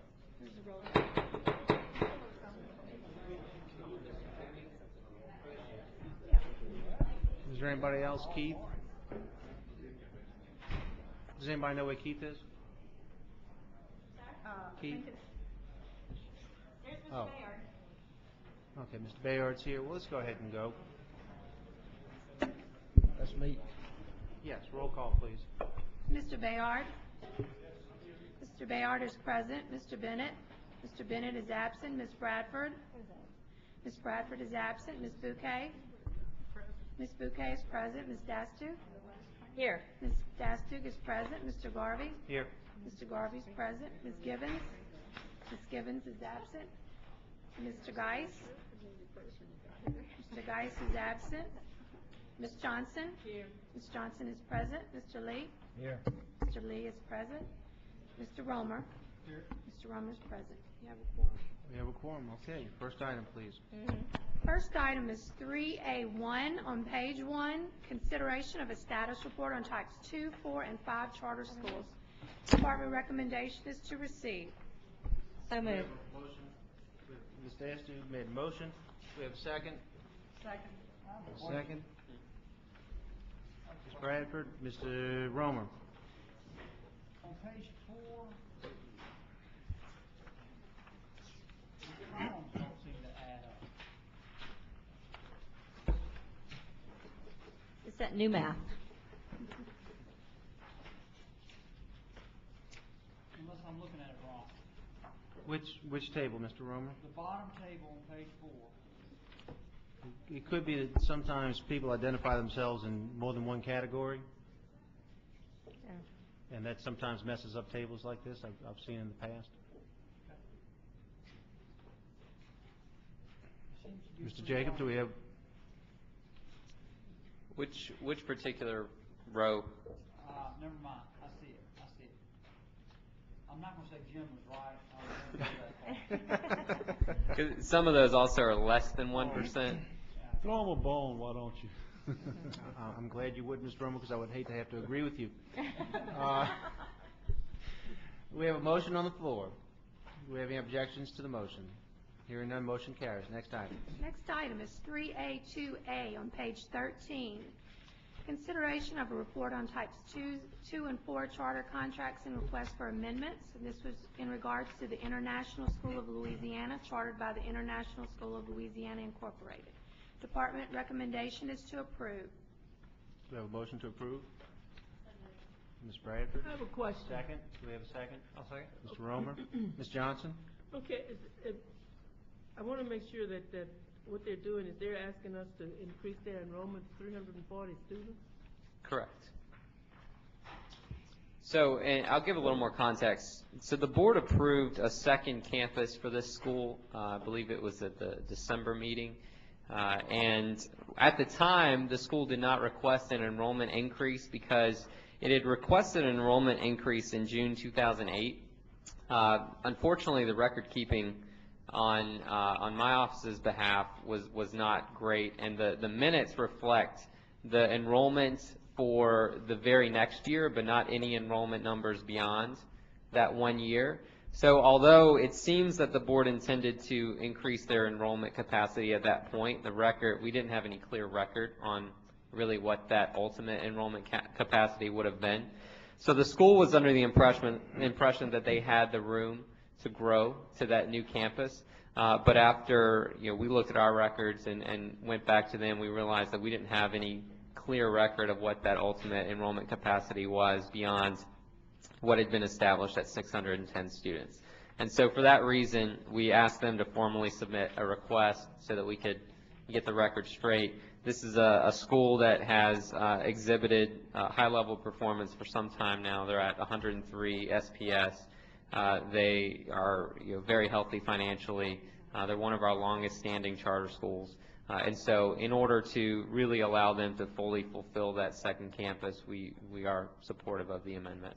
But in their application for the second school, they didn't tell us what they were looking for?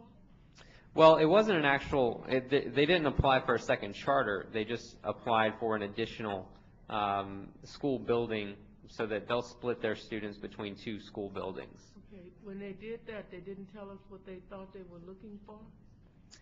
Well, they did, but they were under the impression that their charter allowed for those numbers. And there was, at the time, there was no, no one told them otherwise. And so. Let me ask another question. How many students do they have now? Do they have 950? No, right now they're within their enrollment limit. I believe they have around 550. They're within what we have on record as their enrollment number.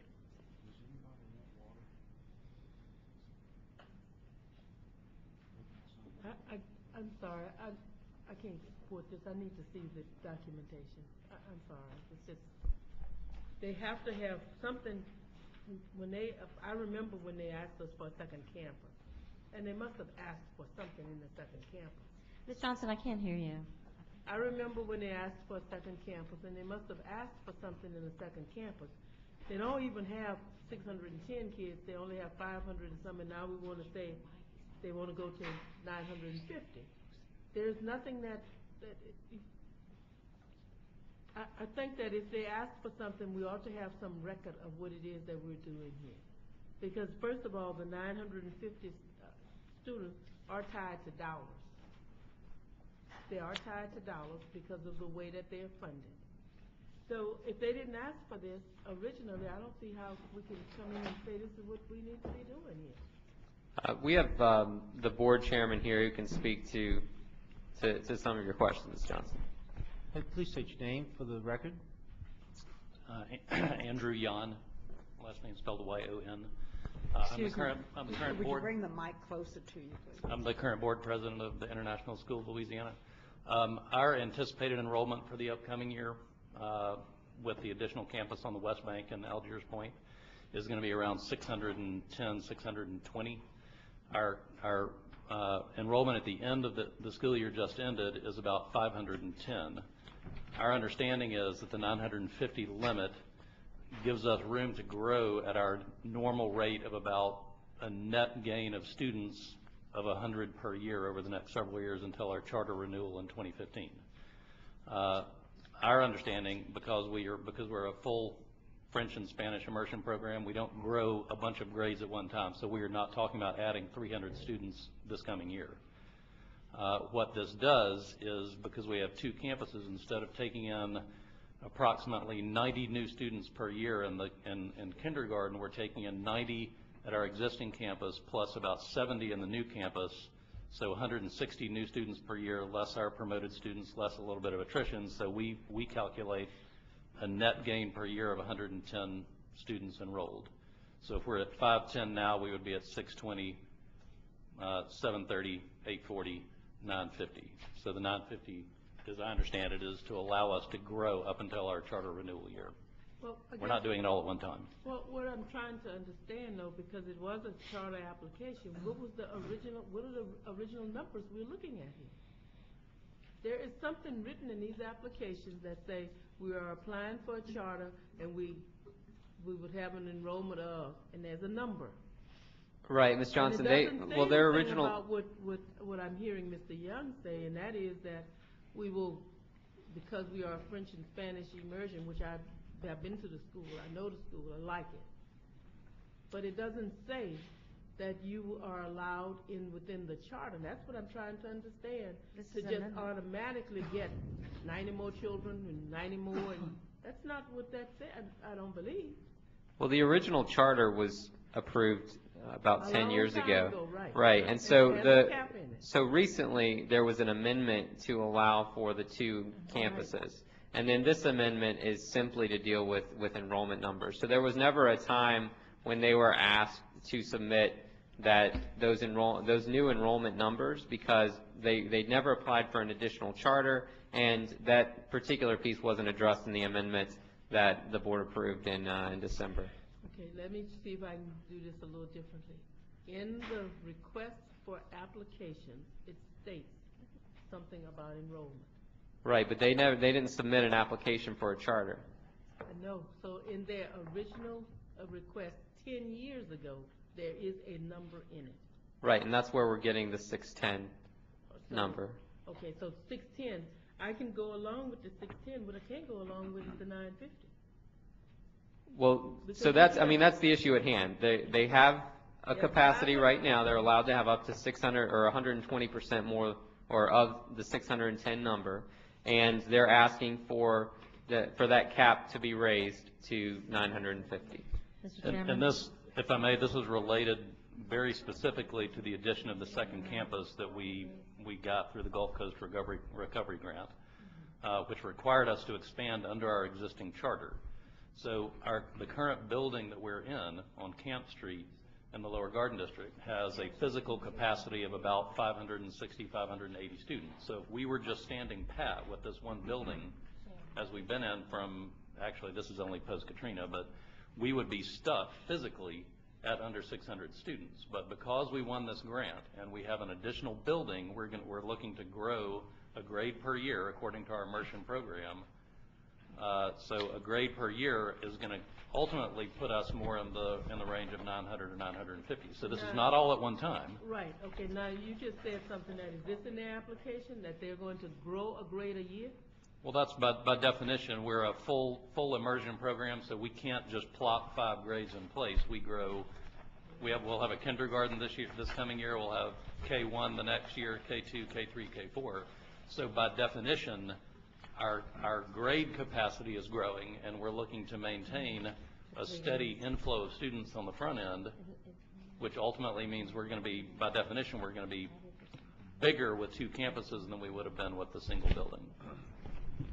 I personally think that there's some information that y'all should have brought to us that's different than what's on here. I'm sorry. Mr. Ms. Chairman.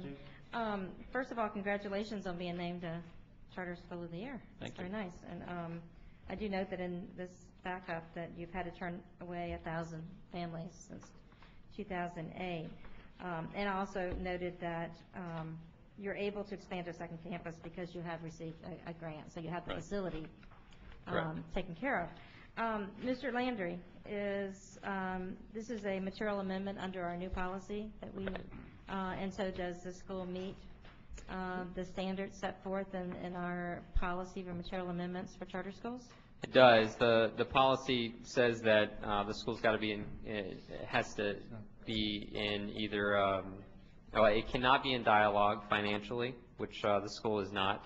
It needs to be at a C or higher on academic performance, and at 103 SPS, it meets that criteria. And then it does not, it cannot have any outstanding legal or contractual violations, and the school does not. Okay, well, just based on the fact that this adheres to our own policy for material amendments on charter schools, and based on the obvious success and demand of the school, I do support the department's recommendation to approve. That's all, Mr. Chairman. That's it. Do we have anyone else? Mr. Romer? I would just say I too support it. I think Ms. Johnson has a point that I guess if we could go back and redo what we did a few months ago, it would probably been better to have the information at that time. But the idea of rewarding a school that, public school for that matter, that has a high demand and has the capacity to meet that demand, I think is something we should reward. And so I'm going to support the amendment as well. Anyone else? Mr. Young, let me ask you a question. This is the same school that just got designated an international baccalaureate No, school? that's the International High School. International. And they unfortunately share most of a name, but that is a different charter, different organization. Okay.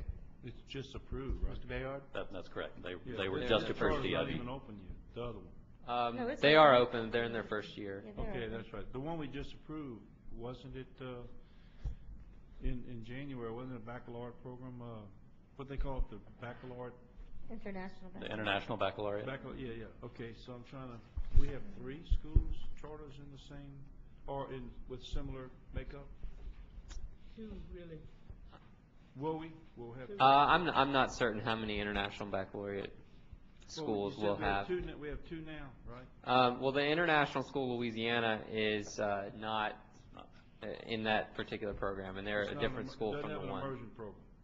It has an immersion, but that's different from the International Baccalaureate program. Well, There are a number of charter schools in New Orleans with an immersion program. I think the immersion program is really, I put it to you this way, teacher evaluation. If I was a teacher at a school with an immersion program, I'd like that. We give I'll a call the leg up. question. Thank you. Do we have any more questions? Hearing none, we have a motion on the floor. Do we have any objections to the motion? I'm voting no. No, Ms. Johnson is objection to the motion. Do we have any other objections? Hearing none, motion carries. Next item. Next item is 3A3 on page 17. Consideration of a policy concept to ensure that no students attending a failing school that is being closed or reconstituted or assigned to another failing school or a watch list school unless the district enters into and meets conditions outlined in an MOU with the LDE. Department recommendation is to receive the report, approve policy and concept, and direct the LDE to develop policy language. Do we have a motion to that Move to effect? receive and approve. Ms. Dastu, do we have a second? I'll second. Mr. Romer? Do we have any questions? Shouldn't Mr. we Geis? time to discuss the merits of this, or I would think so. Yeah. I have a concern. Please. As you develop this policy, I'm not opposed to the concept, but I have a concern, and Chris and I have discussed this. He knows my concern. Is that water represent some very rural areas. And I can tell you, which I will not publicly, that this could come back to be a situation very soon where children would, in order to comply with this policy, would have to travel by bus one way 65 miles a day. So as you develop that policy, Chris, I think there should be some leeway given for waivers, either through the state superintendent's process with the MOU or through the board. Because I don't think any of us would expect a child to ride. That's from school to school and they're being bused, from their home. I don't think any of us would really want to lock us into that kind of a situation. I have a question to follow up on that. My impression was that this would be giving parents the option to have their children choose a different school. Let me would not be explain. forcing parents to choose. So the idea started that. So imagine, if you will, and we have Dr. Gerald Dawkins from Caddo Parish with us, and we'll invite him to the table. He may want to add some comments to this in a moment.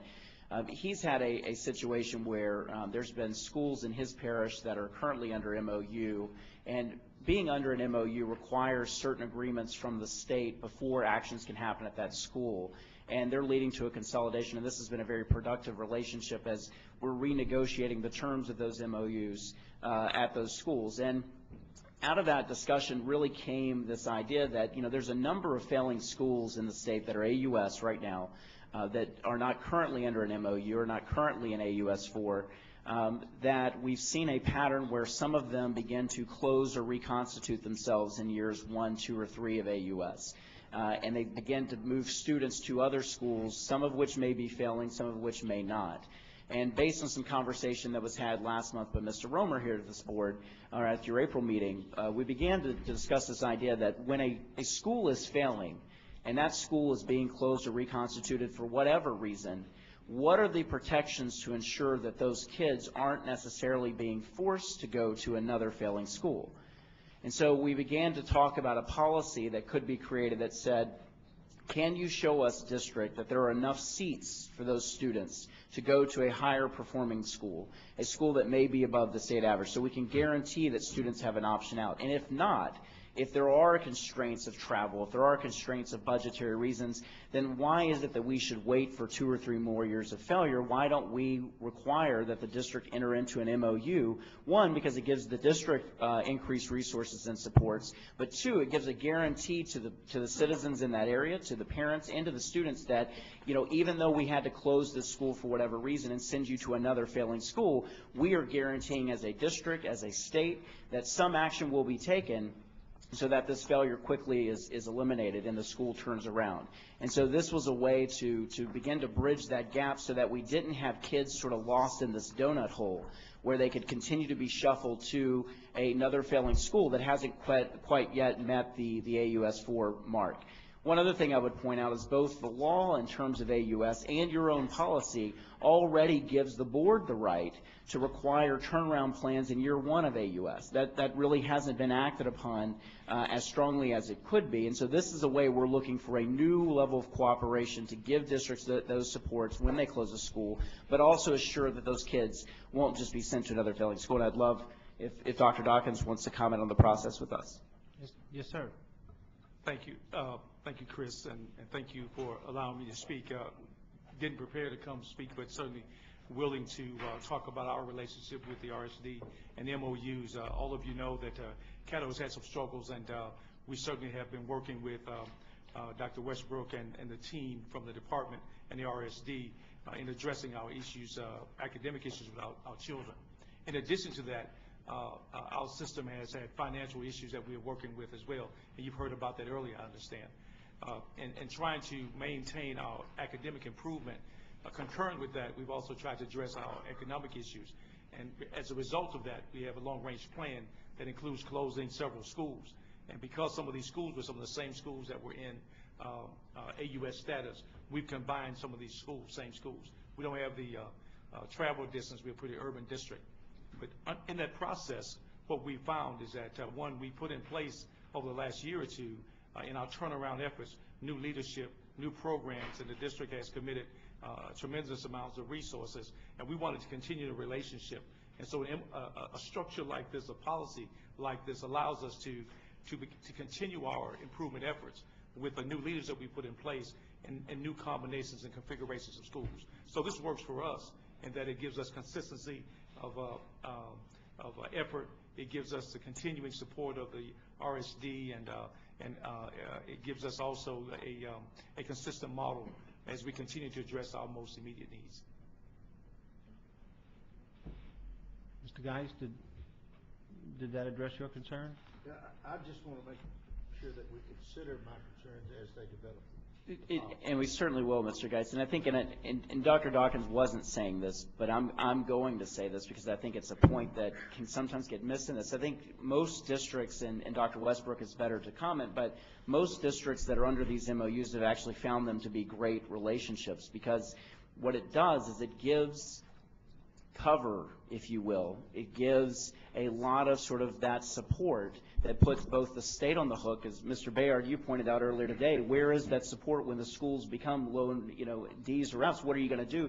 This in many ways allows the superintendents and the school boards to say, look, our hands in some ways are tied. We have to take some drastic action, but now we know that both we and our partners at the state are in some lock-solid agreement to get the schools up. So we have a shared sacrifice to move that school forward. So it puts us on the hook, it puts the district on the hook, and I think it provides sometimes that space to get things done that traditionally probably led to some of the failures in those schools. And so we look at it as a positive relationship, and that's the intent, and Mr. Geis will certainly look at that as we begin to develop this and talk with more superintendents and others these next month and a half. And while our goal is to sever this relationship, we certainly we'd rather not be under it. Right.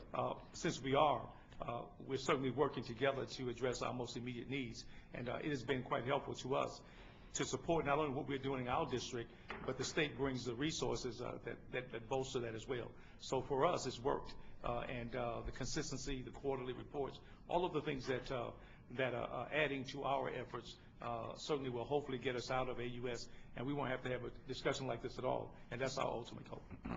Mr. Chairman? Good. Mr. Bayard. I do know that I have seen schools that were poorly performing, and in districts that were typically stronger districts, the opportunity of choice was there. Parents who were on top of it took their kids out. So that low-performing school had fewer of the better achieving students to maintain a higher SPS, and the test scores didn't change a whole lot. I will use an example. Lake Charles, Boston, in Lake Charles. It was AUS 1, 2, 3, and 4. When it was AUS 4, I think it was at 58 point whatever, and it used to be at 40-something. You realize that was without some 300 and some odd kids, of which over 100 had ACT scores in the low 20s to mid-20s. So think about what that school performance score could have been if everyone stayed there, if choice wasn't available. Which brings me to my point, which we've talked about, is when a school is low performing and there's no choice, then and only then do we have an issue, because we bring in the best educators, we do everything we can, and then when we fail, what next? That's all. And I've said this before, but kids are failed first at home before they go to school, always. Mr. Thank you, Chair, Mr. Ms. Johnson. The last paragraph says, starts with therefore, and because I'm trying to understand Mr. Geis's issue, if I can't see where children would have this need to drive to be driven long periods of time, because the second point says that you would establish an MOU with the district and put some turnaround efforts in. So it's not like that the child would have to travel 65 miles. I'm trying to understand it, because basically if you want to bring us this kind of policy, this policy does not say or indicate to me that would happen. I may be wrong. So the schools being closed, the idea would be if you're closing a school that's failing, then it's the district's responsibility to assure that wherever the kids go after that there are enough seats in schools that are higher performing. If there aren't enough seats, then the schools they go to, if those schools are AUS, need to come under an MOU, because we don't just want to keep sending them to another AUS school without any change of circumstance at that new school. Because you could be basically missing, you could be jumping from an MOU school to an AUS-1 school with no change. It's not saying that they would have to go to, if they cannot go to a high-performing school, then they could go to a school that is in AUS. Right. But it's not closing, which means it could go right next door. Right. But you just want to make sure. Yes. And under that circumstance that I'm speaking of, they'd only have to travel 50 miles. And we're saying we're at this moment, this is agnostic as to the distance. I think that the point is whether the distance is 2 miles or 30 miles. If the school to which the kids are going, if that's their only option and it's a failing school, then what are we going to do differently at that failing school to assure that the kids don't end up in the same circumstance that may not be captured in your current accountability system? Please understand, I'm Yes. not opposed to the concept. I'm just saying be flexible enough that you can have some relief. And to make sure I'm understanding this right, this policy would not alter the school board's ability to decide where children go to school. The school board will decide. It's not this policy. This policy only says that if the school board decides to send them to an AUS school, then there will be an MOU. That's right. Or if there's not enough seats available in schools that are higher performing, then that triggers that. And we can't get out of choice. Choice is still an issue. Absolutely. It's still an option. But certainly our principals are working to ensure that youngsters are going to a great school anywhere they go. But certainly that's another option. We don't stop that at all. Right. But we're not losing many kids to choice, quite frankly. Our principals are doing a great job in bringing parents and kids back. Very good. Do we have any other comments or questions? Hearing none, we have a motion on the floor. Are there any objections to the motion? Hearing none, motion carries. Next item. Next item is... I'm sorry, before we move on to the next item, Mr. Mayor, I did have a question. When we release, Myers, when we release the test scores, we normally note which schools are regularly operated schools and which ones are charters. Do we note on there which ones are under MOUs? And I'm asking because when the scores come out and when we see growth, I would like to be able to see which ones are under MOUs to see if they are growing faster than non-MOU schools. I think I don't think we do currently on the full list. I mean, we produce separate lists of sort of the type 5s, the RSDs, the MOUs. Certainly, as you know, your earlier motion did, I think that's something we can take back and take into consideration over this next month or so, and looking into how we're showing this information. Think about it, and if it sounds like it's easy to do and good to do, please do. Thanks. Next item, please. Next item is 4A1 on page 18. Consideration of proposed amendments regarding the school facilities master plan for Orleans Parish. Move to receive and retain. We have a motion to receive and retain. Second. We have a second by Ms. Dastu. Do we have any objections to the motion? Hearing none, motion carries. That completes the items for this committee. Mr. Chairman, I'd just like to thank the BESE staff and department. We have done in 6 hours what used to take us 2 full days. So it's been the result of a lot of effort, coordination, cooperation between the 2 offices. And I'd like to publicly thank everybody who's been involved. The only thing I can figure is that we have a whole lot of agenda items that we passed in our sleep because we've condensed it. Either that.